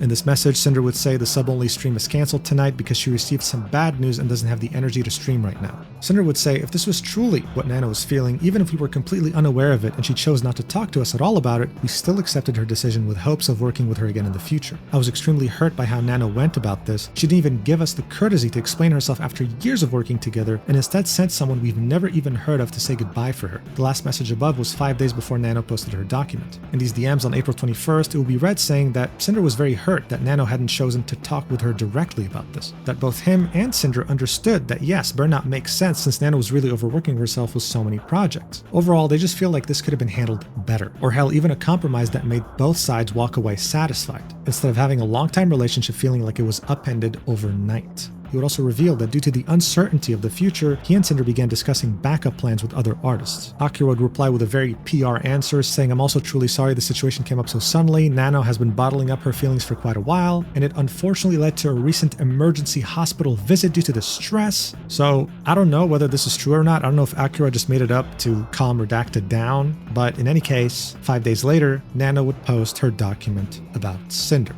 In the document, Sinder would say, Red and I were together when Nano posted her document at 1:45 a.m. EST. She was the first one to post. Around this time, Red sent her a DM saying, Nano please, but deleted it right after. I messaged her, Nano can we talk, but deleted it too. She then removed us as friends on Discord so we couldn't contact her again.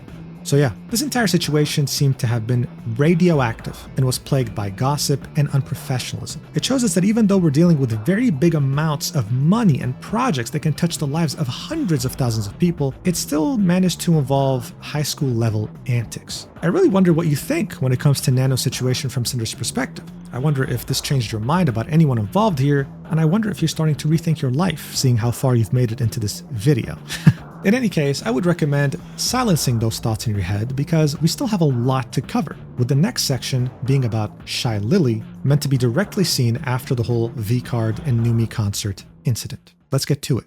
Alright, so Shylily's section would actually be a mere 25 pages. It was definitely weird how one of the main instigators that Sinder claimed ruined her life only had 25 pages in their section. Well, that would be because the next section, titled The Breakdown, meant to be more of a recap of everything we've seen so far, would unofficially, like halfway through, become a continuation of Shylily's section. Yeah, I'm telling you, this document was an absolute joy to read. In any case, before getting to the breakdown, we have to get through this section first, so let's do that. Sinder would start it off with an image of Shylily's reply to her apology tweet back in April 2025. Here's what she'd have to say about her. Shylily was a friend, but I've never been close with her. I wanted to get to know her better because of how close she was to my other friends. She's someone I've always looked up to. I saw her as a role model, and as of this year, a potential business partner. I wanted to live up to who she's been for the VTuber community and gamersubs now that I held the same title. She was the only example of a VTuber in that position before me and set the bar for what a gamersubs part owner is and does. I've never been jealous of her or envious of what she had, and I didn't see her as my competition at any point. Since October of 2024, Shylily and I had been messaging back and forth every now and then in our DMs, leading up to our interactions before and during our VCard collab you saw in the previous section. From the second half of March 2025, she stopped replying to my messages. It's not odd to get busy and miss messages, and I was guilty of that all the time to too many people, but it was out of the ordinary and was going on for almost a whole month by the time I was cancelled. This was alongside her seemingly dodging collabs we were both a part of and off-putting reactions to me rating her.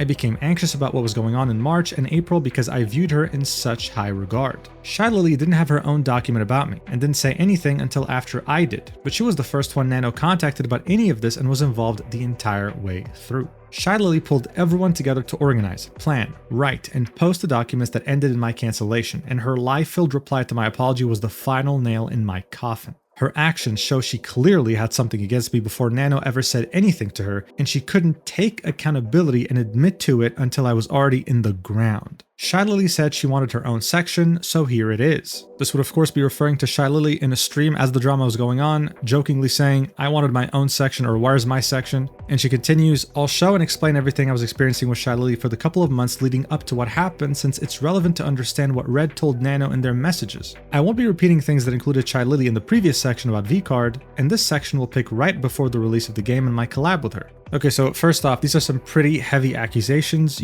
saying that she orchestrated everything, that she was involved from the beginning until the end, that her reply was the final nail in her career's coffin. It seems like Sinder was going with the narrative that Nano was manipulated, Bao was lied to, and that Shylily was behind all of it. This leads us to the first section in this document, titled VCard Launch Information. Sinder would say, "I need to talk about this first because I made a mistake and knew it upset Shylily even if she couldn't admit it to me." This event would happen on the 26th of January 2025, and Sinder would say, "Red and I were planning my stream for VCard's launch day and asked gamersubs about Shylily's exclusive unboxing stream to make sure we weren't stepping on her toes. During my stream on the 31st, I didn't start doing anything VCard related until 3 PM EST out of respect for her. Red then gave gamersubs a list of questions I wrote down for him that my community had asked me about VCard on one of my previous streams. She would include DMs like in the previous sections, but to sum this all up, this mistake that Sinder did was appearing to want to steal the spotlight from Shylily during VCard's imminent launch.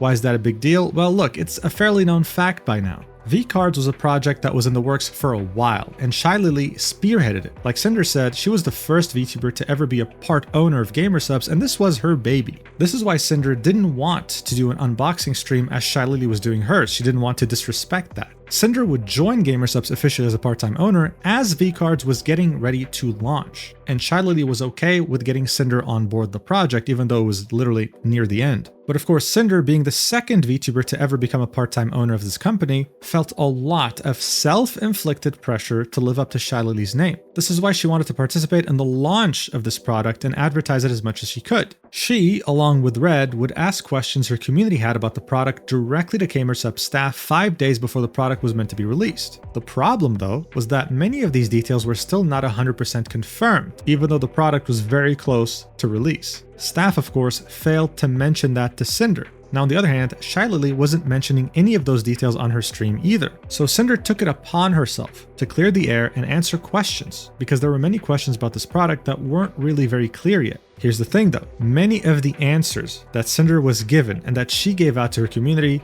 were wrong. Gamersubs would only let her know about this after she had already revealed them to the public. But by then it was too late. Since the info had already spread like wildfire, pretty much everywhere on the VCard subreddit, on Shylily's Discord server, while citing Sinder as an official source, things got messy very quickly. So on the day that VCards would release, on the 31st of January 2025, Shylily would express how angry and annoyed she was about VCard info leaking early, including incorrect information. Sinder would link Shylily's VOD of over 7 hours and a half and would provide a timestamp. I can show you a couple of quick clips that really summarize how Shylily was feeling.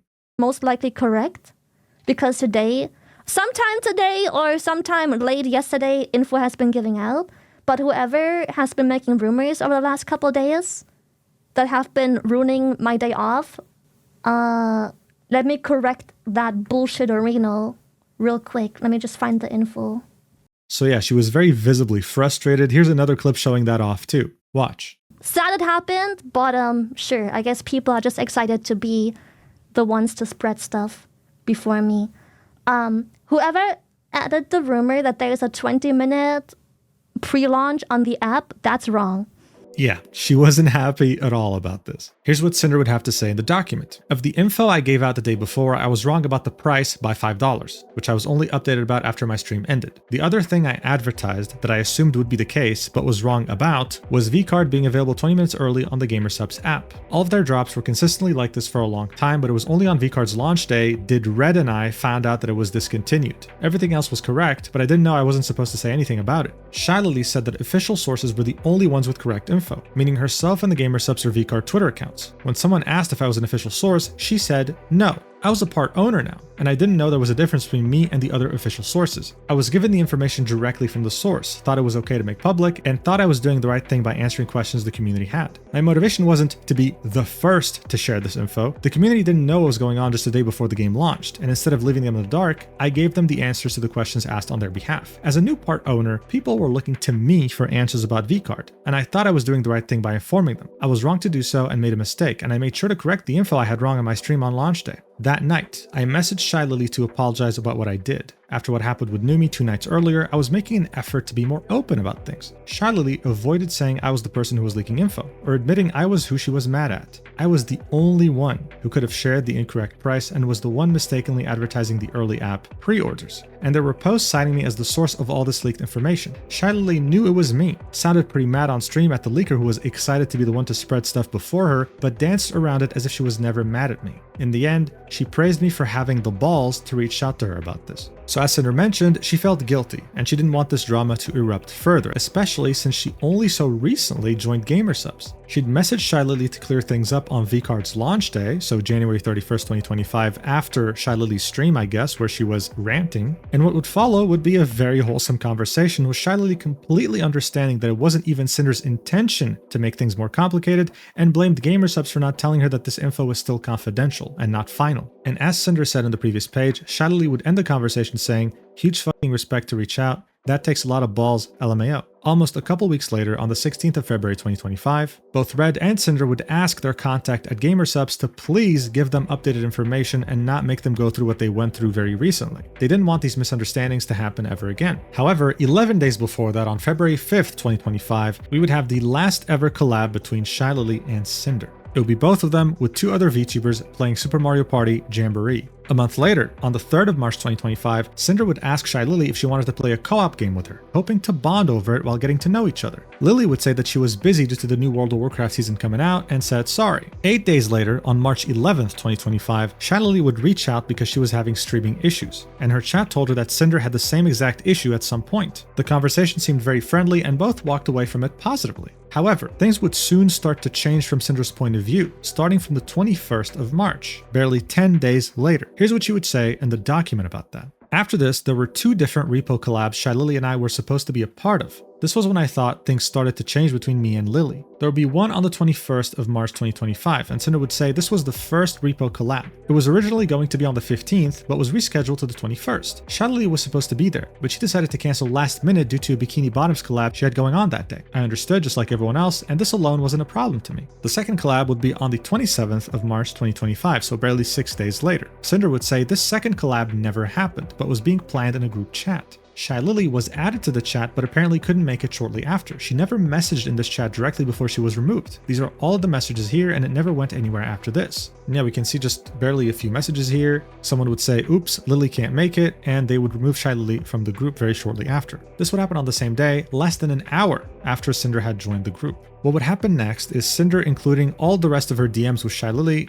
in the document. Here's what would happen. On March 28th, the new vCard rules would drop after community dissatisfaction over them. Sinder would message Shylily about collabing to play it in the game Tabletop Simulator. This would be in an effort to renew interest in the product, and Sinder would admit this proposition was motivated by business implications, but would also add the fact that this was something to do as friends too. A couple days later, and we would start seeing the whole raiding incidents. Here's what Sinder had to say about them. The first raid would be on the 30th of March 2025. Sinder would say, Shylily greeted the raiders and didn't say hi to me, or thank me for the raid. I didn't see it when it happened, but if you were to watch for another 5 minutes, after she'd basically moved on with her stream, you'd see she then did quickly thank me for the raid. If she was able to greet my raiders when the raid first happened, then why couldn't she have also said hi and thanked me then? I wasn't upset about this since it was just one raid. Nano's document had a link to the exact timestamp this raid happened in Shylily's defense. So the reason why Nano had this in her document was because she showed screenshots of her DMs with Red, where he'd start to gossip about Shylily. We're going to see these later in this section. But for Nano, this was an effort to prove that Red was just delusional, same as Sinder. He was complaining about Shylily not thanking Sinder when she raided her, but she did, so what gives? 7 days later, Sinder would message Lily. 4 days later, Sinder would raid Lily again. She'd say, Shylily didn't say hi or thank me for the raid like you'd expect your friend to do or any streamer to do. She said hi to my raiders, but didn't thank them either. She goes on to read one of my chat messages, but this was the second time Shylily had an off-putting reaction to me sending my community to her in the past couple of weeks, coupled with removing herself from collabs I was a part of and ghosting my messages. This more recent raid was not linked in Nano's document. I decided to DM her again to bump what I had sent her before. After still not hearing from her, I was convinced I had done something wrong. I wasn't expecting an over-the-top reaction from Shylily just because I raided. Just a hello and a thanks for the raid, like any other streamer would do, especially from someone who was a friend.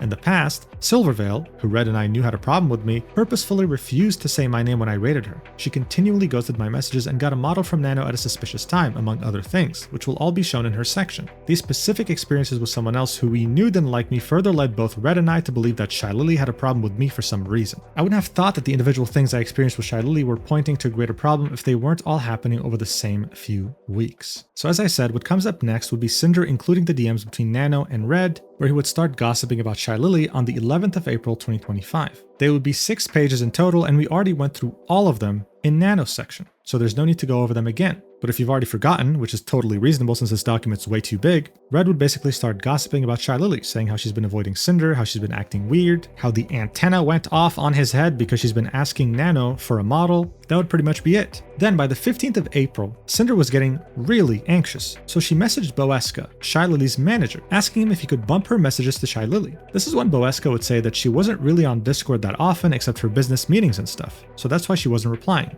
To which Sinder would say, thank you, Boeska. We were messaging kind of frequently a month or two ago. That's why I asked, but no worries. Here's what Sinder had to say about it in the document. Boeska told me Shylily rarely uses Discord and only uses it for business meetings and stuff, which was weird because until these past few weeks, I didn't have any problems getting a hold of her in our DMs. I hadn't had to message Boeska to get to Shylily since before October 2024, so this was out of the ordinary by now. The new messages below were the same day in the group chat with us and Shylily. I was fine with not doing anything together, and I just wanted to hear from her since I had no idea if something was wrong. Nothing else was ever said in this chat. So this image, we can see DMs between Boeska and Sinder in a group created with Shylily, and then Sinder would say in the document, Boeska told me Shylily would be very occupied in the coming months because of a trip somewhere, implying I shouldn't expect to plan anything. And this leads us to the last thing in this section, an event that would occur on the 21st of April 2025, when Sinder sent her final message to Shylily. Here's what it said. Hey Lily, is everything okay? I know I've been told you aren't the best with messages, and I get we're both super busy with things all the time, but I kind of feel like I've upset you in some way and wanted to ask you directly. This would prove to be too late, because 6 days later, the entire cancellation of Sinder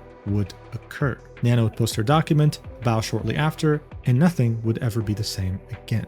Alright, so overall, I do want to re-emphasize the fact that this section, I don't know why it exists. I think she just made it maybe to be petty over the fact that Shylily said she wanted her own section. But as I said in the beginning of this section, most of the things Sinder had to say about Shylily would be in the next section called The Breakdown. But in regards to this section in particular, like many other incidents that occurred or were mentioned in this document, a lot of what happened was due to misunderstandings and miscommunication. Sinder's immense self-inflicted pressure to live up to Shylily in regards to the gamer subs made her do things that she might have not usually done, all in an effort to get closer to Lily and make herself look better in the process. Sometimes this may come off as way too overbearing or even suffocating, and could explain why Shylily had distanced herself from her. In any case, don't make up your opinion just yet, because there's way more to still look at in the next section, titled The Breakdown. Alright, here we are, The Breakdown. Everything that we've already seen in the document is meant to culminate into this section. And even though Sinder might have been a bit lighter on her attitude towards Bao or Numi in the previous sections, here she goes all out. It's confrontational towards everyone and anyone involved in her cancellation back in April of 2025, without Silvervale, Aruuu, and Spite, because they have their own sections. Here's how she started off. Nanoless, Shylily, and almost a dozen of my friends planned the original documents about me. It took them 2 days to decide to cancel me. Everything was dropped on me out of nowhere, and somehow I was expected to have the perfect response to the claims they had already determined I was guilty of. When I first started this document, I thought my friends all lied about me, Red and Nano to protect her and hurt me. I could understand why, but as things came together, I was no longer convinced that was the case. It didn't make sense for all my closest friends to maliciously and willingly lie to the public about me at a moment's notice, no matter what they thought I did to them. However, there's one thing I believe happened that would connect all of their lies back to one place. At the start of this document, I said I was convinced there were 2 people who drastically influenced how things played out before and after my cancellation. Shylily lied to Nanoless about her own actions towards me, telling Nanoless she was being manipulated when she wasn't. Under the excuse of manipulation that Shylily gave to her, I believe Nanoless lied to everyone about her experience with Red and I to avoid accountability for any of her own actions. With Shylily supporting her, they lied to my friends and they lied to you. I believe my friends were manipulated by the last people they'd expect to be manipulators. I believe what my other friends did and said were because they were misinformed about what really happened and were convinced to see things the way they weren't. All of them were making or supporting accusations against me that happened over years, when the timeline for the things those accusations were based on was really only 5 to 8 months long, leading up to my cancellation on the 26th of April 2025. They were operating under a different set of information than me, and they used what they already knew to jump to conclusions. They may have also been manipulated not to contact me or Red for our side of the story because it would contradict what was being told to them. In this section, I'll be breaking down the documents and statements from Nanoless, Bao, Shylily, and my other friends who were involved. They used their own words and all the evidence in the past few sections to build a timeline of events, address their claim, and draw conclusions about how and why things happened the way they did. So as I said, what's different here is that there will be sections based on speculation. Now, of course, it's disappointing to know that there's speculation in a 1,000-page document, as Sinder called it, 1,000 pages of proof. But here we are. We'll definitely take a look at a couple, but it's speculation, right? If there's no proof, there's no need to talk about it to begin with. I think that's what most people would think. If anything, it's dangerous because it emboldens people who have been harassing others for the past 5 months. Hell, I know VTubers who've been harassed simply for reading the entire document and giving their opinion on it. Sinder can say that she doesn't support people like this all she wants, but they exist, and speculation only emboldens them. That is factual. Anyway, she continues. Who was involved before anything was public? Nanoless. Nanoless was the source of all the Discord screenshots that were the starting point for all the claims that followed. She posted the first document. Shylily was the person Nano contacted about Red's DMs. She was involved in everything from the start. Bao. Red's messages to Nano about Bao were the heart of their claims. She was included as soon as she was able to after surgery. She posted her document minutes after Nano. Numi.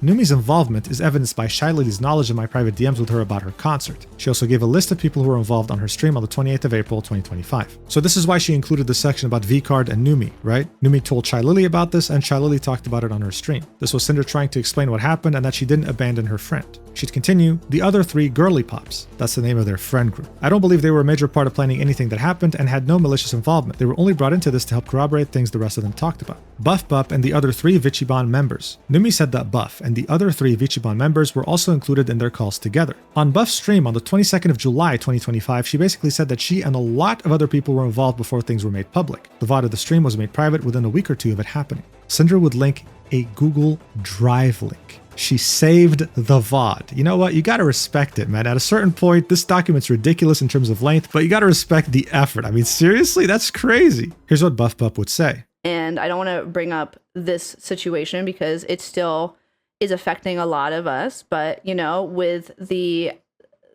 fire VTuber that happened recently, a lot of us didn't say anything until the person who was affected said something. And we all went to said person and said, hey, what do you want to do? And they said, I want to do this. And we said, okay, girl, like you go do that. And we'll be here to support it. All right, so from BuffPup's point of view, this was about them supporting the victim in question. And the final person on this list is Sacramore. Bao's video editor, Sac, had his document written and posted shortly after Bao's. What Red said to Nano about Bao in January was about him too. Of these 12 people, no one contacted me before everything was made public, and only one of them reached out to me right afterwards. I don't have evidence of anyone else being included on this list, although there's more people I suspect to have at least been aware of what was happening beforehand, if not also involved in the planning themselves. I do not believe anyone else who was mentioned in Nano's document were involved at all in the planning of anything beforehand, including Cotton, Silvervale, and Spite. As Nano's document states, their names were censored in it because none of them gave their consent for them to appear before it was posted. Seeing as they all made it known their names were the ones censored shortly after, they must have only been contacted very shortly before it was posted. Cotton tweeted one of Nano's screenshots with her name uncensored about 2 hours after the document was posted. And Silvervale and Spite posted their own documents with Nano screenshots about 14 and 8 hours after Nano's respectively. She then included a screenshot from Nano's document in which Nano says any names that are censored here were censored because the creator in question did not provide consent to have their name revealed by the time of me posting this document. Sinder would then include the 17-day timeline from the 11th to the 28th of April. To her, this would all start off with Red's messages to Nano about Shylily. Was a problem. Anyways, long story short, that was the one message that got everything rolling because I explained how that's weird. That's cringe and manipulative to do. Next up, Sinder would say that on the 14th or 15th of April, Nano would show her DMs to Shylily. Shylily would say that the screenshots from Nano were from a few days ago when she saw them. She said this was what started it all, linking a VOD. Watch. Reflecting. That one screenshot started it all, and that was from, at that point, a few days ago. That one screenshot, and I was like, that's fucked up. And I gave Nano the receipts of it's not true. I did say, I did ghost her in the DM once. I didn't see the DM. But somehow, before Nano worked on my 3.0 model, that wasn't a problem. Everyone who is in contact with me, anyone who is close, even my viewers, everyone knows I suck at Discord. Alright, so this would be Shylily's perspective. She would also talk a bit more about those DMs in question, telling Nano that it's weird what Red was asking of her. So this is when Sinder would include the first bit of speculation here, saying whether Nano decided to show Shylily more of her messages with Red herself, or Shylily actually asked if Red ever said anything about anyone else, I can't say for certain, but can't rule out the possibility. How much of the context and content of her messages Nano showed to Shylily is also unknown. Shylily convinced Nano she was being lied to, used, and manipulated. Shylily could have also instructed Nano to end contact and cut ties with Red and I, who she warned would continue to lie and manipulate her if she didn't. So yeah, totally based on speculation. We have no proof, no one talked about this, no one said this, all in an attempt to make Shylily look worse. But that would be unnecessary if Sinder had proof in these next 200 pages, right? The next day she'd message Boeska about not hearing about Shylily, we already saw this, and on the 18th, Nano didn't message Bao, but Shylily did, telling her they needed to talk. Bao would tell Shylily she wasn't in the right headspace and to wait until after her surgery. However, it was rescheduled for Monday, the 21st of April, 2025. They did not talk until after Bao recovered from surgery. And already we have even more speculation. The first one being Nano could have messaged Bao about this too, like Shylily suggested, but apparently didn't. Shylily was the one to reach out to Bao to tell her this information. Why? This is something that of course Lily would talk about on her stream. We'd see even more speculation. Cinder would argue that a lot of her friends wanted to go to Ren Fair between the 18th and 20th of April. Her and Red were supposed to go, but they canceled. She'd argue that because they were on the trip, she doubts Shylily told them during that. She'd say that on the 21st, she would message Numi about her asthma, saying she hopes she feels better. Numi would reply with one message, and then Cinder would say it was uncharacteristically short. To her, this means that this was on very short notice. Right after Ren Fair, her friends were starting to realize what was going on, and would decide to cancel her a few days later. In Bao's document, she'd say, I found out about all this less than 48 hours ago. At the time, it was posted on the night of the 25th PST, and Lily said this was 5 days before her stream on the 28th. Speculation. It's possible that Bao's other editors, including my own video editor, may have known about this ahead of time too. Finally, this would all end in everyone posting their documents, and Cinder would speculate. Their documents were posted together in the middle of the night in my time zone, so I'd be asleep when it happened. I wouldn't have had a chance to do or say anything to anyone before their narrative about me was widespread, out of Shylily's fear of me manipulating my way out of it. To be honest, the only night that was difficult was the first night after dropping the first doc. The first Google Docky! Sorry. That was the only tough night. That was the only tough one. It was 10 a.m. I had to go to bed. And just being scared of what the heck a literal manipulator could possibly come up with overnight. And what a shit show you could possibly wake up to when they have a platform that they use to manipulate hundreds of thousands of people with, you know. Cinder would continue shortly before Cotton, Silvervale, and Spite were contacted about their inclusion and possibly encouraged to make their own statements, evident by their names still being censored in Nano's document when it was posted, but Cotton tweeting one of Nano's uncensored screenshots just 2 hours after, and Silver's and Spite's documents posted the next day, including Nano's DM screenshots too, with their own name uncensored. They weren't contacted by Nano, but I believe by Shylily, just like Bao was. Cinder would then talk about things we already know about, like how she fought with Red, kicked him out, how she posted her apology, and how everyone would stream their thoughts throughout the rest of the week. The first speculative subsection here would be be Nano's new manager. Sinder would ask how did they get involved, how are they connected, and how did they get in contact with Red. She'd say that Akira is the game director of Kernel Hearts and founder of the game studio Ephemera Games in Argentina. She'd show their Twitter profile. Then she'd say Nano does not follow Akira, and nowhere on her page or website does it say anything about Akira being her manager or business contact either. They've never interacted on Twitter either. She'd make the connection that the only person following Akira that was also a friend of Nano was Momote, who she met IRL. Sinder would then say, I don't know if Nano knew Akira already, but Momo is the only connection I could find between them. In the past, Nano's talked to her friends about things Red had said to her. She'd bring up past DMs with her and Red, in which she would say, okay, asked some help from my friends. My friends told me it's a bit unfair to stop other models, etc, etc. Sinder would say, after speaking to Shylily about Red, could Nano have gone to her friend Momo, who connected her with Akira to play the role as her new manager to Red? Overall, it was her asking questions. Why was this done? Why do I think that this was only after Nano spoke to Shylily? She'd then say Nano avoided ever communicating directly with either Red or I again after the 12th of April 2025, and I don't believe she would have gone through this effort with Akira on her own. Everything started when Shylily told Nano that the things Red said about her were all lies and manipulation. Wouldn't it be likely that at some point Shylily would suggest or direct Nano to separate herself from Red and I to avoid being further lied to and manipulated? Nano then needed to find someone either Red or I knew to separate us, since she couldn't do it herself, the same way she couldn't contact Bao herself and Shylily had to do it for her. So I think you get the gist of speculation in this section. It'll be mostly directed at the fact that Shylily was orchestrating things in the background. But since Sinder has no direct proof to prove this, she tries to explain it anyway because that's what she's convinced of. She makes it no secret. In the first page of this document, she says, yeah, I believe Shylily was one of the main orchestrators. But she'd have even more speculation, saying that the time zones and the DMs shown in Nano's document don't add up. You'd see things that were 1 hour ahead, 2 hours ahead of her time zone, etc. To Sinder, this shows that Nano likely wasn't acting alone when taking screenshots of her own DMs that were shown in her document. The next 51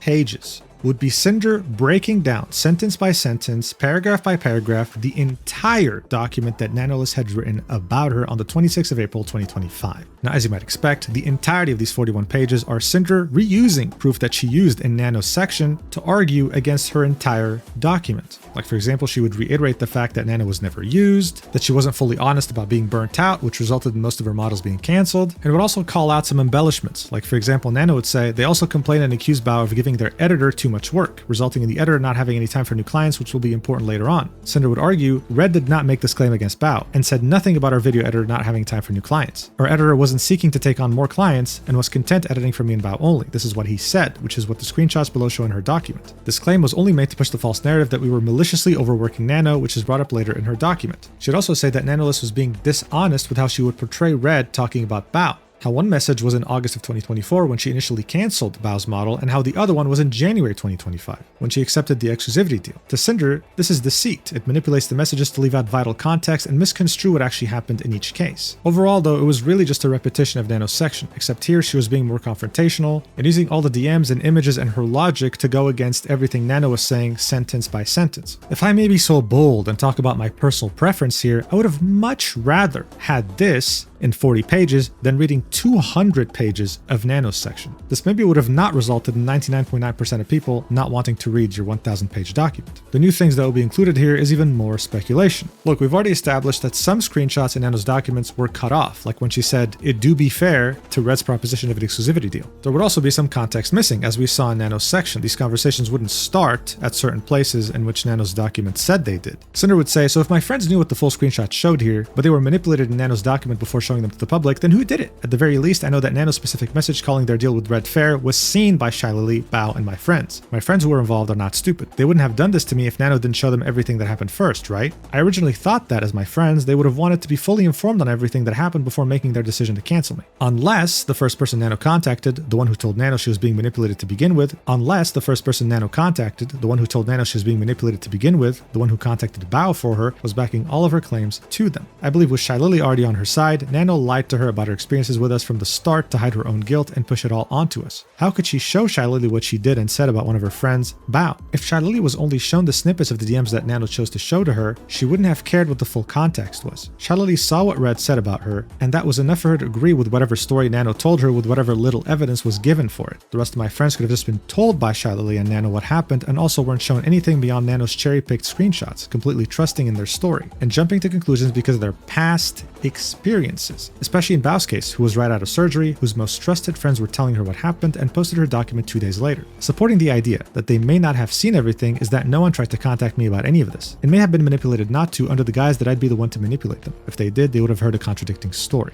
So this was Sinder saying that Nano from the start had hidden some details of her conversations, that she had just targeted Shylily with things that mattered to her, which were conversations involving her specifically. That's all it took to convince Shylily to take her side, and then she used Shylily's reputation to convince everyone else who was also Cinder's friend to turn against her. Are you starting to see why speculation is so dangerous here? There's no proof that this happened, and yet there would be so much more. There would be another subsection of speculation, pretty much saying Nano turned on Red, who's been on her side for years, immediately because she'd never suspect Shylily of any wrongdoing. So when Shylily told her that she was being manipulated, she trusted her immediately and threw Red under the bus, her friend of multiple years. Again, speculation. Hey buddy, you want more speculation? Here you go. Who wrote Nano's document? She would go as far to say that Shylily was the one who wrote Nano's document. She'd argue that because Shylily's reply would have many things that were similar to how Nano's document was written, it would only make sense that she was the one who wrote it. To conclude this speculation section, she'd say, it's fairly obvious to me that Nano conspired with Shylily to write her document for her. Even if Nano lied to Shylily from the start, Shylily still helped Nano lie. Besides presenting everything in such a convoluted order, there were doctored screenshots in her document like I showed above.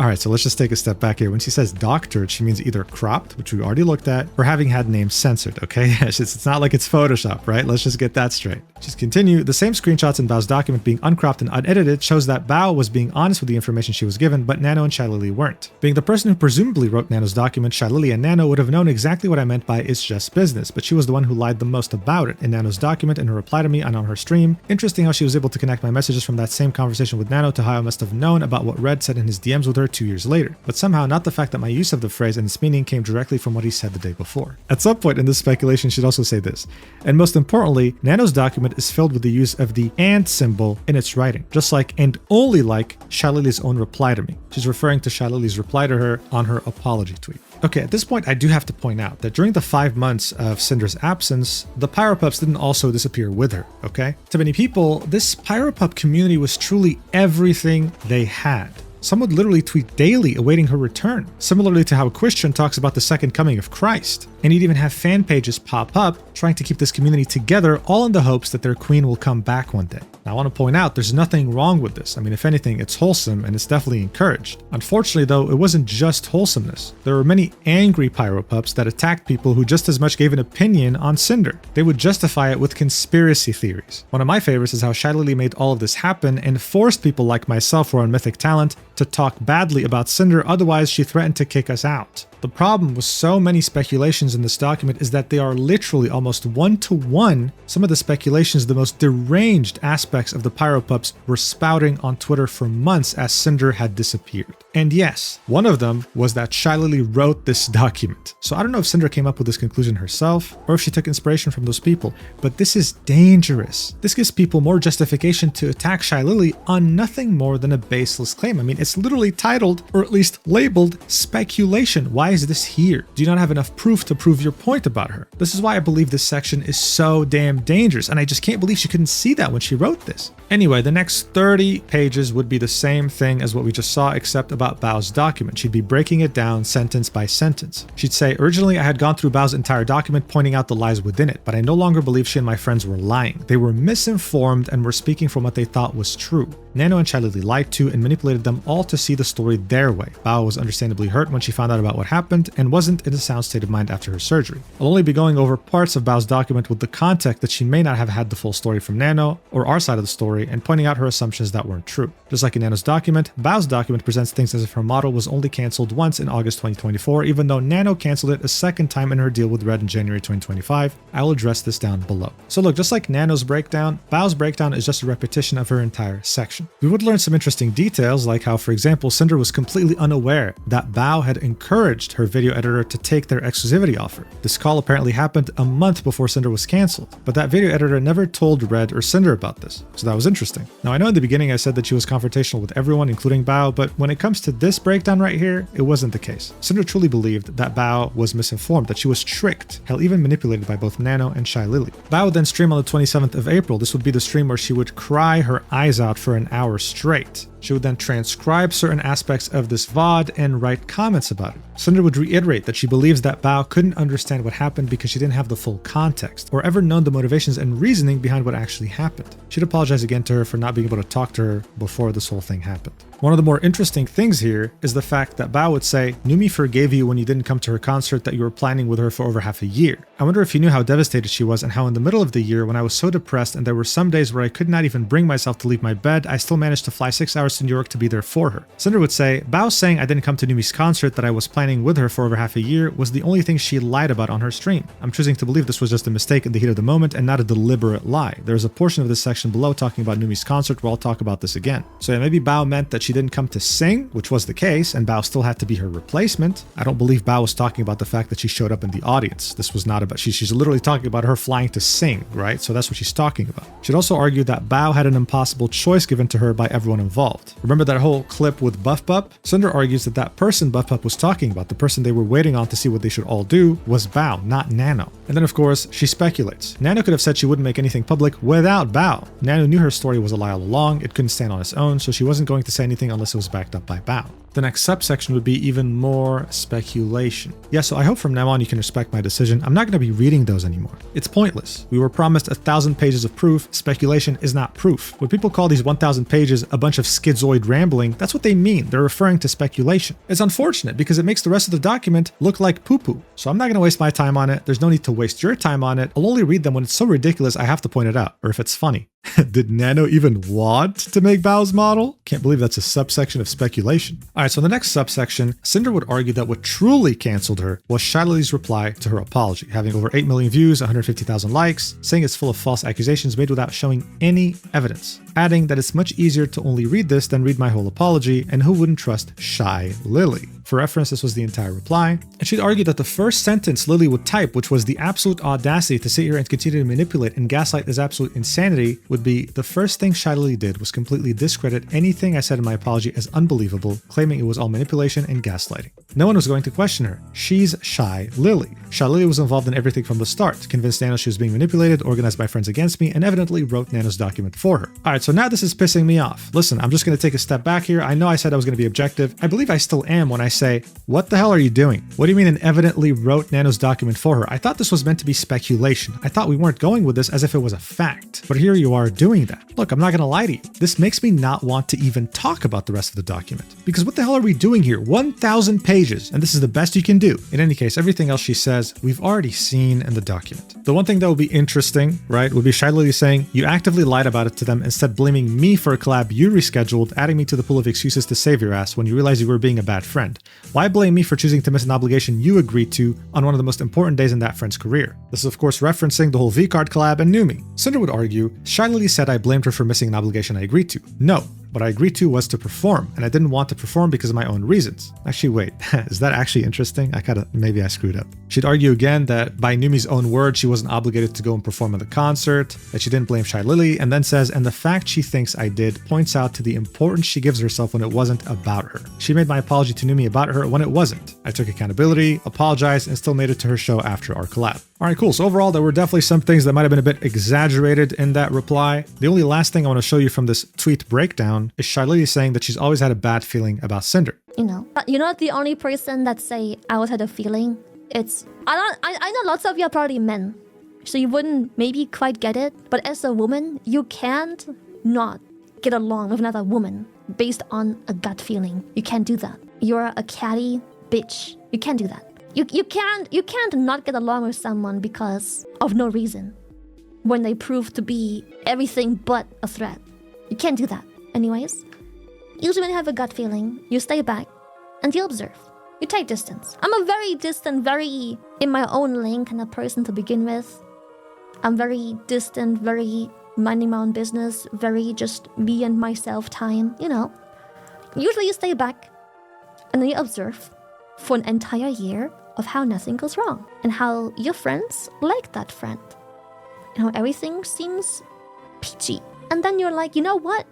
my gut feeling fucking ass. This is the reason I'm constantly constipated. So yeah, Lily has always had a gut feeling, the fact that Cinder has been too nice, the fact that her senses were telling you something was wrong. She'd then say sometimes your gut does tell you something, nothing happens for a year, and then you're like, wait, am I wrong? So that could signify how she was still friendly to Cinder. But then what confirmed her feeling was what happened when Nano reached out. So that clip was from a stream that was 6 hours long. The next 35 pages would be Cinder breaking down sentences, sometimes literally just to say petty. Like she's just sitting here saying petty. She took the time to actually timestamp this, link it to the exact timestamp. Shylily was saying something like, I don't know what you're talking about. We're just going back on business tonight. It's just business as usual, in reference to the whole it's just business comment from Cinder. And Cinder would just say petty. At some point, Shylily would say, you burned your Cinder merch. Honestly, you paid for it. You do whatever you want. But if I can encourage you to do something, donate it. You cope the way you want to cope. If you want to cope your merch, I ain't judging. To Cinder, Shylily encourages viewers to donate any merch of mine they may have, but doesn't disavow burning it either. All right, so one thing that is interesting here, Shylily saying, they were saying I dodged collabs with them. Collabs that had like 7 other people in there. Collabs I was thrown into a big ass group chat and simply said, sorry, can't do it. I have something that day. One of them was a dentist thing. I didn't have it on a specific day, but I just didn't want to. The day after the dentist, I just didn't want to. And the other one, yeah, I dodged. Yeah, I did. Yeah, okay. Yeah, one of them I did because that one I already knew. And the other one, yes, I dodged. But you know what's weird? The one person that is the reason for me dodging is the one concerned as to why I'm dodging. What about the 6 other people who were just looking at me dodging and going, oh, okay, she's busy? It's kind of weird that the only person that has a reason to be weary was actually weary. What about the 6 other people that I also just left hanging where I said, sorry, I'm busy? They just took it and they were like, okay, we'll just replace someone else. Cool. So anyways, I was accused of dodging, which somewhat fairly I did do once. Cinder would dedicate like 2 or 3 pages just for this. She'd show us what Red said, lately dipping out of collabs they were both a part of at the last minute and now ghosting her messages. Cinder would say, the one and only collab she can be talking about here was this repo collab that happened on the 21st of March 2025. Here are the first messages of that collab being planned. It was originally going to be on the 15th of March 2025. Shylily said she was available. In the end, they couldn't do the 15th. Cinder said she couldn't do Thursday, but she's free Friday. And Lily would agree, for sure Friday next week. Thursday works, but I wouldn't stream there. All right, let's go. On stream, Shylily said she had something that day. She dodged the collab, and that it was a dentist appointment. But then said she didn't have the appointment on the day of the collab, but the day after the dentist, she didn't want to collab. Well, here's Shylily's tweet about her dentist appointment from the 8th of March 2025. That's not the 15th or the 21st. That is Shylily talking about the fact that she managed to sit through her dentist appointment without a panic attack for the first time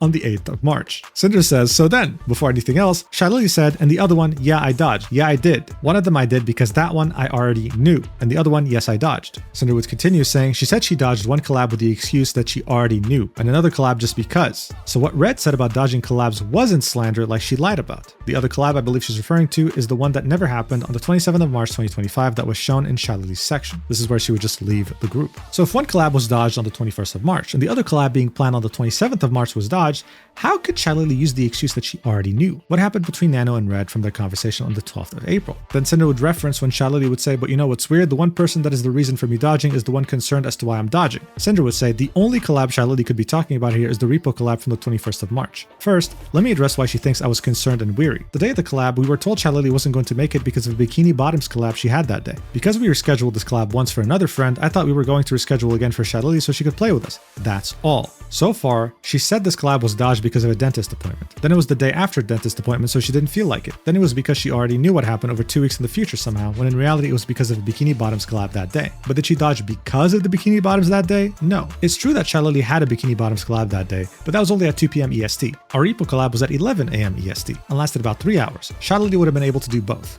Okay, but maybe she didn't want to stream that long. Shylily started her stream that day at 11 a.m. EST, just chatting for 3 hours until her Bikini Bottoms collab while the rest of us played repo without her. She would link her VOD, and then would say she could have played with us, but she dodged. Why? I believe it was because Shylily already had something against me unrelated to anything to do with Nano, and didn't want to platform me on her stream. Shylily dodged at least 2 collabs with me, Red did not lie to Nano, and Shylily lied to everyone saying it was slander. She admitted to it herself on stream. First off, listen, I'm not siding with anyone, okay? But I gotta admire or at least respect how far back she'd go to find receipts. I mean, finding a tweet of Lily talking about her dentist appointment is crazy. Now look, she does make a good point on these things, but I did also bring up something else to consider from a different perspective. Bao, for example, had been feeling ignored for months. She's also friends with Lily. She might have vented to her. The thing with Numi's concert happened. Even though Cinder apologized, she might have still told Lily, and Lily would have been like, okay, I don't care that she apologized. She clearly cares about business over Numi's friendship. And again, Lily is also friends with Numi. Good friends. Now, yeah, of course, this is speculation. I'm glad you pointed that out. But I'm not over here blaming people for what happened. I'm just saying this could have happened. These are things to consider. I'm not saying that Lily wrote Nano's document as if it's a fact.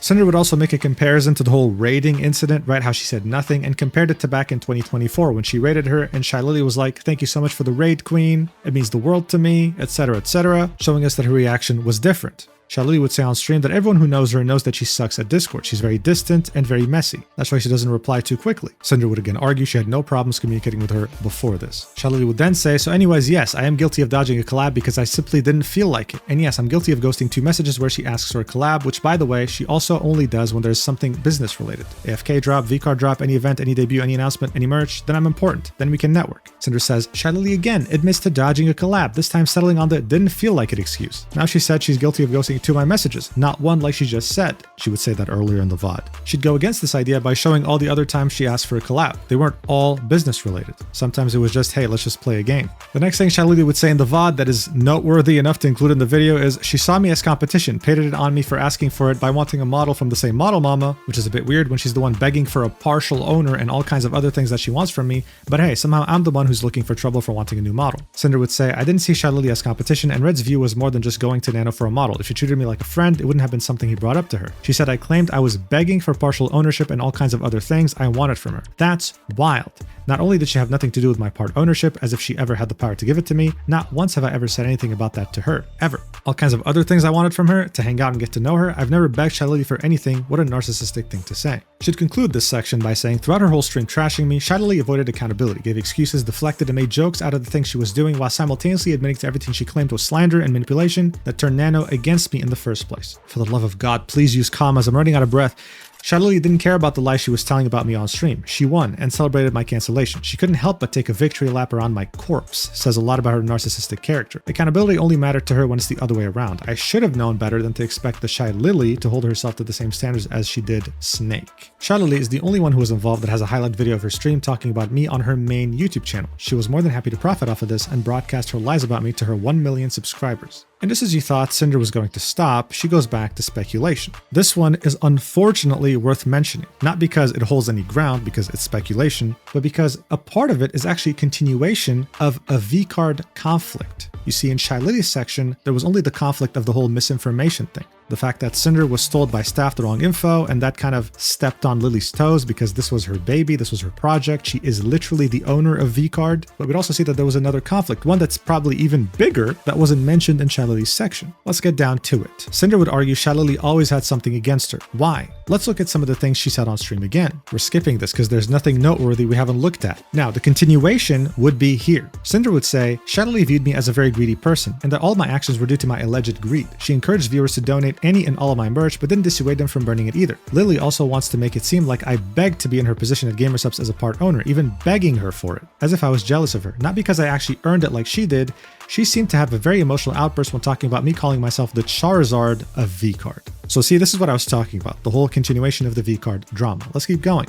Not that she'd know this, but for my debut anniversary on the 25th of June 2025, I was supposed to be releasing a limited edition tub of Pyro Power with a promo V-card, both with art drawn by Nanoless. Red and I fought with Gamersubs to make my promo card the same card across all purchases instead of having a 1 in 10 chance of getting the holographic one. It could have made so much more money if people needed to buy a bunch of tubs to get the right card, but it wasn't about the money to me or Red. So this is Sinder proving in her DMs with Red that she's not greedy, that she wanted all her fans to receive a holographic card if they were buying a tub because they're spending $40 of their own money. Usually it's a 1 in 10 chance. On the 28th of March, Sinder would message Shylily saying, do you want to play the V-Card sim together sometime soon? This was because the rules were updated and she wanted to play it in Tabletop Simulator, as we saw in Shylily's section. The very next day on her stream on the 29th of March, Shylily received a TTS message about my then upcoming AFK flavor. The first thing she said was that she had nothing to do with my part ownership. Oh, because she is co-owner. That has nothing to do with me, bro. I don't have a saying in that. That shit has nothing to do with me. Don't look at me, bro.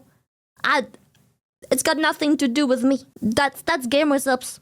And leave me out of that shit. Then, a couple days after Sinder got cancelled, Shylily would say in her stream that she speculates doubt over gamer subs fully removing Sinder's flavor with them after the drama, and that they can't force Sinder to step down from partial ownership. However, she can step down willingly, which I highly suggest she does if she has any ounce of guilt, regret in anything. Sinder would then make it clear she reached her decision to give up her part ownership herself, and Shylily had nothing to do with it. But Shylily said this as if I needed to repent for the lies she and others told about me. Gamer subs had nothing to do with anything that happened, but that didn't stop Shylily from telling her viewers it was what she wanted me to do. If Shylily really cared about the impact my part ownership would have on gamer subs, she would have considered handling things privately with me instead of being the driving force in making all those lies public, losing the company hundreds of thousands of dollars. She probably knew all this controversy about me and could be a way to push me out of the company, all while keeping her hands clean. It wouldn't look good for Shylily to go after the other gamer subs owner after all. 2 days after that stream, on the 1st of May 2025, Shylily couldn't help herself and made an announcement in the VCard production server where the staff, VTubers, and artists developed the game, notifying everyone. She chose to involve the over 70 people in the server in what happened personally.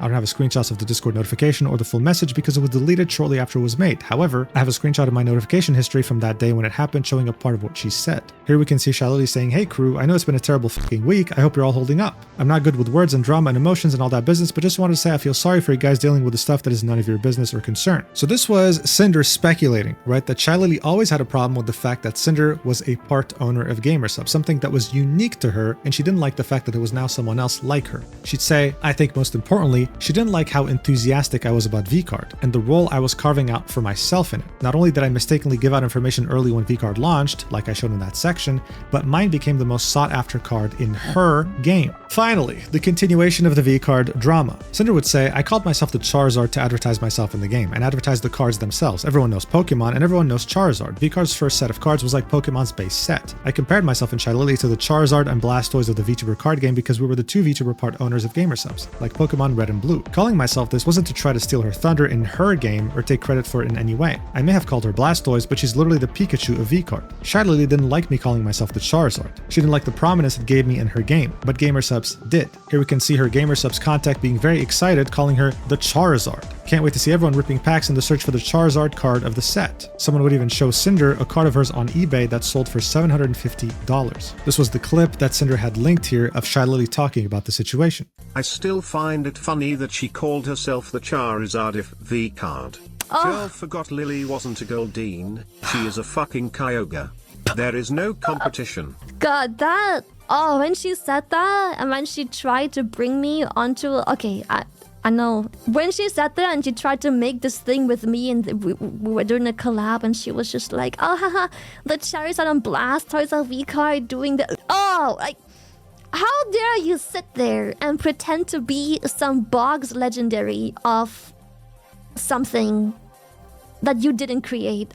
Right, so as I mentioned, VCard was Shylily's baby. She had worked on it for a long time, and then Sinder joined in near the end. It seems like the whole misinfo thing with Sinder and information about VCard before its release was nothing compared to this. This was the real issue Shylily might have had with Sinder that made her stop talking to her. Everyone knows that Charizard is the most expensive card in the Pokemon base set. If you can get a Charizard that's first edition, shadowless, in perfect condition, it can sell for enough for you to buy a house. I wish I was exaggerating. Blastoise is also considered rare, but nothing close to Charizard. Now look, maybe Sinder's intentions here truly weren't her stealing the thunder of Shylily. Maybe she just thought it was cool, right? But I'd say you'd have to lack quite a bit of self-awareness, because even here, she's flexing the fact that her card was the rarest one in the set compared to her. Look man, if Shylily or Gamersubs were the one who called her Charizard, we can say she's innocent here, but coming into a project as it was getting ready to release and claiming that you're the rarest card, that's kind of a dick move. Does it warrant ghosting though, or dipping out on collabs? That ideally should have been something that they would have handled privately. Sinder would then specify that she was meant to be part of the second set of V-cards that would release in the summer of 2025. Weeks after her cancellation, she was told she'd be removed from the lineup. One thing she'd want to mention is the fact that she was a water type, which means that the whole Charizard thing wouldn't have applied to the second set. Sinder would then go ahead for like the next 29 pages talk about the whole Numi concert thing, about how she was expected to talk about this in her apology, even though it was never mentioned in any document, even though she had already apologized, and even though Numi wasn't even one of her accusers. Shylily used this against her, and Sinder is pissed about that. Shylily would say, for example, that she broke an important promise, that Numi received 1 million empty promises. Sinder would say things like, I never promised Numi I'd perform at the show, or that I'd be there. Red didn't do so on my behalf either. So really, it's just these small little specifics, right? And again, if this was Numi's section, for example, yeah, I'd go through it. But everything here is something we already saw. So overall, it seems like Shylily might have misunderstood what happened with Numi. Maybe she didn't receive the full context. Maybe she understood it her own way. And she ended up embellishing a lot of the stuff that happened, also bringing up something that Sinder had apologized for. In the grand scheme of things, this honestly shouldn't matter, right? The problem with Sinder that people had wasn't the fact that she didn't show up to Numi's concert. This was just used as an example. But Sinder truly felt the need to show that she did show up and that there were no promises, that she never said she would go and sing on stage, that she never promised to sing, and even if she said no, Numi said it was totally fine. Sinder would then go ahead and break down Numi's account of what happened. Numi at some point would say, I'm somebody that I feel if there's an issue, I want to talk about it. It's uncomfortable, but it's something that I always want to do. And there was something that happened between us a couple months ago that I had talked to her about for months and she agreed and was super excited about. But any other things that I heard about were not from herself, but from Red. Sinder would argue. Numi's first and only message to me about her concert was on the 25th of November 2024, where she invited me to go and didn't say anything about performing. This was about 2 months before her show in New York City. So I'm sure you can understand the whole thing is a repetition of her section, but this time a bit more confrontational, pointing out that there was miscommunication, but you can't fully pin this on me. At some point, Numi would say, I have my music friend Holmes who spent,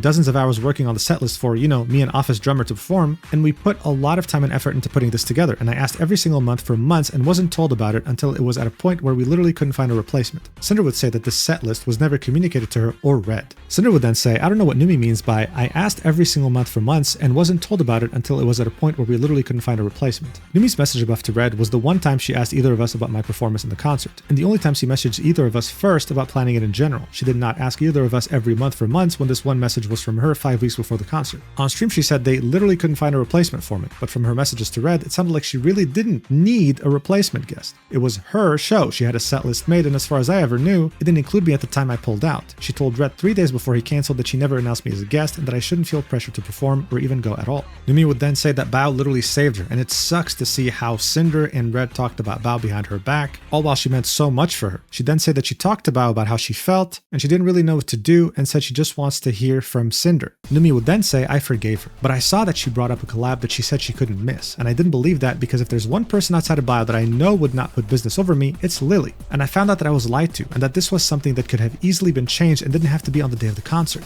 Sinder would say, where did I say that? Where did I lie to Numi and say that? What I did say is that I could reschedule the collab to make my mistake up to her. I believe Shylily convinced Numi to see things her way and made her believe my intentions were to hurt, sabotage, and lie to her the same way she convinced Nano to believe Red was lying and manipulating her. She'd then say Numi, Bao, and Shylily couldn't have been misinformed on what happened with Numi's concert. They knew what happened, what I said, and that I was at the show. I'm choosing to believe that Numi and Bao didn't intentionally lie about the concert. Emotions were high and maybe they were speaking from feelings rather than fact, but the story told to the public wasn't true, and no evidence of what happened was shown. Another thing I want to address is what Numi said about Bao and Tricky being isolated. I've already conceded Bao was isolated due to my actions and apologized in her section of this document, and I apologized to Tricky in the accountability section for leaving her behind that day in Japan. But Tricky was not isolated by me or Red. I was doing things all the time with her online and with Boss Rush, and Red and I were almost always with Tricky during every trip we were on together when no one else was. All the time we spent around Tricky made her one of our closest friends. Red and I have done more for her than anyone else. Tricky confided in us about all the time she felt hurt by others when traveling, but Tricky, like myself, has always wanted to keep the peace between everyone instead of bringing things like that up. So now we finally understand why she brought up the whole story of abandoning her at the hotel in Japan. Anyway, the next subsection would be more speculation titled Nanoless Lies, in which Sinder argues that she's certain Nano lied to Lily. She didn't show her the full context of conversations, cropped some DMs, made it seem worse than it actually was. She would then conclude the subsection with, is it more believable that one person lied with the support of another to convince my friends of their story, or that almost a dozen people, all of my closest friends, all willingly agreed to and conspired to publicly lie about me in a matter of days? So that was the argument she was making, right? It's so much easier to say that Shylily and Nano lied rather than all her closest friends lying. I think one thing she didn't consider is that maybe all her friends agreed in unison about something they didn't believe to be a lie, based on their own experiences with her and how she's been negligent of their friendship. Something to keep in mind. The next subsection is more speculation, titled Shylily's Manipulation. She concludes this by saying, this started because Shylily lied to and manipulated Nano. My friends and the public wouldn't have had any reasons to distrust anything Shylily did, and they had other reasons to jump to conclusions too. Shylily didn't like me for her own reasons and wanted to hurt me because of what was said about Bao and Nano's DMs with Red. She brought everyone together and manipulated things along to turn everyone against me, then admitted on stream to all the slander Red told Nano. Again, this is all speculation. Hey, would you look at that? Another subsection titled Speculation, the reward for lying. Here should argue that after lying, both Nano and Shylily would gain unprecedented merch deals, followers, money, you name it. Even saying that Shylily replaced her in her own friend group as the hero of the story. She gained a lot of growth with her viewership, followers, and she didn't miss the opportunity to advertise her new merch, as well as a new outfit with Nanoless that Sinder would argue looked very similar to one of her previous outfits. But regardless, Sinder was convinced Nano and Shylily did this to gain rewards. And that's exactly what they got. Another dangerous speculation that no doubt threw so much hate their way. Okay, the next section, don't worry, we're almost done here, is titled A Skeb with Shylily. Cinder would say there's one last thing I want to show to really cover all my bases. I didn't know where else to put it, so I've added it here. I asked Shylily if I could get a Skeb of us together. In other words, a drawing. After it was delivered, I intentionally waited about 3 weeks to send it to her so I could post it closer to my original Vtuber debut date that I was preparing for a year and a half. I messaged Shylily about getting a Skeb together in January. This was our first time talking privately, but we were interacting on Twitter back and forth for a couple weeks before this. So these are the DMs. It would end with Shylily saying, reminds me of Groudon and Kyogre. This is in reference to the whole fire and water theme. Cinder would then say, even though she made this comparison, it's not like she'd ever portray herself in a Groudon Kyogre-esque fight sequence against a fire-themed enemy where she comes out as the hero and saves her friends, especially not just months after she took pleasure in and had a major role in canceling me. So here, of course, she'd reference the lore video of Shylily, right? How it looks, in Cinder's opinion, very similar to how she was fighting her. Then she'd say, I know how long a project like this takes to complete. And even though I'm sure Shylily had a story she wanted to tell, someone else was credited with writing this lore video. I just find it ironic that it happened. So in other words, this was a complete waste of time. Thank you. Thank you for looking at these 3 pages, buddy. Thank you. This was a complete waste of time. She just wanted to include this because it was ironic. This was a 21-minute lore video. This is like an anime fucking episode. This was released barely a couple months after the whole cancellation thing, but must have been planned way prior. The sane thing to assume, in my objective opinion, is that seeing that Shylily is a water-based VTuber, right? She's an orca, it would only make sense that her enemy is naturally fire. But hey, listen, maybe I'm just speculating too hard here. Alright, in conclusion. In Bao's section, Red explained his grudge against Bao that led to his and Nano's exclusivity deal. Does it matter explaining why Red held things against Bao that he told Nano about, or explaining that I only treated Bao differently because of Red's feelings towards her? No, but since this was all made public, it had to be explained. What both of us did was wrong, and we should have addressed the problem when we could have, but it matters how Red got to his conclusion about Bao. Red couldn't see the whole situation around Bao and Sack any other way. After Sack went exclusive, Red pieced together every action he experienced and noticed from Bao to corroborate a story based on assumptions and a pattern of behavior that made perfect sense to him. He ignored any of the good things Bao had done, now thinking she was being fake about everything. He didn't contact Bao about any of this to verify his theory. He was angry at her and already made up his mind about what she'd done, and thought she'd lie about it anyway. Red eventually tried to get even with her by making a deal with Nano to take the opportunity of working with her away from Bao. Once the truth came out, he turned out to be wrong. What Red did was piece together an assumed story about someone from observations and experiences with them after something negative happened regarding them, adding to a supposed pattern of behavior, focus solely on all the negative things that happened with that person that fit the confirmation bias towards them, never considering any of the positives, which all became part of a conspiracy, never contacted the person to find out the truth of the story due to being angry at them for what was already determined happened, and thinking they'd lie their way out of accountability, took retaliatory action against that person in response to what it was assumed they did. The story about the person turned out to be wrong to begin with. Well, couldn't Bao and my friends have done the same thing? She'd argue that everything Red did to Bao, they did to her. They used their status in the community as some of the biggest VTubers around, ambushing me in the middle of the night to publicly out the person they were falsely convinced was some kind of evil mastermind. They all did this together, so no one was going to question their group's corroborated story. It was okay to ruin me and ignore our history together because they were convinced they were doing it for the sake of friendship. If you asked questions or asked for more evidence, you were banned, blocked, and silenced, because how dare you question those grieving in this difficult time? The public wouldn't have known any better unless I gave the full context of what really happened in this document, rather than what was vaguely told to them through recollection and hurt feelings. Bao lost out on a VTuber model with Nanoless, the artist who wanted to cancel it in the first place, and who convinced her it was my fault. I decided to pull out of my unplanned performance in Numi's concert because of my own anxieties, and I was a bad friend when I made the choice initially not to be there for her. I lost my friends, my career, countless opportunities, and my reputation to millions of people has been ruined. Permanently. My name has been dragged through the dirt and has become an insult synonymous with insincerity and betrayal. I'm avoided being spoken of like I'm VTuber Voldemort now, and some people are pretending like I never existed. These things are not equal. The damage my friends have inadvertently caused to me is irreparable and immeasurable, all over conjecture. Lies they were fed, things I never knew happened, and opinions I did not agree with. Whether they knew the truth or not, they all perpetuated lies about me to the public, and my life has been forever altered because of it. Despite it all, I still forgive them. She then argued that everything that happened circles back to poor communication from everyone. The fact that they didn't message her, communicate with her, tell her about what's going on before going public with this. The next subsection will be titled, In Conclusion, Nanoless. This is where we'd see my favorite sentence in this entire document. Sinder would say, I don't think Nano's actions didn't start out malicious. Let me read that again. I don't think Nano's actions didn't start out malicious. See, this is why I'm so certain AI didn't write this. What she meant to say was, I don't think Nano's actions started out as malicious. Anyway, she would pretty much say what she said already. The fact that Nano reached out to Shylily to find out if her conversations with Red were normal, but then Shylily manipulated her. If Shylily supported her, then of course no one would question Nano, because in Sinder's opinion, Shylily is the be-all, end-all authority in VTubing. She would then go on to reference everything we saw in Nano's section. The fact that she started feeling better and would talk about it in her Discord after canceling commissions by herself, not being forced to. The fact that she chose to use the same exact strategy she used against that rigger in public on Twitter, instead of actually talking to them. Cinder would then say, Nano has shown herself to be an entirely self-serving and opportunistic person pretending to be meek whose word means nothing. Given the opportunity to further herself or gain something to her benefit, even at someone else's expense, at the biggest VTuber's expense, or even if it's at the expense of people as supportive as we were to her, she'll take it. The public was lied to about what really happened between myself, Red, and Nano. Nano wasn't manipulated, she wasn't a victim, and I didn't betray Bao or any of my other friends.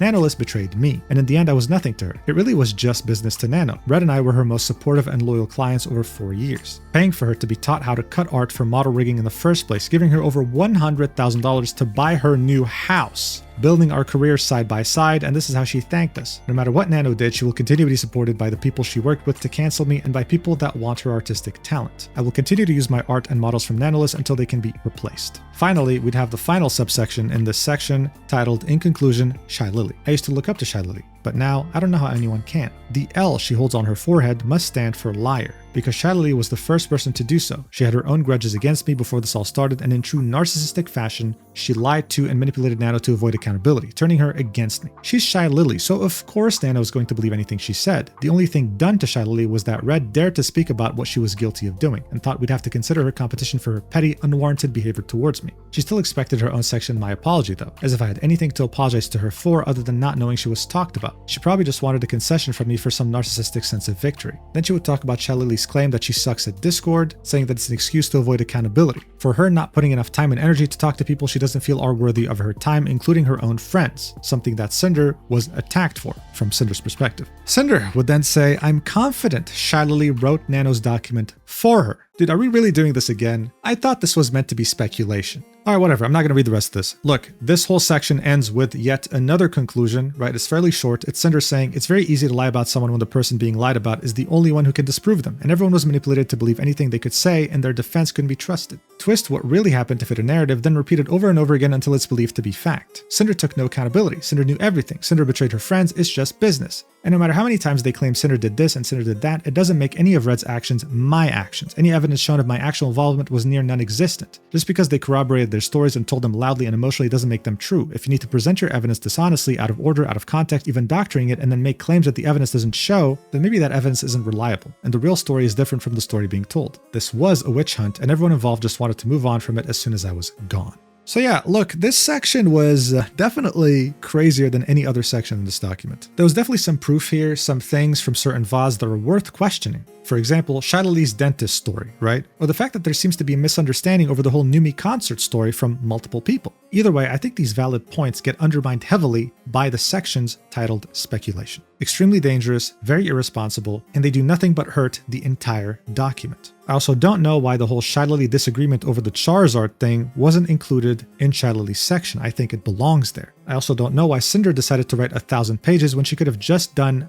I don't know, like 100 pages where she quote-unquote broke down every document instead of writing like 200 pages on each person. Whatever. This section only involved Shylily, Bao, Numi, and Nanoless. We still have more to cover, like the sections for Silvervale, Aruuu, and Spite. And thankfully, they won't have the breakdown section, but they're definitely going to have speculation in their own sections. And speaking of those sections, the next one in line is Silvervale. Let's get to it. All right, so here we are. One of the most important sections in the document, titled Silvervale. This also happens to be the longest section in the entire document, weighing in at 237 pages. Now, I don't know why the document was structured this way. I don't know why the breakdown was purely for Bao, Numi, Nano, and Shylily, but asking questions will only make you go insane when it comes to this document. So, you know what? Let's just get right into it. Here's how Sinder would introduce this section, saying, Silvervale and I have never been friends. There were 3 reasons I tried to make some kind of connection with her throughout the years. The first one being, I have been endlessly compared to and harassed about my similarities to Silvervale that ate at my insecurities ever since I started my VTubing career. These comments weren't true, but I believed Silvervale bought into them and disliked me for it. If Silvervale and I could clear things up, be on good terms, and to be able to publicly acknowledge each other, it would have helped to end the harassment both of us were getting for so long. The second point is, any creative or business endeavors Silvervale and I did together could have been very successful and benefit us both. I've gotten countless requests from fans asking for this. Red had lots of ideas for potential things we could have done, and I was always open to working together with her. The third and final point is, I genuinely sought a friendship with someone I was repeatedly told was very similar to me in our personalities, likes, and interests. Silvervale was never obligated to do any of these things, and I never felt that she was. I just wanted to get along. For so long, I held out hope that we could talk things out, but she showed me through her own behavior how she really felt about me due to no actions of my own. My pursuit to fix things between us turned to mixed feelings, and after she repeatedly gave me reason to, I grew to resent Silvervale by the summer of 2024. The never-ending harassment for copying her and other circumstances around her didn't help, and the times I confided in my friends about my experiences with Silver, they'd all agree with me and tell me their own stories about her. It was Silvervale's dislike of me and her actions towards me throughout the years that informed mine and Red's opinions on Shylily's and her feelings about me before I was cancelled. Silver wouldn't acknowledge me by name when I'd raid her, ghosted my messages for months, and got her model from Nanoless at a very suspicious time. A similar petty pattern of behavior without any communication. Here are some of the things I said about Silvervale in my apology. I grew more and more resentful of Silver over time, between the constant belittling of myself, a controversy around my first waifu cup, and other incidents even though she herself never interacted with me directly. And it was also that fact that made me insecure. Like, I wanted to know if she believed all those things or not. It really felt as if she didn't like that I even existed in the same space. Silver was completely undeserving of this treatment, and it was my own insecurities that led me to making this choice. I became unapologetically evil towards her due to no direct action of her own. I was so wrong for letting everyone get in my head about all these malicious feelings. I'm so sorry for any opportunities I've taken away from you. So of course, this was in the document from 5 months ago. She would continue in this document saying, I was overly apologetic because of the severity of the moment. I chose not to go into detail about any of my interactions with Silver, and even said there wasn't any between us when there was. I felt awful about the feelings I had about her, calling myself unapologetically evil when I wasn't. I did not sabotage Silvervale. I agreed to ask Nano not to work with her on models anymore, where Silver lost nothing, and I apologized for the opportunities I took from her when there really wasn't any. In doing so, I gave Silvervale the ability to fill in the gaps in the story however she wanted. Despite apologizing to her for evils far beyond what I've ever actually done, it didn't stop Silvervale from confidently lying about me when she finally had the chance. Silver said that she wanted her community to be fully informed about everything, so below is my full experience with and around Silvervale, ending with a breakdown of her document and a showcase of all the lies she told on her stream. So this would lead us to the next subsection, titled Accusations of Copying Silvervale. Sinder would say, I have been accused, compared, and harassed for years by people thinking I copied everything about Silvervale, including my personality, voice, and even my laugh. I was never going to address this publicly, but I'm taking this opportunity to lay everything out and show that I didn't copy her. Sinder would then go ahead and detail to us her journey that led up to her first VTuber model. Initially, she was meant to be a cherry blossom wolf girl that would be based on her previous ASMR channel persona, Tashi. This idea would be set in stone in November 2020, but then would completely change barely a week later on November 24th, 2020, when Silvervale would announce that she was joining Vshoujo and would debut a new model that looked similar to what Sinder had in mind. Red would very quickly message the artist that had already started working on the Tashi concept with an idea about a hellhound VTuber. The next 12 pages would be Sinder showing us the different details involving the new characters, including references, design inspirations, and even a very rough sketch, and more. And it would only be on the 16th of December that the final design of the Hellhound VTuber named Sinder would be finished by the artist. According to Sinder, she saw Silvervale as an inspiration because it was thanks to her new model that she was forced to change her artistic direction and came up with an even better idea in the process. In the next page, though, Sinder would admit that when she needed stream assets, she'd message Silvervale's artist and would say that over the years, she'd reference multiple things from Silver, such as emotes and 3D models. Regardless though, according to her, she'd become friends with this artist thanks to this interaction, so it wouldn't all be business-based. The next step in Sinder's journey would be her wanting to draw fan art of her character interacting with other VTubers she looked up to. The first one she'd do this with would be Silvervale, while also planning to do it with both Bao and Fruit, along with others. Back on January 15th, 2021, she would show off the fact that she was drawing something, and then she she'd post this final fan art on the 31st of January 2021. In the caption, she would call Silvervale an inspiration. Sinder would be then very happy to see Silvervale's mom like it, retweet it, and even leave a comment on it. The next day, though, her mom would delete her comment, unlike it, and unretweet it, which made both Red and Sinder panic. This prompted Red to immediately message Silvervale's artist, who they were already starting to work with. He'd ask her if she knew what happened. This is when the artist would point out that maybe it had something to do with the off-putting Cindervale hashtag, which could be interpreted as a shipping tag. If you don't know what shipping is, God bless you, it's when you cheer for two people to be together romantically or sexually or both. The full caption of this post by Sinder would say, "Here's a little gift for Silvervale. You're such an inspiration to me, I thought it would be cute to draw us together since we're opposites. Hashtag Cindervale anyone? Maybe these wolves will be a part of the same pack someday." Later that day, Silver would personally message Sinder, saying that she loved her art, but also would confirm that the hashtag was the reason her mom unliked it. She'd say, "I just had a little bit of a concern with the forced ship tag. I just feel like it was a little off-putting and in bad taste considering we don't really know each other yet. I hope you understand." Sinder would apologize, say that she didn't intend for it to come off that way, and would delete her post, making sure to post it again with a different caption. Overall, the conversation seemed to be very friendly, and Silver would let Sinder know that the reason why she knew of this and thought to reach out was because Red had messaged the artist and the artist told Silver. Red would end up thanking the artist, and it seemed like everything was settled, everything was cool. However, even though Sinder would repost this tweet with a different caption, she would discontinue the idea of making fan art featuring her and other VTubers like the planned ones with Bao and Fruit, for example, probably being scared or anxious that a misunderstanding like this would happen again. Now, the reason why Sinder brought this entire incident up in this document was because during her cancellation, people would reference this fan art tweet to back up the claim that Sinder copied Silver, and that it was all intentional and pre-planned from day one. She, of course, disagrees with that.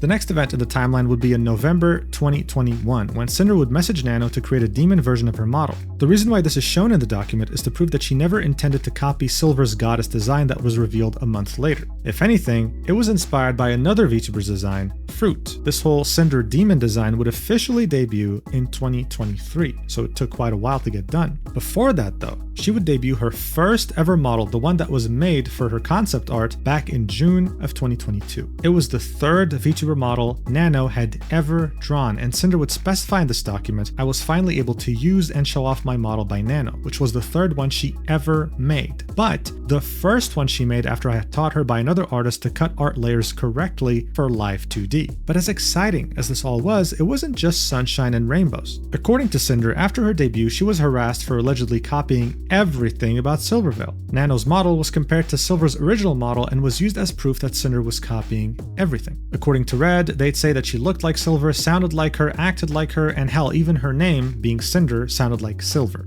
And what's interesting here is that during Cinder's debut stream, Red would be monitoring the viewer list. He'd find out that Silver had watched for around an hour without following Sinder on any platforms, typing in the chat, doing anything, pretty much. The document would include Red saying this directly to Nano. Like, for example, Silver was at Cinder's debut last year, Cinder started growing fast, and then not even a month later contacts you about getting a model from you herself rushed for her birthday. Here's another example, but like I was saying before, Cinder debuted and Silver was there for like the first hour, watching, never said anything. Then a few weeks later goes to you for a model after we got you training, lol, and your art had improved so much in such a small time. So look, I don't know how normal it is for a mod to stare at the viewer list, monitoring whenever someone's watching or not, but hey, he did, and he was really proud of that, so good for him. In any case, on the 30th of June 2022, a few days after Cinder's debut, Silver would start to advertise her big brand new model being worked on, teasing some sneak peeks. However, it turned out that unfortunately, it wouldn't be able to be completed by her planned date, which was her birthday, around August. That's when she would message Nano, and here's how Sinder would describe the situation in the document, saying, "Nano was not a well-known model artist back then.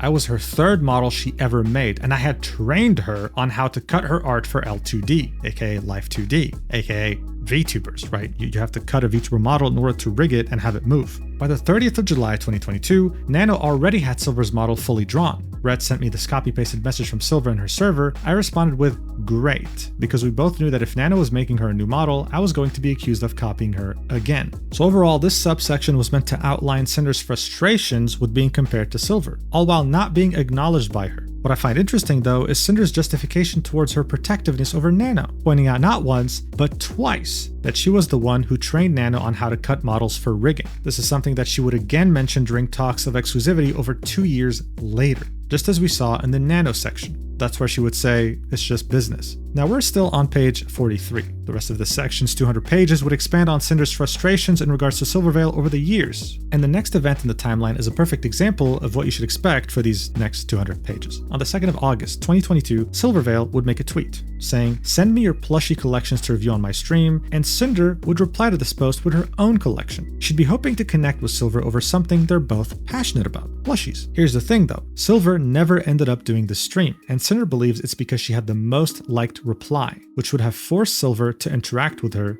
during that said stream. 10 days later, on Silver's birthday, which is on the 12th of August 2022, Cinder would repost the fan art she drew for her back in 2021, wishing her a happy birthday and tagging her in the post. Again, no acknowledgement by Silver. Next thing you know, we are in October 2022 during TwitchCon of that same year. Cinder would have multiple impromptu meet and greets, and during one in particular, she had someone bold enough to confront her to ask her about copying Silvervale's model and artist. She had to clarify to them that Silver got her model after she did. Cinder would then say, "I went to Silver's meet and greet with Aruuu and Red. This was the first time I spoke with her directly since my DMs with her on Twitter at the end of 2021. While we were waiting in line, or right after the meet and greet, Aruuu suggested the idea of a canine collab between us two and Silver. This is the image of us meeting Silver that Aruuu posted later that day. I did not make my own tweet about meeting Silver." So this was of course a virtual meet and greet, and you can see both Cinder and Aruuu holding up their phones with their models on them, smiling. Silvervale would reply to this message on Twitter and say it was so adorable. Aruuu would then propose to Cinder that all three of them should have a collab together.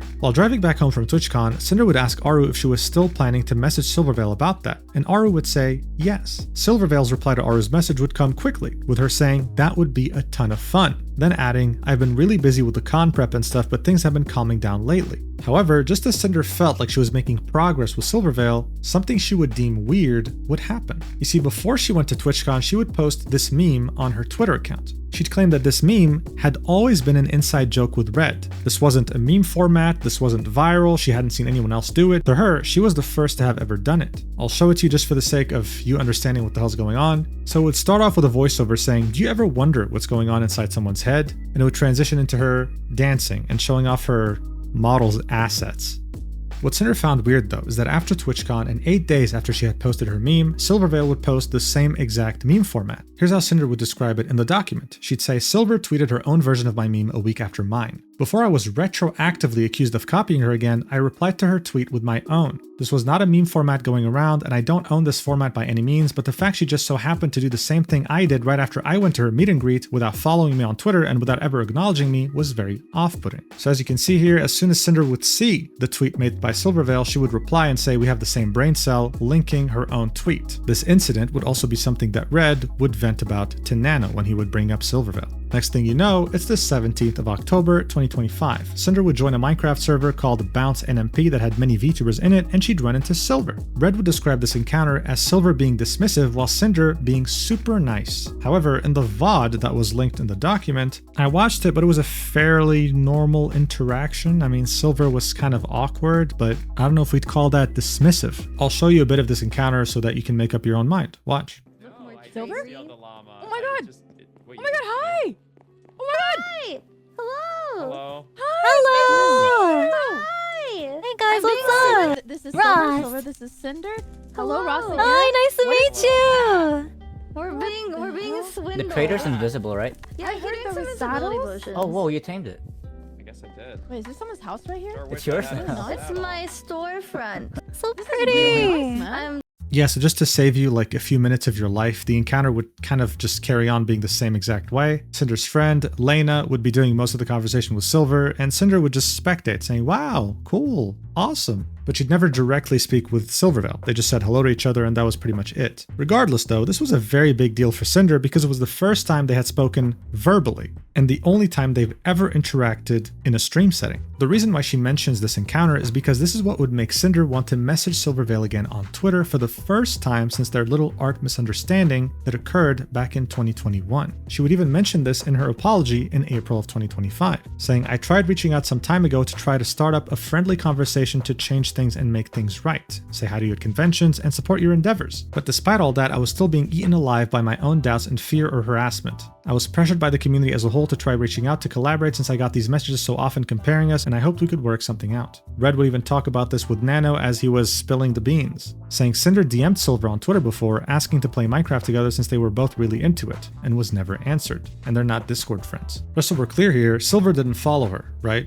And you couldn't message Silver unless she followed you. So the only reason Sinder was able to message her was because back in 2021, Silver had messaged her first about the whole art misunderstanding. Sinder would say, "Hi Silver, I was wondering if you'd be down to hang out off stream sometime. Maybe we could play Minecraft together. I think the Bounce SMP Christmas update is coming soon and they just released cars to everyone. I'd love to get to know you." This will be on November 30th, 2022. Silver would end up replying 11 months later on October 23rd, 2023. She'd apologize for missing Cinder's message, saying, "I really prefer not to do collabs. It's nothing against you at all. I'm just more of a solo game streamer. I was really flattered that you were interested though. I'm still always down if you want to message or anything though. I'm rarely on Twitter, so messaging on Discord works too if you prefer that." But that's like almost a year later. Let's ignore the fact that Silver replied to her, okay? We're still in 2022 and Silver hadn't replied yet. A couple days would pass by after she would send a Twitter message and Cinder would remember about Aruu's proposition. She'd message her again to see if she heard from Silvervale regarding the K9 collab, and Aruuu would say that she'd message Silver right now, and that would be the final time this collab would ever be mentioned from Cinder's perspective. Now the next subsection is about people comparing her community name to Silvervale's community name. Silvervale called her community members Petal Pals, and Cinder would call them Pyropups. Yes, people have said that they sound similar and that Cinder copied her. Man, VTuber drama is actually so cringe. What am I doing with my life? In any case, just like with her design, Cinder would take the time here to show us that this was an original idea. She had come up with it herself, designing how her community members would look like, these little puppies, and would even link a YouTube VOD of a stream in which a viewer would donate, "Hey, you should call your community Pyropups," which is where she got the idea to call them that. Anyway, next thing you know, we're in April 2023, one hell of a time skip. And here we'd see how Cinder would raid Silvervale multiple times on Twitch, and according to Cinder, Silver would never thank her by name. She even links a VOD with a timestamp in which she raids her. Both Red and Cinder would keep track of how she would react to other people raiding her, and they'd conclude that the only person she did this to was Cinder. The only person she didn't mention by name after being raided was Cinder. This would be something that Red would tell Nano as well as he was spilling the beans. At that point, both Red and Cinder would decide to message a friend of theirs who was also a friend of Silvervale. Cinder would vent about this, but Red would ask that friend if she could talk to Silver directly regarding the situation. A few days later, on the 26th of April 2023, Cinder and a friend of hers would be seen talking about how crazy it was that Silvervale had left Vishoja. This would lead Cinder to open up about how she believes that Silvervale hates her, saying, "I'm pretty sure she hates me anyway, but that's another can of worms, hee hee. I'm glad us and our friends are actually genuine friends." She'd eventually open up this entire can of worms and would go through the entire backstory of her and Silvervale, going as far back as her ASMR persona and how Silvervale debuting with Vishojo as her cherry blossom model inspired her to become Cinder, a completely different design. At some point, her friend would say, "I've never understood why people would assume that. Like, why would you be silly enough to spend thousands on copying a big streamer?" Cinder would reply to this message and say, "Somebody did that to me." And here she was referencing Spite, who has been a VTuber for longer than Cinder and who has her own section in this document. Cinder would then say this about the situation with Silver: "It's just like a shadow over me all the time that unless I try to resolve it with her directly, it'll never go away." This was the motivation behind her wanting to announce her VTuber collectible figure before Silver does, so that people don't think she's copying her. She would explain that to her friend. Overall, this was definitely an important conversation to look at because it helps us further understand Cinder's thought process in regards to her desire to be friends with Silvervale. She saw this as the key to clear her name and get rid of all the haters who compared them as if they would vanish overnight. This made her want this to happen very badly, almost to an obsessive degree. Now, the next 24 pages would be a copy-paste repetition of DMs between Red and Nano, in which their gossiping arc would begin in May of 2023. Red would lay out the entire drama, and Nano would listen. Now, more things would happen in that same month of May 2023, one of them being Red opening up Discord and Twitch moderator applications, and one of Silver's mods applying. That person was chosen because of their experience modding for another large VTuber, and he'll refer to them as Mod 1 from here on out. This will show up again later in the document, okay? Around that same day, Cinder would message Nano and ask her to record some voice lines for her lore video. She'd be doing this for many of her friends. This would specifically be for a segment in which she's overcome by negative voices in her head. She wanted her her friends to voice them. She'd send Nano a list of these different negative voice lines, and 2 of them had to do with Silver. This is something that Sinder would admit herself in the document. The first one being, "You're just a copy," and the second one being, "Try to be original for once." This showed us how this was constantly a negative thought on Sinder's mind. A couple months later, in July 2023, Sinder's cup with gamer subs would finally release. She did everything she could to release it before Silvervale so that she's not compared to her. It was also very important to her to have the first cup with Nano's art on it. Sinder would show us what Silvervale's full color cup would look like, and then would show us her old cup design that she felt looked too similar to Silvervale. As you might remember, in Nano's section, she would make it a point to ask Nano to change her pose so that people don't compare her to Silver. And yeah, one could definitely see that almost to a worrying degree.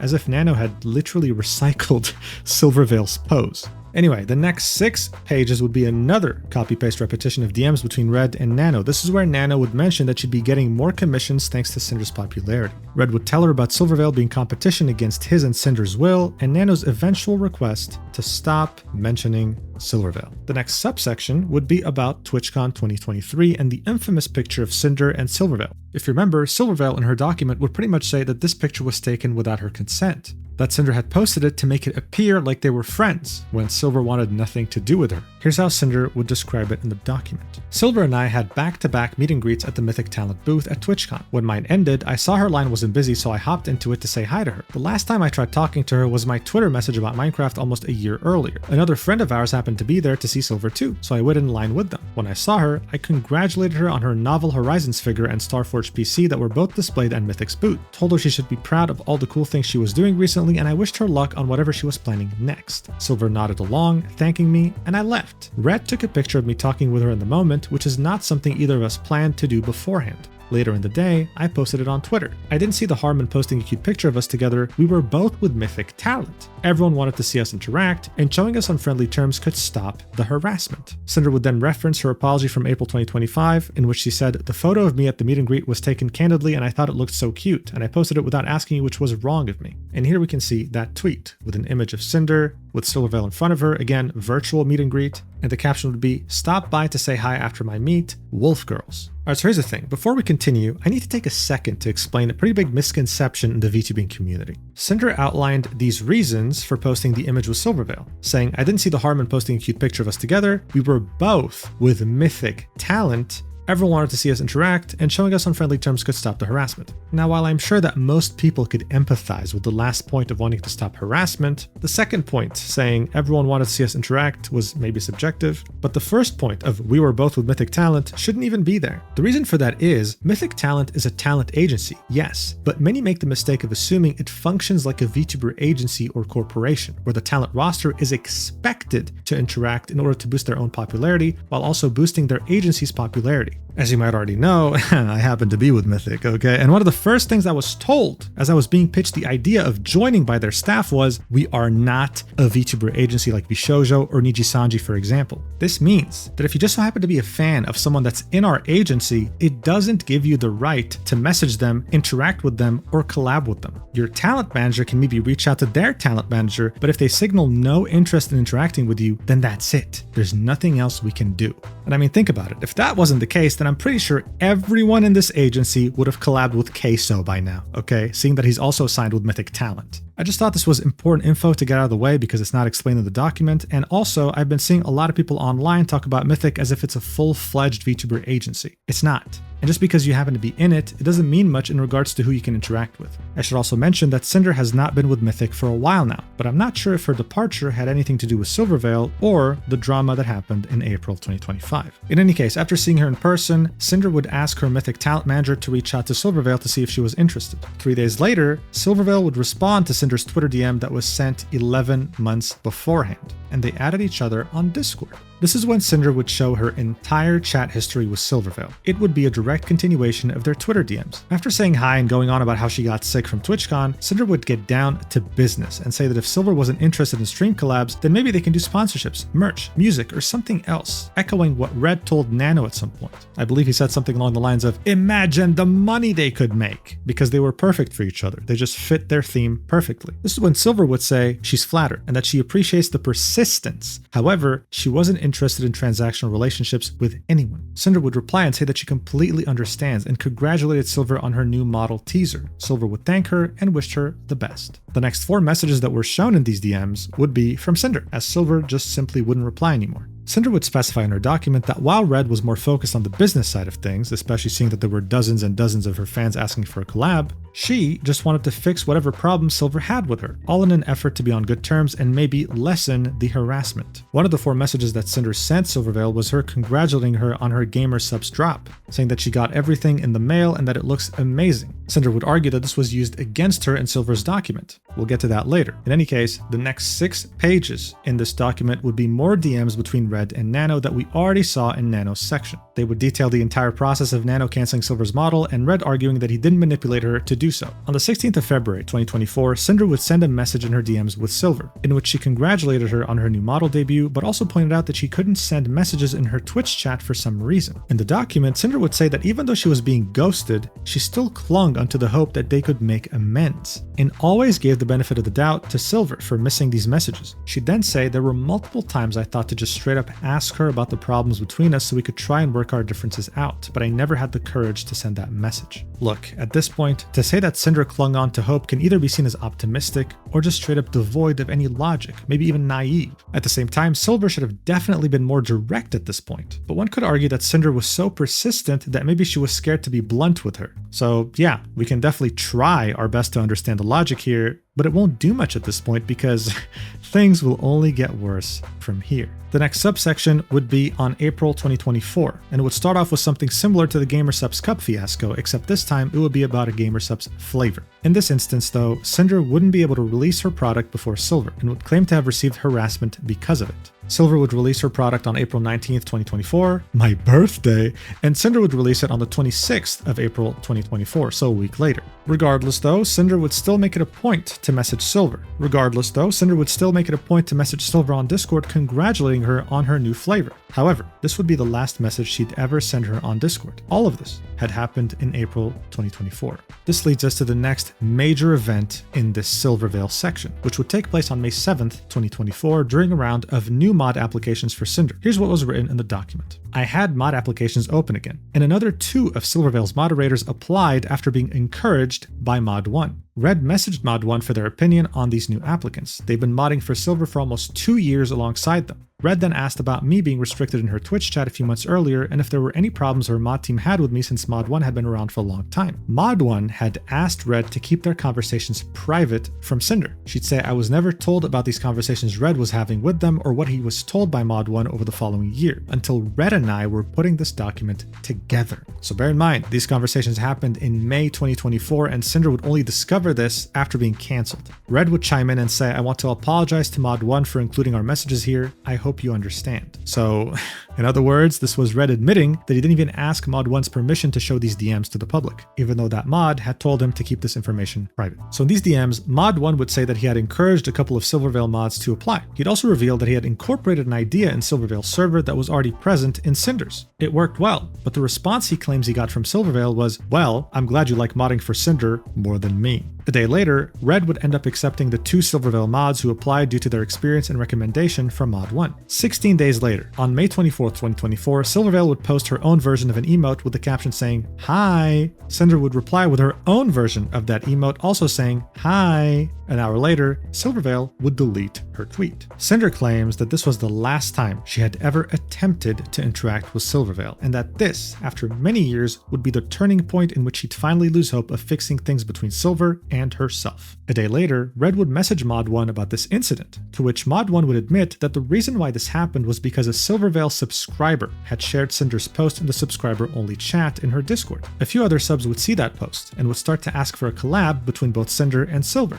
This would lead Silvervale to delete her tweet and had her mods delete any mention of a collab with Sinder in her channel. So at this point, Mod 1 was like a mole for Red. He'd ask him to monitor things and he'd report whenever something would happen in Silver's server. On the 30th of May 2024, Mod 1 would message Red telling him that more of Cinder's emotes got blacklisted in Silver's chat. More specifically, an emote that featured Cinder drinking from a GamerSupps cup. On the 24th of June, Mod1 would tell Red that he thinks Silver canceled her stream due to Cinder's 2nd anniversary celebration that was coming up. He would quote a sentence in her cancellation announcement in which she said, "Thanks to those that still watch me." Because of this, Mod1 would say, "I wouldn't have thought anything of it if it wasn't finished off with that little statement." A day later, Red would message Mod1 asking him if he and the other mods modding for Cinder caused them trouble in regards to how Silvervale treated them. Mod1 would say that nothing happened as far as he was aware, but that he has no respect for petty drama and saw himself stepping down from Silver's mod team in the future. On the 11th of July 2024, Mod1 would message Red yet again about Silvervale's chat drama, showing 2 screenshots of mods talking on her server. In the first image, you can see mods talking about how the chat restriction worked. You type Cinder and Twitch would say your message could not be sent. In the second screenshot, one of those same mods would give an analogy in order to indirectly explain why this was happening to begin with, saying,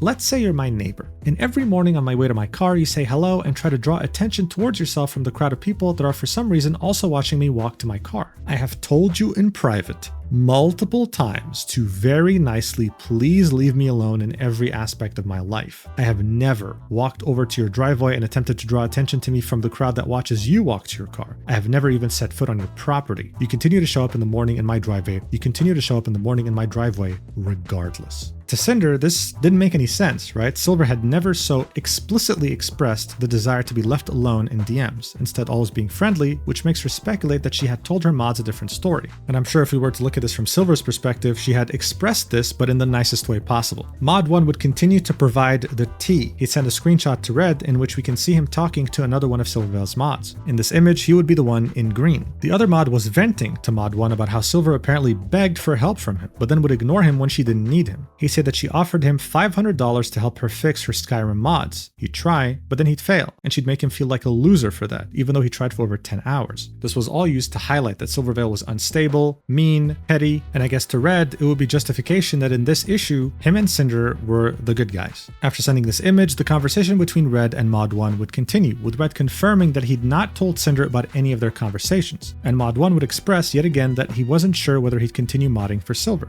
The last messages in these DMs that were included in the document are of Red and Mod1 criticizing and making fun of the fact that many of Silvervale's mods happen to be high-paying Patreon subscribers, with Red confused about how she can even maintain a community. So yeah, we're not even halfway through the document, and every time you think it can't get messier, it somehow does. By now, Cinder's perspective is well understood. She feels as though she did nothing wrong while receiving harassment over copying someone that she just wished to be friends with. Silvervale's perspective isn't talked about so much in this document, but she cannot for the life of her tell Cinder straight to her face how she feels, at least not as explicitly as Cinder would like. This could be explained with the idea that Silvervale is very scared of igniting public drama, especially after she had been ruthlessly harassed, doxxed, and bullied to tears over her Hogwarts Legacy drama back in 2023, a year prior. If you want to see more details about that, you can watch my video about Vshoujo. But for the time being, Cinder and Silver were like oil and water, and it took Cinder a very long time to realize that, thinking for years that they were more like peanut butter and jelly. Now, the next instance in which Cinder found herself struggling about Silver would be yet another Gamersubs product. As early as March 2024, her and Red would start planning a merch drop for her upcoming anniversary in June 2025. It wasn't going to be ready in time, so they decided to push it to August 16th alongside her new bikini model debut. At first, Cinder claims that Gamersubs confirmed this could be possible. 2 months later, they'd be told that they couldn't launch it that day since another similar creator to them was having their own drop, and it was requested earlier than them at the start of the year. Cinder says that normally this wouldn't have mattered much, but with Red piecing it together and coming to the conclusion that this must have been Silvervale, it was different. Here's how she described it in the document. Once Red figured out it was her who was launching something at the same time as me for the 3rd time in a row, unintentionally throwing a wrench in things again, and after my interactions with her since TwitchCon is when I became competitive towards Silver. We doubled down on trying to launch the weekend of the 16th, if not on the 16th itself. We did eventually compromise to launch the week before on August 9th, even if it wouldn't be alongside my debut. However, a couple weeks before the release, we were told the 16th was suddenly available, so we moved my drop to that day. Silver launched her birthday merch drop with her new 3D model debut on August 13th, a day after her birthday, and I launched my merch drop alongside my bikini outfit debut on August 16th. Cinder would then show us the art Silver used to showcase her new 3D model's 2 different outfits. She'd then show us the art she made by the same artist. implying that it was copied. Now, I do find it interesting that Sinder, in her own explanation, said that Silver was unintentionally throwing a wrench in things again, which seems to be a very reasonable conclusion. It was Silver's birthday at the time. It happens the same year every year. This is something that you can plan for. And yet Sinder decided to debut her bikini outfit around that time. In fact, Cinder's anniversary as a VTuber would be every June, 2 months before Silver's birthday. So is this constant overlap around every summer really a surprise at this point? Is there no way to plan for it beforehand? I think that's worth asking. Anyway, the next 3 pages would be the same exact pages we saw in Nano section, where Red would talk to Artist 1 about an exclusivity deal, which would then prompt him to propose the same idea to Nano. Now, there would be 1 page after that with new info about a certain Artist 2. Here, Red wouldn't be in DMs, he'd be in the project server with Sinder present, and he'd ask Artist 2 if they were interested in narrowing down their client list for being paid extra. They sounded open to the idea, but gave no final answer. The next 4 pages would be yet again be a repetition of Nano's section, in which Nano would cancel her exclusivity deal so that she could go work with Silvervale again. She'd also make sure to personally message Sinder to explain the situation. After this, the document decides to not keep a linear timeline anymore, going back in time instead of forward. We're now in March 2024. And the reason why this happens is to show Mod 1 messaging Red about how a user got banned in Silver's chat for saying that she should collab with Sinder. Later that day, that same mod would tell Red how he suffered rude behavior from another Silvervale mod simply for having pulled Cinder's card in V-cards. I have truly never felt more unemployed in my life. The next thing that would happen would be us jumping in time again, and now we're in March 2025. This is where, yet again, Red would choose to take matters into his own hands, and instead of messaging Artist 2 in the project server where Sinder was present, as he had done before, he would choose to DM them. He wouldn't tell Sinder about this, and in the document he'd say, "I didn't have a reason for not telling Sinder about this, I just didn't." In these DMs, Red would explain the drama to Artist 2 between Sinder and Silvervale, and would ask him to not work with Silvervale ever again, seeing that she had been a client before in the past. It's not clear whether this deal actually ended up going through, but seeing that this was like a month before Sinder got cancelled, I'm just going to assume that it didn't. We now find ourselves in April 2025, the month of Cinder's cancellation, but in its beginning, not in its end. More specifically, the 11th of April. And again, we'd find ourselves in a very familiar situation involving none other than gamer subs. Here's how Sinder would describe it. "I launched my AFK flavor and merch, and the very next week, Silver drops her Pixel merch drop, making this the 4th time our gamer subs drops have been released back to back. The first time was to try and release my cup ahead of hers, and they happened to be back to back. The second time with our flavors could have been a coincidence, and the third time was bad timing. For it to happen again, randomly in April, separate from any other events, was weird." So yeah, Sinder would release her AFK flavor, and then Silver would release her Pixel merch on April 11th, so a week later. I just want to point out that Sinder was releasing a flavor, Silver was releasing merch. So even though they were releasing 2 things with gamer subs, they were not related at all. In any case, when Silvervale would release her merch drop on the 11th of April, Red would put on his detective hat and ask Artist 1 if he was the one who photographed Silvervale's merch drop. This was yet again a conversation that Sinder had no idea about. Red would be able to conclude that since the artist took the pictures of Silvervale's merch at the end of February, that would mean that it had been 2 months since the merch drop was ready to release, and yet here it was releasing beside Cinder's drop. This would be when Red would spill the lore on the drama between Sinder and Silver to Artist 1. And at some point, Artist 1 would say, "From my experience, she's always been kind to me, but communications are a bit sporadic. But I did have the opportunity to get to know her a bit better before outside of work topics, like a bit on her personal life and backstory and stuff. Like she used to do cosplay and compete too, so I was like, damn, she'd get along well with Sinder." Red would of course agree wholeheartedly, saying, "They're very similar people. And from the start, I said they'd get along great, until we found out Silver had an ego. We've asked to do sponsors together with Mythic, we've asked to do merch together with gamer subs, you know, besides just stream collabs, and all the fans want it, but there's one person in the way of that happening. Sorry blank, it's just a very loaded topic. 5 years in the making." So again, same opinions echoed by Red in the past would be echoed again, and it didn't seem like he was ever going to change his mind. The conversation would go on for a bit longer, but nothing notable would be really said. A couple days later, Artist 1 would personally decide to message Sinder, and here's how she would describe it in the document. "Artist 1 messaged me in our DMs to ask if Red had told me about this conversation with them about Silver 3 days earlier, which he didn't. Red never told me about this himself, the same way he never told me about his conversation with Nano about Shylily days earlier, his messages with Mod 1 and Artist 2 about Silvervale, or that Bao and Cotton were part of his exclusivity deal with Nano." And so she'd include the conversation she had with Artist 1, but nothing noteworthy noteworthy would be said. And so barely 12 days later, Sinder would be cancelled. This is why the next subsection would be called Breaking Down Silvervale's Document. Here's how Sinder would introduce it. In the events regarding Nano, Silvervale, like my friends, only knew what information Nano shared. I won't be adding or addressing most of the DM screenshots shown in Silver's document since they were all present within Nano's document, and the full conversations were already shown.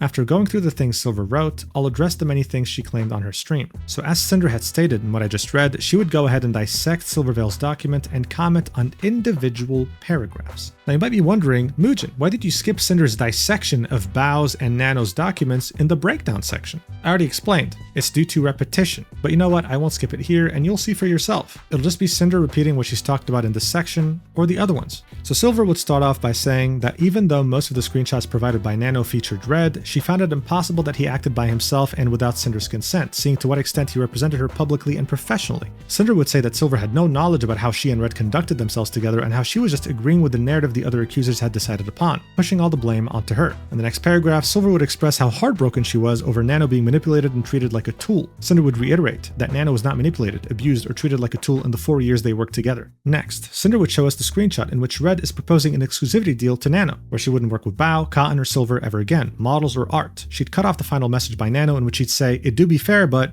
okay. Can I ask for a demon Cinder figure?" The full image, though, would be in Bao's document. This was Cinder arguing that Silver had cut off this part on purpose in order to make her look worse. Then came the juiciest part of Silvervale's document, in a section titled Cinder and I. She'd say, discovering that all of this was going on behind the scenes has been gut-wrenching. I didn't know Cinder, we weren't friends, and we have barely talked. Even writing this, I do not understand what I could have possibly done to warrant the level of malice and cruelty shown. In our private interactions, I was as cordial as possible, but I just wasn't interested in associating with her professionally or being her friend. From the few uncomfortable interactions I did have with her, I had gotten the vibe that her primary goal was to climb the social and content ladder and grow her brand. I am fully aware how common that attitude is, and that's just how you grow in this sphere, but I personally don't have the emotional fortitude or bandwidth to have for the express purpose of growth. For the record, I think it's fine to have that view and approach to content creation, but I also reserve the right to simply not vibe with someone. I would much rather not associate with someone at all than pretend to be their friend for the purpose of growing my brand. Here's how Cinder would respond to this, saying, I drew fan art of us. I asked to hang out offline to get to know each other, and I went to see her at public events. When finally given the chance to ask her, she refused any kind of business relationship. I was okay with it. I accepted it. That's what Red prioritized me pursuing. I just wanted to try to be her friend, and if not friends, then at least on good terms.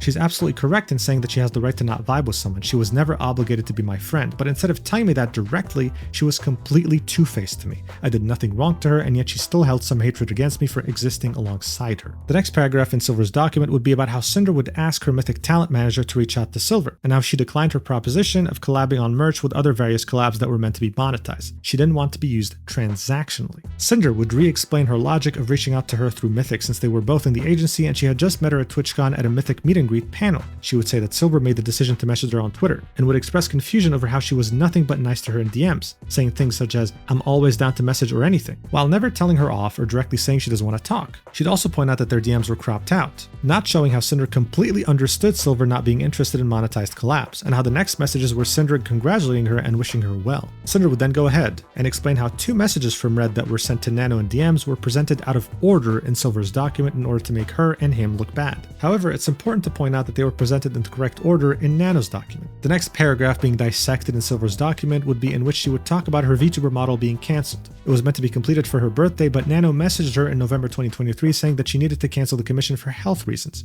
She'd state that she was heartbroken to now find out that this happened only due to external pressure from both Red and Cinder. To argue against this, Cinder would yet again link the screenshots that were present in Nano's document, showing that she was going to cancel regardless due to her being overworked. She'd then say that if Nano lied and told Silvervale that her model was cancelled because of Cinder, then she doesn't blame Silver for thinking this was the case. She would then state that she doesn't really think that Silver really cares about what happened to her model, because Nano is currently making her a brand new one, showing us a very recent screenshot from Nano's stream on the 17th of September 2025. In Silver's document, she said that she didn't think much of it at the time, but now found it interesting that Cinder had sent her a message congratulating her on her latest Gamer Subs drop, while actively working to take the potential for more away. Again, Cinder would refute these claims and would argue that this message was genuine. In fact, it was sent 2 days before Silver's model was cancelled. Finally, we'd reached the last section of Silver's document titled Moving Forward. Silver would claim that Cinder and Red spent years sabotaging her for no understandable reason, that she had done nothing wrong to warrant this kind of hate other than simply just existing at Silvervale. She accused both Red and Cinder of actively seeking to get her models and art cancelled. Sinder would argue that she didn't do anything to warrant Silver's hate of her, and that Nano independently cancelled her project with Silver, adding that Red did ask one other artist not to work with her on his own, and as far as he knew, nothing was cancelled because of it. This is of course in reference to Artist 2. The final paragraph from Silver's document shown here would be her saying how it was hard to express how crushing of a feeling it was to be talked about so maliciously without her knowing, while mourning all the potential opportunities and friendships that were taken away from her due to spite and insecurity from Sinder, and hoping that her document can convince its readers that she is not the person Red and Sinder claim she is. To this, Sinder would say, the rumors expressed about Silvervale were true to our own experiences with her. There was no reason for Red or I to lie about that. The same way there wasn't a reason for Red to lie to Nano about my experience with Shylily. I hope this document and the evidence presented will convince you that Silvervale is the person that I've shown her to be. Alright, so now I kind of hope you understand that this is really just a repetition to everything we've seen. Yeah, there were a couple of interesting things like how Sinder thinks that Silvervale on purpose included cropped images to make her look worse, but overall, instead of writing 230 pages, she could have just talked about this, right? That could have been the whole Silvervale section for all I care. But Sinder wasn't done. Because if you thought that this was crazy, wait till you realize that the next 40 pages are Sinder quoting individual sentences from multiple Silvervale streams in which she talks about the situation as it was happening. Yeah, I wish I was joking. In fact, every single thing Silver said that was included in this document had a YouTube link of the VOD in question with the exact timestamp that was referenced and then transcribed. Now look, I can't make everyone happy, and I'm sure some people won't like this, but at a certain point, I have to put my foot down, man. I do have to take some hard decisions for the sake of this video's quality and for the sake of my own sanity. I read these 40 pages and can conclude that they're nothing more than a painfully elongated version of Sinder's dissecting of Silver's document. This is the same thing as what happened in the breakdown, okay? So regardless of the opinion you hold right now about Sinder or Silver, I don't think this will change much of it. So this is why we'll be skipping to page 227, where we'll be reading Sinder's conclusion about this section. Here's what she'd say. In conclusion, Silvervale. I was not jealous of Silvervale. I did not obsess over Silvervale, and I did not copy Silvervale. For years I've been harassed for being her lesser half, and my existence was discounted as a poor ripoff of someone else. The lengths people went to convince themselves I did everything to copy Silvervale throughout my career, down to copying her laugh, are the same lengths my friends must have gone to convince themselves that I was somehow sabotaging them for years. Neither was true. My insecurities about these comments ate at me for so long, I've had to go to similar lengths just to avoid getting harassed over these comparisons. I've only ever wanted to get along with Silver, but I got off on the wrong foot with her because of my mistake in the original fan art post, and she never forgot that. Once it was apparent that Silvervale wasn't willing to show me the kindness and respect I showed her, and that I couldn't expect her help in ending these hateful comparisons between us, I resorted to agreeing with Red to ask Nano to stop making models for her. Eventually, one of the biggest things we were compared over wouldn't be an issue anymore. What we did was wrong, no matter how Silvervale treated me, but she quite literally lost out on nothing due to my actions. I didn't have a problem with Silvervale herself because of other people's comments about us. My problem was with the way she treated me opposite to what she said to me when I did nothing to warrant it. She pretended to be friendly, then ghosted me, restricted me from her chat, and blacklisted anything to do with me, all without ever saying a word directly to me about how she really felt. Regardless of how I felt about Silvervale, I never did anything so petty to her. I made fan art of us together, I asked to hang out offline once, I asked her to collab once. Over the course of 2 years, that was too much for her. Silvervale claimed she was very direct with me when she wasn't, so let me be direct with you. Silvervale is a master emotional manipulator. If Shylily claimed I was a narcissistic manipulator, then I don't even know how she described Silvervale. She effortlessly lied directly to her audience she claims to care so much about through her crocodile tears. She manipulated them into giving her the support she felt I was taking from her for years. On stream, she would lie about me, then manipulate her viewers by saying how awful and stressful everything was and how uncomfortable and anxious I made her. She repeated that exact thing over and over again, turning me into the big bad wolf I never was, ending with how much she cared about and loved her fans. She manipulated the majority of her mod team against me, and even emotionally manipulated one of her mods for the sin of trying their best to help her out with something she asked for help with. Silver couldn't take accountability for her own actions towards me and lied about them to everyone when I was already down. Silver had to lie about everything she experienced with me because if she told the truth, it'd be her being at fault, not me. There was literally no reason to lie about what happened with my fan art from 2021. I was already cancelled, but Silvervale wanted to make me look worse for no other reason than that she could. She said anything she wanted about me because I was the only one who could refute it. I drew fan art of us together and she took it personally and held it against me ever since. Silver has been so full of spite towards me that if she wants to claim she wasn't lying about everything, then she's deluded herself into believing an alternate reality of twisted fan fiction where I've been the cause of all her problems and her own personal comic book villain. She was never willing to bury the hatchet until she was able to bury it in my back. How could anyone trust anything Silvervale says after this? Silvervale resented me for what she saw as me trying to use her, stealing her viewers and mods away from her, and being just as successful as her in my own right, despite just being her copy. She became adamant to turn her mods against me, remove all mentions of me from her Discord server and Twitch chat, refused to do something as small as reply to each other on Twitter, and couldn't bring herself to even thank me by name when I rated her as to not give me any public validation. She could only see my words and actions in the petty, threatened way she chose to interpret them in. I was nothing but kind to her for years, and instead of just telling me to fuck off like she truly felt, she was two-faced, and then lied to her chat about her willingness to be direct. She pretended not to see my supportive messages to her for months while she lied to her mods about me and soft-banned me in her chat for simply saying hi every now and then. She expressed she didn't like getting harassed over comparisons to me either, but she never could acknowledge that simply getting along could have helped end that for both of us. I never expected her to do anything with me, just to treat me like a person. She was seething over my existence alongside her and blamed me for every inconvenience she suffered in her career ever since I wrote #Cindervale in a long deleted tweet. But she claimed she was the one that broke my brain. Maybe if she looked in the mirror instead of glaring over at me for 4 years, she would have recognized the problem. Just like every other situation I've discussed in this document, the issues with Silvervale were due to a severe lack of communication, a refusal to communicate. Silvervale didn't start my cancellation, but once it was in motion, she jumped on board to throw as much fuel into the fire as she could. Ever since her years-long abuser was taken out of the picture and Silvervale reclaimed her community from me, she's been much more active than she's ever been, now doing handcam streams and even planning to cosplay. She's been profiting off of all the lies she told about me, just like Nano, who's making a brand new model for her right now.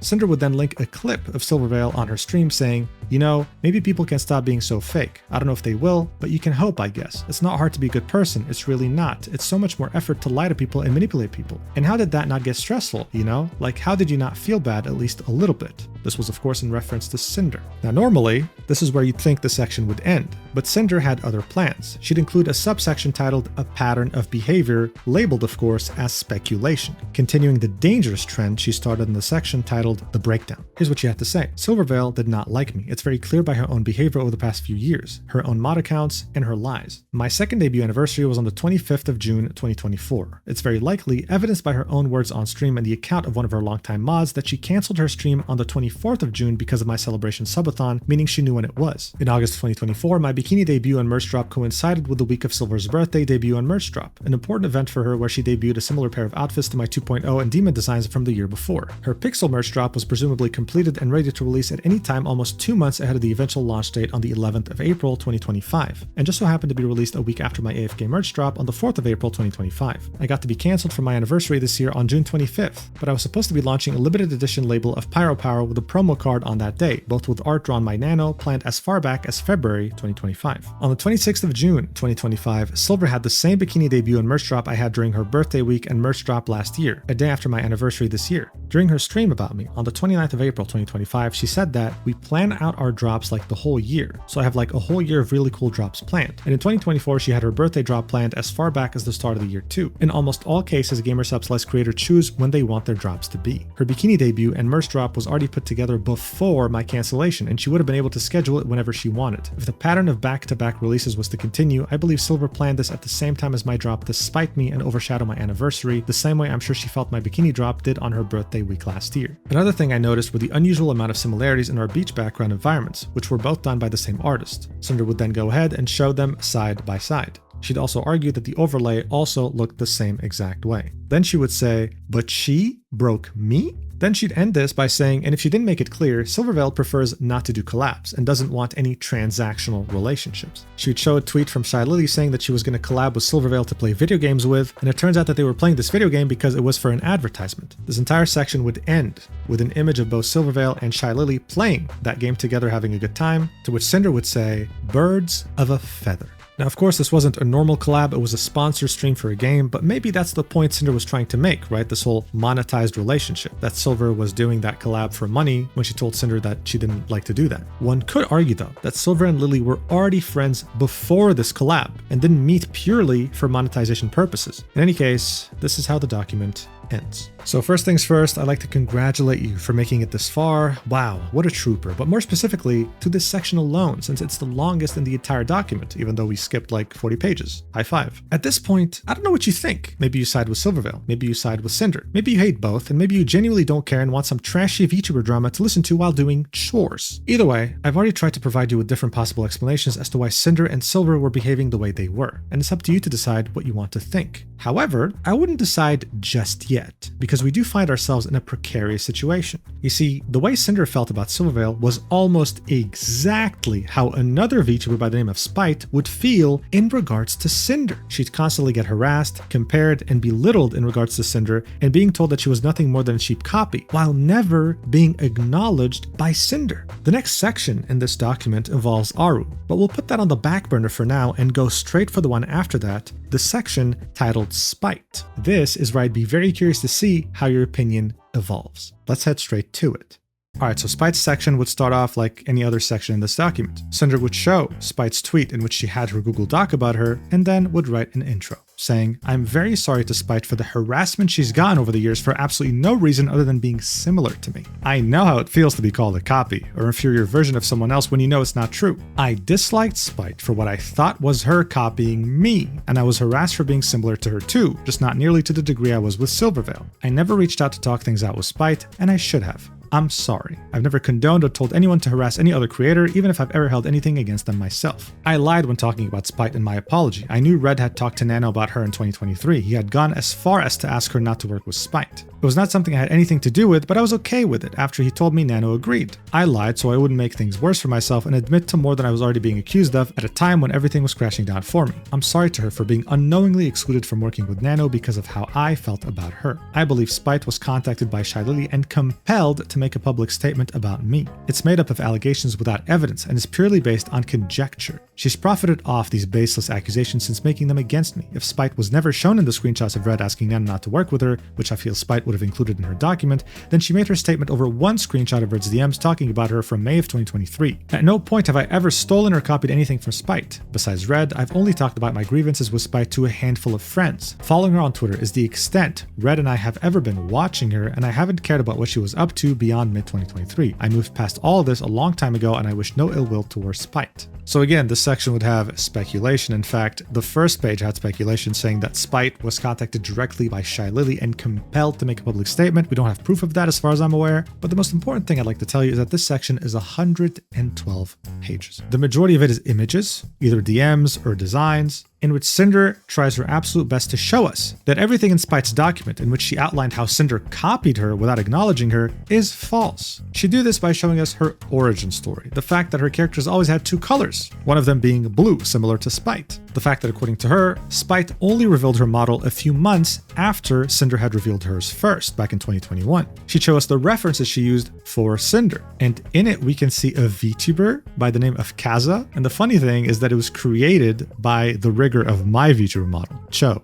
Just a funny little detail. But yeah, overall, it would be so many pages of screenshots of DMs and everything else that proves that she wasn't copying anyone, that it was all her original idea, and that more importantly, the blue version of herself was not her copying Spite in any way. Even though they have some similar looking outfits, none of it is like this, okay? Now look, I can confirm from reading this section that Sinder wasn't purposefully trying to copy Spite. I guess in some cases it truly was coincidences. But then you remember Silvervale's section, right? And you wonder, why couldn't it also be the same thing there too? Maybe in Silvervale's perspective, they were also coincidences as well. I mean, look at this. On the 22nd of September 2022, Spite would post something saying 1 year anniversary, first ASMR stream this Saturday, right? 2 days later, Sinder would post a tweet reminiscing about her old persona in which she did ASMR and that she's making more as time goes by. God, man, how is this posted on Twitter? These boobs are crazy. These have to be censored. Anyway, despite this was Sinder on purpose trying to take the spotlight away from her. But the Sinder, it just so happened to be when she would publish these videos back in 2022.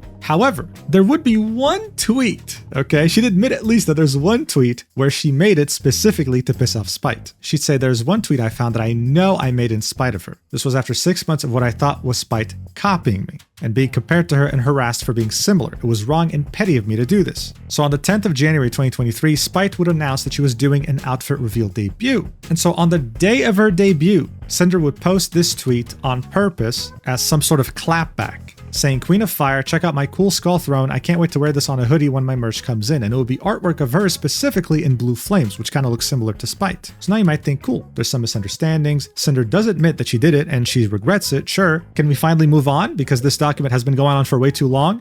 No, because Cinder would make it a point to post speculation again, titling it Spite Copying Me. I'd also like to show my point of view on why I thought Spite was the one copying me back in 2022 and early 2023, which led to Red asking Nano not to work with her. We were the only two prominent Hellhound or Cerberus themed VTubers at the time all this occurred. This section should be considered speculation, the same as Spite's entire document was about me. Then she goes on to say, everything presented here could have been sheer coincidence, and I don't have any evidence proving it was otherwise. So now we know to skip this. I'm just kidding. We'll take a look at a couple pages so you understand what she's talking about. She'd show an image of Spite's designs, and then say, with the one on the right debuting on the 14th of May 2022. Cinder would then show her original model that debuted a month later on the 25th of June 2022. That's it. She doesn't add any more context or explain why she posted these images together. I guess you're meant to see a similarity. I guess I'll leave that up to you. Then Cinder would talk about the moment in which Spite would come into her Twitch chat. We already saw this. This would be on the 11th of July 2022. She'd donate 1,500 bits. It would be the only time she'd be in her chat, and all her messages would be very supportive. In Spite's document, she would argue that one of her designs was completely stolen by Cinder. Spite would have that design done on July 20th, 2022, and Cinder would post something similar on September 14th, 2022. She'd then say that she got called off-brand Cinder and just a bunch of horrible things, confirming that she went through a lot of harassment, just like Cinder did in regards to Silvervale, or at least as she claims. To Cinder, though, this is disingenuous, because the model that Spite was showing in her document didn't include the final version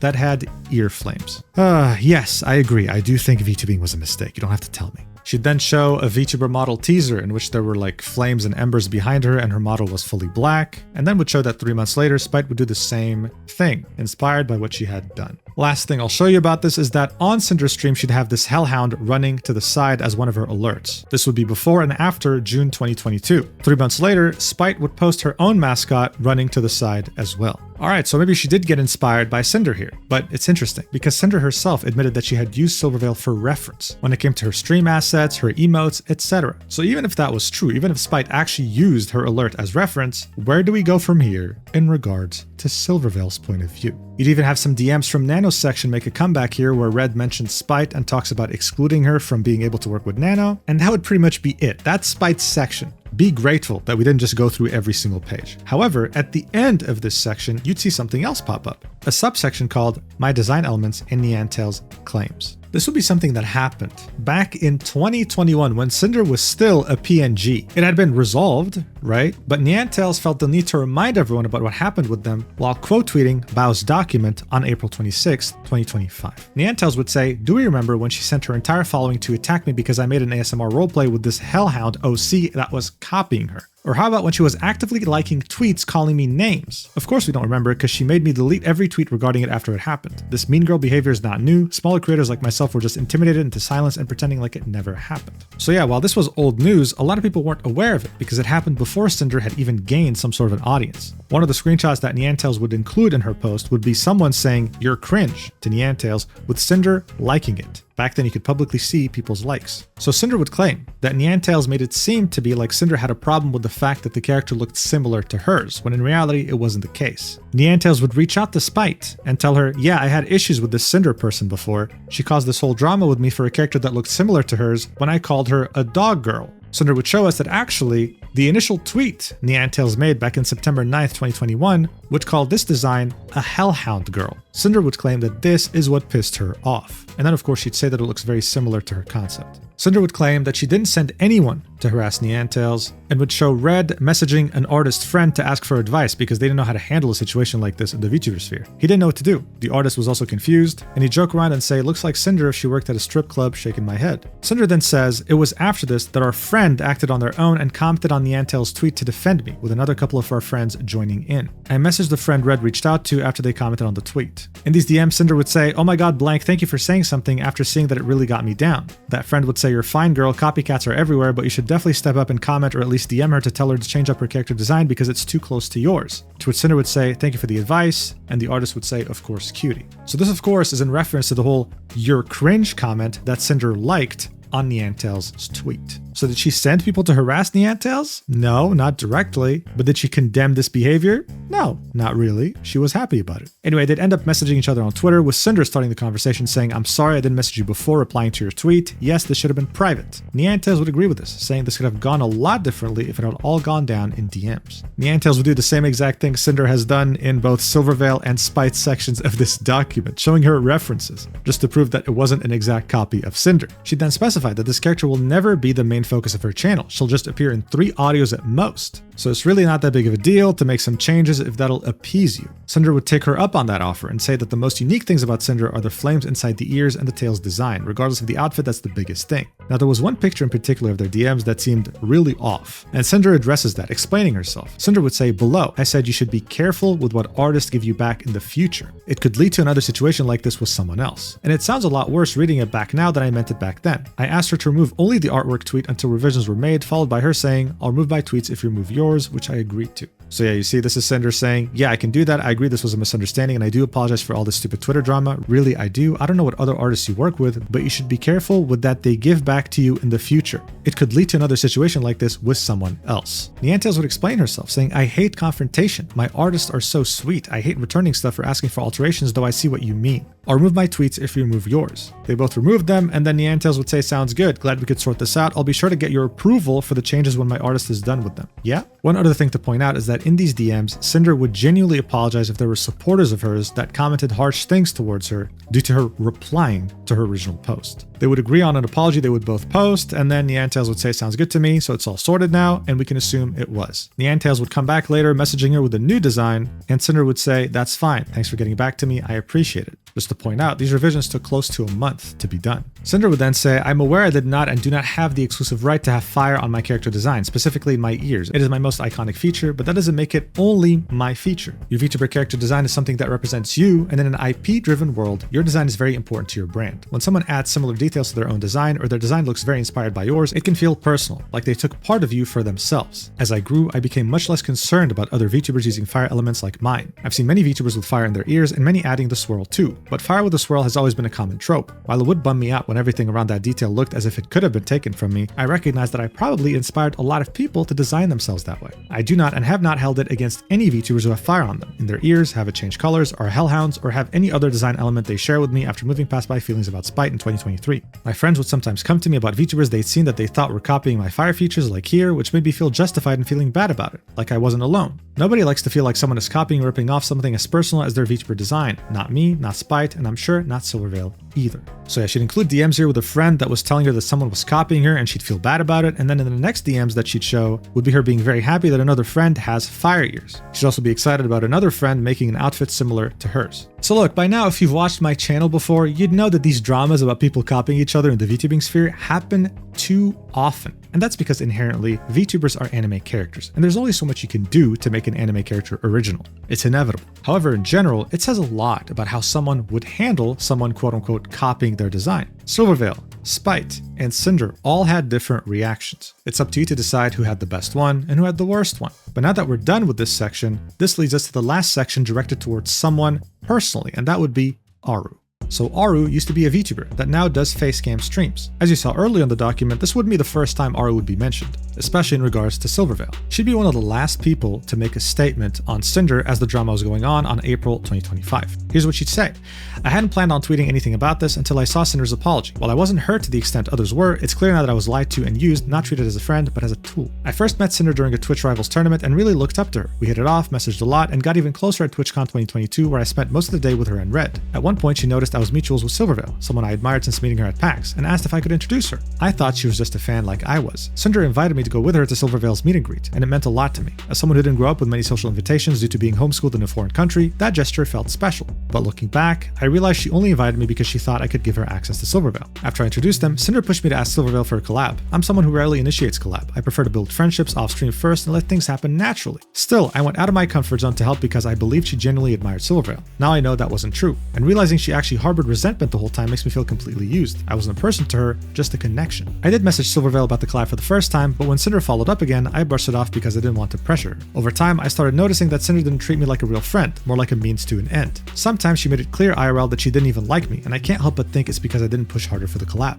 By 2023, our interactions had nearly stopped. Still, I tried to keep things friendly in DM/IRL because I didn't know how to stand up for myself or set boundaries. That's changed now for obvious reasons. It's hard to say, but Cinder's apology doesn't feel genuine, especially not towards Silvervale. The truth is, Sinder isn't the only one who makes others in the space feel used or small. People like her, Yaki, and others made me feel that the best choice for myself was to step away from VTubing entirely and made me afraid to build new connections. But as I said yesterday, there are good people in this space, and they're the ones worth holding on to. Don't let the bad ones stop you from being your genuine self. She'd then end this by saying, what I went through wasn't nearly as intense as what Nanoless experienced, but I do understand how hard it is to say no to a friend, especially when they make you feel like you're the only one who can help. I truly hope everyone affected by Sinder can heal and move forward, and I'm sorry for any negativity the situation has brought up from my side as well. She'd post this as a quote tweet to Cinder's apology, and she'd include DMs between them, the same ones we saw in this document so far. On the next day, Aruuu would make another post, thanking everyone for the kind words, and addressing some pyropups who thought she was putting more oil on the fire when she didn't need to. Aruuu would say, I want to be clear that the entire reason I spoke up in the first place was to show that it wasn't just Red behaving this way. I only understood her motive with me after Silvervale shared her document. Then, seeing her apology where she shifted all the blame onto Red, I felt it was important to step in, not just to support Silvervale's story, which honestly spoke for itself given how many people were affected, but also to point out that her apology wasn't honest. Even while holding deep hatred towards Silvervale, she still used me and likely others to try and force a collaboration with her, all while pretending it came from a place of love and respect. This wasn't Red's idea, and it wasn't something he pushed. Here's what Sinder had to say in the document. Aruuu took the opportunity to speak out against me and lie, claiming that I used her as a tool to get to Silvervale, and that's all she ever was to me. I met Aruuu during a Twitch Rivals event in September of 2022, and I met her in person with Red at TwitchCon the following month. At the con, she mentioned that she knew Silvervale while we were sitting by the Vshoujo booth. This was the first time I learned this, and I didn't notice they were mutuals like she claimed. I told her I was planning to go to her meet and greet the next day. I had nothing against Silvervale at the time this happened, and I wasn't motivated to meet her up by deep hatred like Aruuu claimed. I chose to invite Aruuu to come with me because I was nervous to see her myself, but I was going either way. Red was with us, but he stepped away to the side when we saw Silver. While Aruuu, Red, and I were waiting in line, right after the meet and greet, Aruuu was the one who suggested the idea of a canine collab between us two and Silver, even though she claimed I pushed it onto her in her tweet. Since it was a verbal conversation 3 years ago, I don't have any evidence of this other than Red and I both being able to corroborate.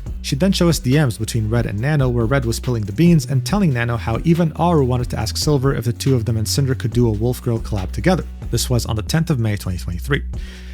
Sinder would continue. After the con, I asked Aruuu about the idea to see if she was serious, and she happily asked Silver about it. At the start of December, I asked Aruuu again about the collab to check if she'd heard anything about it. She said, let me message her right now, which she admitted was a lie in her tweet. Aruuu never said anything else about it, and I didn't ask her again. This in no way changed my friendship or view of Aruuu. She said by 2023 our interactions nearly stopped, but yet we continued to message each other on and off for the next 8 months. I even asked her to voice in one of my lore videos in May of 2023, and when she was hesitant about being a part of it, I reassured her I still wanted her to be. It was around that time Aruuu fell out of VTubing and we grew apart. The last messages in our DMs were from her asking me about doing the IT escape room at TwitchCon that year. Although I never replied to her directly, us and a group of friends did plan to do the Saw escape room there that year, which was organized in a separate Discord server. I have no idea what she's talking about in her tweet when saying, Sinder made it clear IRL that she didn't even like me. I would see Aruuu at conventions and events, and every time I've interacted with her, I always treated her as my friend. She hasn't messaged me, and I haven't messaged her. But now it's because I was always just using her to get to Silvervale. I messaged her about the collab she had the idea for twice, ever, almost a year before we stopped talking. Silver had no obligation to do anything with us, and I didn't hold the fact that the collab never happened against Aruuu. Her suddenly thinking she'd like to come back to VTubing in the same tweet she lied about me when it was popular to do so is extremely opportunistic. So I didn't mention this when I read out Aruu's second tweet on the 28th of April, but she would say, and I'm so thankful for the messages about possibly coming back to VTubing. I'm not sure if she ever did though, I'm pretty sure she didn't. From what I could see on her YouTube channel, she didn't. I don't know if she streamed it, but for the most part, she stayed a face game streamer. Sinder would then say, below are the entirety of my DMs with Aruuu. So look, the rest of these pages in this section would be just Sinder and Aruuu talking. I mean, these are normal DMs, and they were talking like they were happy to text each other every time. Sinder would then show us DMs of her asking Aruuu to come with her to meet Silvervale, which Aruuu was very enthusiastic about, saying, of course I'll go with you. Next thing you know, Aruuu would post the image of her and Sinder with their phones next to Silvervale. Silver would say that was so adorable. The conversations would be completely normal, right? They're just talking about the convention, parties, etc. When Sinder was driving back home, she'd ask Aruuu, hey, are you gonna message Silvervale? To which Aruuu said, yes, we already saw all of this. They would then continue talking from time to time, playing games together, maybe even collabing, I think. Aruuu would send some messages to Sinder sometimes asking about how she can use different software. And yeah, it seems like they collabed more than once. Then 2 months after TwitchCon, Sinder would ask Aruuu if she'd ever heard from Silvervale about the collab.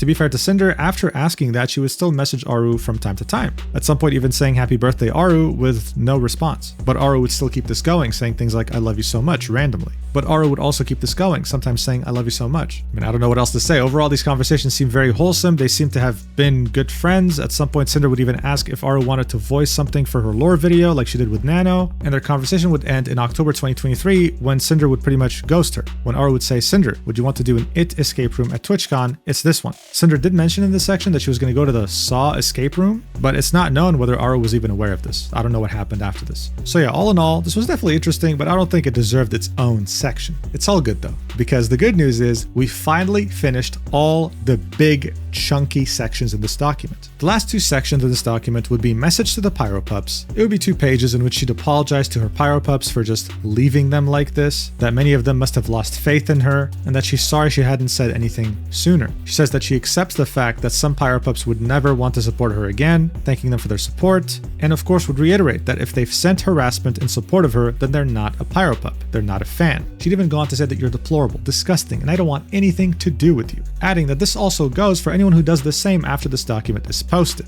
I want to sincerely apologize again to anyone who has been affected by these people. Red would also chime in saying, hey gang, I need to apologize to all you too. It's my fault any of this happened in the first place. My mistake sent Sinder into hiding and left you all questioning what to do. I'm sorry I caused all this. I hope you can still support Sinder and the project we create in the future. Thank you to those who've stuck around. Your support has been a big help. So yeah, this would be Red really confirming, right? I hope you can still support Sinder and the projects we create in the future, because I am not going anywhere. Thanks. And then finally, you'd have the section titled Looking Ahead.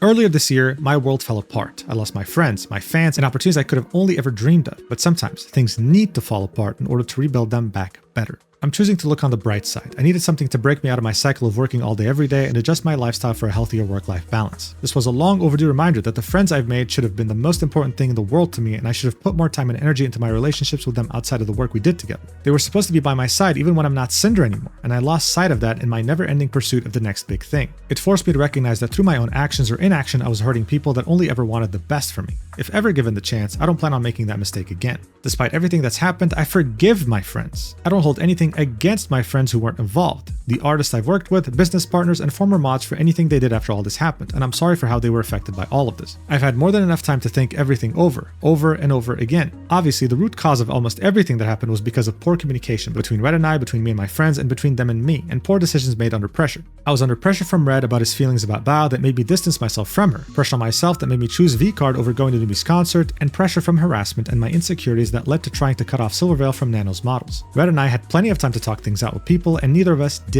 Everything that was made public could have been settled privately. This has set an awful precedent for the entirety of the Vtuber community, which I feel has become more divisive and drama-filled since this happened. I've always had problems communicating with people. I will do my best to be more open about what I'm thinking and feeling to them, even if it's difficult, to avoid any other situations like this from ever happening again. Red and I have both made mistakes. We aren't perfect people, but we aren't evil either. We're going to try to contact anyone we owe an apology to personally, even if an apology to them was in this document, and hope to move on. I don't blame the internet for being the internet, making memes at my expense, and countless news and drama channels farming this reviews. It's just business. And this is just another Google Docie. Actually, it's not, Sinder. It's 1,000 fucking pages. Anyway, but I didn't want to hide from this for the rest of my life, and I couldn't let my legacy be decided by anyone other than myself. Now there's nothing else for me to say, and I can finally look ahead. I'm ready to return to doing what I love, even if it's on a smaller scale. I want to stream again, I want to create again, I want to inspire people again, I want to be someone people can look up to again. I love being a VTuber, and I love being Sinder. Thank you for reading, and thank you for waiting. Oh my god, we finally made it until the end. So yeah, guys, as you saw in the earlier section, she apologized. In this section, she forgave her friends. And at the end here, she said that she was coming back. And she did exactly that. As you saw at the beginning of this video, I talked to you about this tweet where Shondo inadvertently revealed that Sinder was married to Red. And yeah, she'd end up streaming. Her comeback stream would be on the 15th of October, and it would peak at 13,800 viewers. Her Pyropups would also shower her with money. I think she made anything from $10,000 to $40,000, reaching a level 55 hype train and only being live for close to 3 hours. She streamed 7 more times since then, with the last stream being on the 26th of October, 2025. Her viewership has been stabilizing, yes, and she has been losing some followers here and there. But overall, she's still in the top 1,000 channels on Twitch, and she's definitely doing very good. This is something that I expressed in my first video. She could have taken a week break, come back with a better apology, and just resumed streaming like she always has. I mean, come on, who are we kidding here? Dr. Disrespect set this precedent. He messaged a minor, and look at his career. The reality is, unless a platform bans you, you could murder someone. But people will still watch when you stream. Here's the thing though. Before her comeback stream, she had made this announcement in her Discord server, saying, "Hi, I'll be streaming tomorrow, Wednesday, October 15th. I hope to see you there. For those wondering, I won't be talking about anything that happened in the past. I'd like to move on for mine and everyone else's sake and try to just have a normal stream, so I'd appreciate your understanding." So yeah, look through her stream. I can confirm she didn't talk about anything related to the drama. It was just her mostly crying and being happy that she's back with her community, also showing off the dog that she adopted. She'd then say in this message, "I want to clarify something else too. Red will continue helping and supporting me as a mod, but he is no longer acting as my manager or communicating for me. I have a new management team that will be advising me going forward." So that definitely was a very big piece of information that was left out of her document. I don't know why. You see, her document specifically said that Red was sticking around doing the same thing he's always done, which was be her manager. The only difference is that now she'll be part of his DMs. Now, I don't know if this was planned or she saw the community backlash over her keeping Red and decided within the week of her posting the document that she was going to get rid of him. One thing's for certain though, I don't know what to believe. I mean, come on guys, they're married. We can't reasonably ask them to divorce over internet drama, but at the same time, it's hard to believe that he won't still be playing an important role in all of this. Either way, time will tell. With the artists she works with the editors, for example, is Red doing the communication or is it actually going to be a team? We'll find out eventually. However,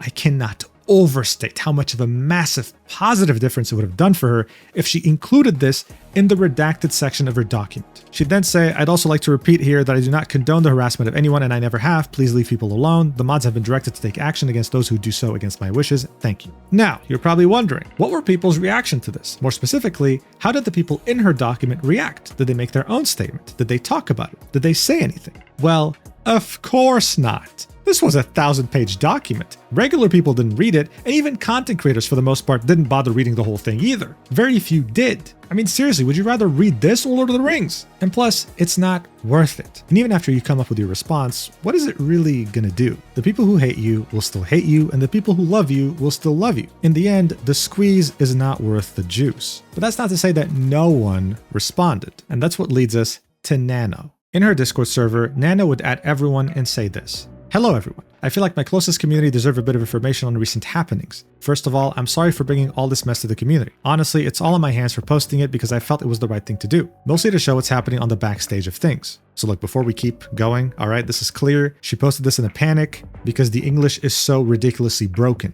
As we already saw in her initial document, she said, English not being my first language and the language barrier, I discussed the situation, my feelings and thoughts with native English speakers who helped me put them into words so everything is clear without any misunderstandings due to the lack of English skills. It was clear she didn't do that here. Anyway, she continues.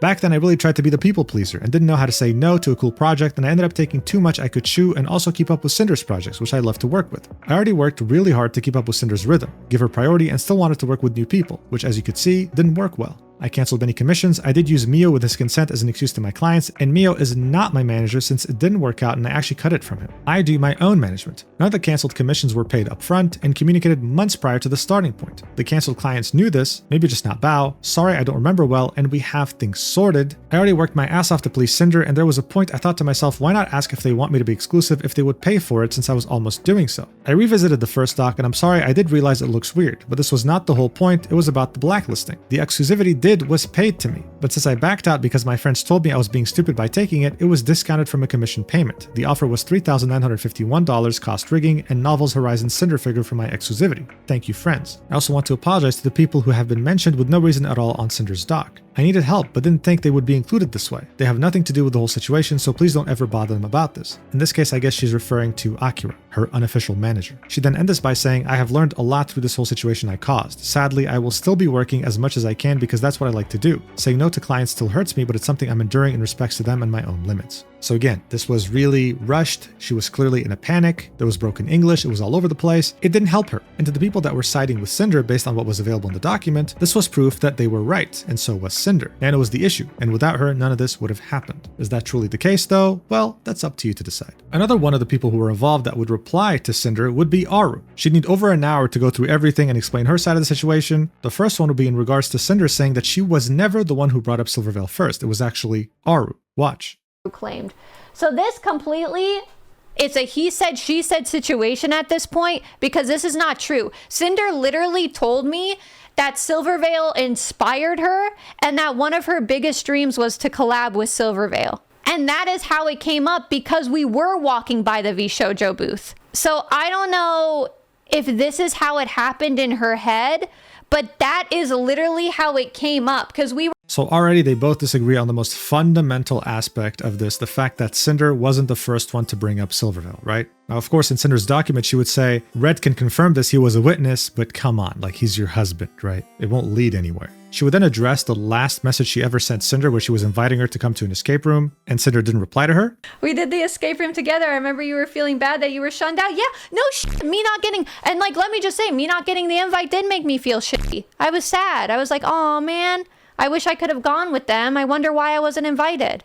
That was literally my fucking mindset. I was like, damn, I wonder why I wasn't invited. That's really sad. And the last thing I'll show you, right, again, this is an hour, but the last thing I'll show you that I think is interesting is her explaining why she thought that Sinder didn't like her. And it would be a story that Sinder hadn't talked about or mentioned in the Aruuu section. Watch. I have no idea what she's talking about in her tweet when saying Sinder made it clear. IRL, she didn't like me. Oh, thank God you brought this up, Sinder. So this is real, and you can choose to believe me or not. If that person wants to come out and corroborate the story, I implore them, but I don't think they will. But I was on a trip with a bunch of VTubers around the time of my birthday. You guys can go back to this trip and find it. It's fine if you want to. There's a whole paper trail. But during my birthday, I went on a trip with a bunch of VTubers. And we were at this party thing. I can't really say, but we were at this party thing, and we were going to go in groups, like in pairs of 2, to this thing. From what I saw, I actually had the flu during this time, so I was like really sick, and I was just sitting down quietly. And so we were supposed to go in pairs of 2. So each person had the pair of 2, and me and Sinder got paired together. And when me and Sinder were going to go do this thing, Sinder pulled this VTuber down, whispered something in her ear. Literally, this is happening right in front of me, by the way. And I say, Wallahi, I swear on Pummel, bro, this happened. So you know I'm not a fucking liar. And she whispered in this VTuber's ear. And then the VTuber told me, actually, Aruuu, I think I'll go with Sinder, and then I'll come back and take you. So then that VTuber grabbed Sinder right in front of me, by the way, after Sinder and I were supposed to go in together, took Sinder to go do the thing, and then came back and took me to go do the thing. And it happened right in front of my fucking eyes. So yes, I felt like you didn't fucking like me. And that really fucking hurt my feelings, by the way. All right, so there you have it. Some more context, something that we didn't even know about, something that Sinder failed to mention, and it really shows you just how nuanced all this is, right? How as soon as someone decides to speak out and give more information, everything all of a sudden starts to change. Is Sinder still in the right after what Aruuu said, or is Aruuu still in the wrong? I'll let you decide. The last thing I'll show about Aruuu is the fact that she made a pinned comment saying, I just want to clarify that I made the decision I felt was right at the time. I still hold no ill will towards Sinder. I truly believe she can return to streaming and continue to find success. And finally, the last response someone in the document would make would actually be Bao during her debut stream that happened after Cinder's document dropped. In it, she would explain the situations that Red talked about that made him have his assumptions about her, as well as her general frustrations. Watch. I'm finally home now, and yeah, if if anyone else wants to drop like a Google Doc on me, could you guys wait till like maybe after the holidays? Could you guys give me maybe like, I don't know, like a 1 to 2 month notice? That'd be really, really awesome. I'm actually like this close to going into psychosis. Like that would be really, really awesome. Yeah, I'm genuinely like this close. Like you don't even have to like write a Google Doc. Like make a scathing tweet about me, and that might just be enough. I'm gonna be honest. So yeah. Just letting anyone know if you got any issues you wanna air out with me. I can't even think of any. Apparently, a lot of things are worth putting into Google Docs now, such as oh my god, like can you guys, I don't know, maybe like taking my editors out for dinner, and you know, one of my editors flying in from the Philippines. Apparently prioritizing feeding them is a cause for, you know, a grudge against me. Or actually, you know, another thing too is, you know, being so obsessed with me that you buy a Twitch sub and stalk my Discord server and try to watch my mental breakdowns to my sub server. Apparently that's a cause for a growing grudge, or maybe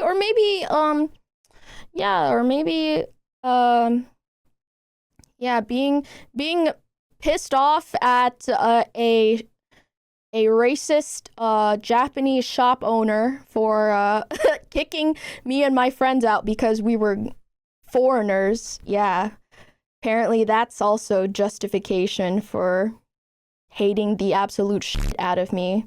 Oh God, no, sorry. I should have been nicer to that racist old Japanese lady that kicked me and all my friends out, despite us having a reservation. Yeah. No, it's cool. Awesome, you know. And yeah, by the way, I don't want your fucking money. Have a great life. Anyways, let's have a great stream today, guys. What do we think? So yeah, this adds a lot of context to what Red had, and it's something I mentioned, you know, it could have been anything, and I'm sure she had her reasons, and now that she actually said them, well, she made Red look even worse than he already was, and that's already a hard thing to do. One of her mods came from the Philippines, all the way to TwitchCon, just to meet up with Bao, and I mean, come on, man, yeah, you gotta make some tough decisions sometimes. It doesn't mean she doesn't like her friends, and when it came to that one friend who had a problem with Bao over an altercation that happened at a restaurant, well, now we know it was a racist owner. Maybe the friend just didn't like the fact that Bao made a big deal out of it, but I doubt that justifies wanting to blacklist her. We also would get some sort of a new detail at the end there with her saying, I don't want your money. This could mean anything, but it could indicate the fact that maybe Sinder or Red are trying to give her money for the damage they caused to her. But hey, don't worry, because this is all just speculation. I can't believe we made it to the end. In conclusion, I'd say this document took a lot of effort. Way too much effort. And in the end, I doubt it was worth all that effort. Sinder could have come back with a 5-page document, laying out some of the things that bothered her, but also apologizing and wanting to move on, while saying that Red is not working for me anymore, just like she did in the Discord server, and getting a manager that's well liked by the community who could set her straight. She would have been received by the wider VTuber community with open arms. I mean, it's been 5 months, come on. And most people would say, yeah, you deserve a second chance. What she ended up doing was different. She wrote 1,000 pages, something that's never been done before and might win the Guinness World Record for a Google Doc written for the purpose of online drama. And if anything, this document showed us more issues regarding both Sinder and Red. Sinder was a terrible friend, especially from 2024 onwards. She admits this herself. We got to see the extent of how bad of a friend she actually was by neglecting her other friends like Bao and Numi. Red, on the other hand, turned out to be way worse than we could have ever imagined. The guy would create fan fictions in his head to justify hating people that were his wife's friends. It was a disaster. Objectively speaking, Red is radioactive and needs to be kept away from anything Sinder related if she wants her brand to survive. When it comes to Sinder, though, I don't think most people think that she's evil. She made mistakes, and yeah, normally I would have said she deserves a second chance. The one thing that would stop me from making this conclusion too quickly, though, is the fact that she included the speculation parts of this document. These sections are very dangerous, and even though she would claim that she's against harassment, they only cause further harassment, especially with a community of zealots who would do anything to defend their queen. That's the reality. I don't know if it was her idea or Red's idea. Honestly, at this point, who cares? They wrote it together, but that's really the one thing that I personally cannot ignore. I have a problem with it. In any case, this document and the drama will die down. Sinder will keep streaming, but she will be alone in doing so. But that's okay, because maybe at the end of the day, that's exactly what the Pyropups want. They want her to give them her full attention, with no distractions such as friends. If you watch until the end, you're crazy. Now you genuinely, actually, right now have to get up and talk to a therapist, but I really appreciate you anyway. I wonder what you think about this mess, because the only thing I can think about is how I never, ever in my life want to see another Google Doc ever again. You understand? Anyway, if you want me to become a part owner of GamerSubs without writing a 1,000-page document, then go use my code, Mujin, for 10% off your total order. Thank you so much for watching. I'm going on a vacation. I don't want to look at a single YouTube video, tweet, or document ever again, and I will see you in the next video whenever that is. I just contradicted myself. But hey, I love you. Mwah.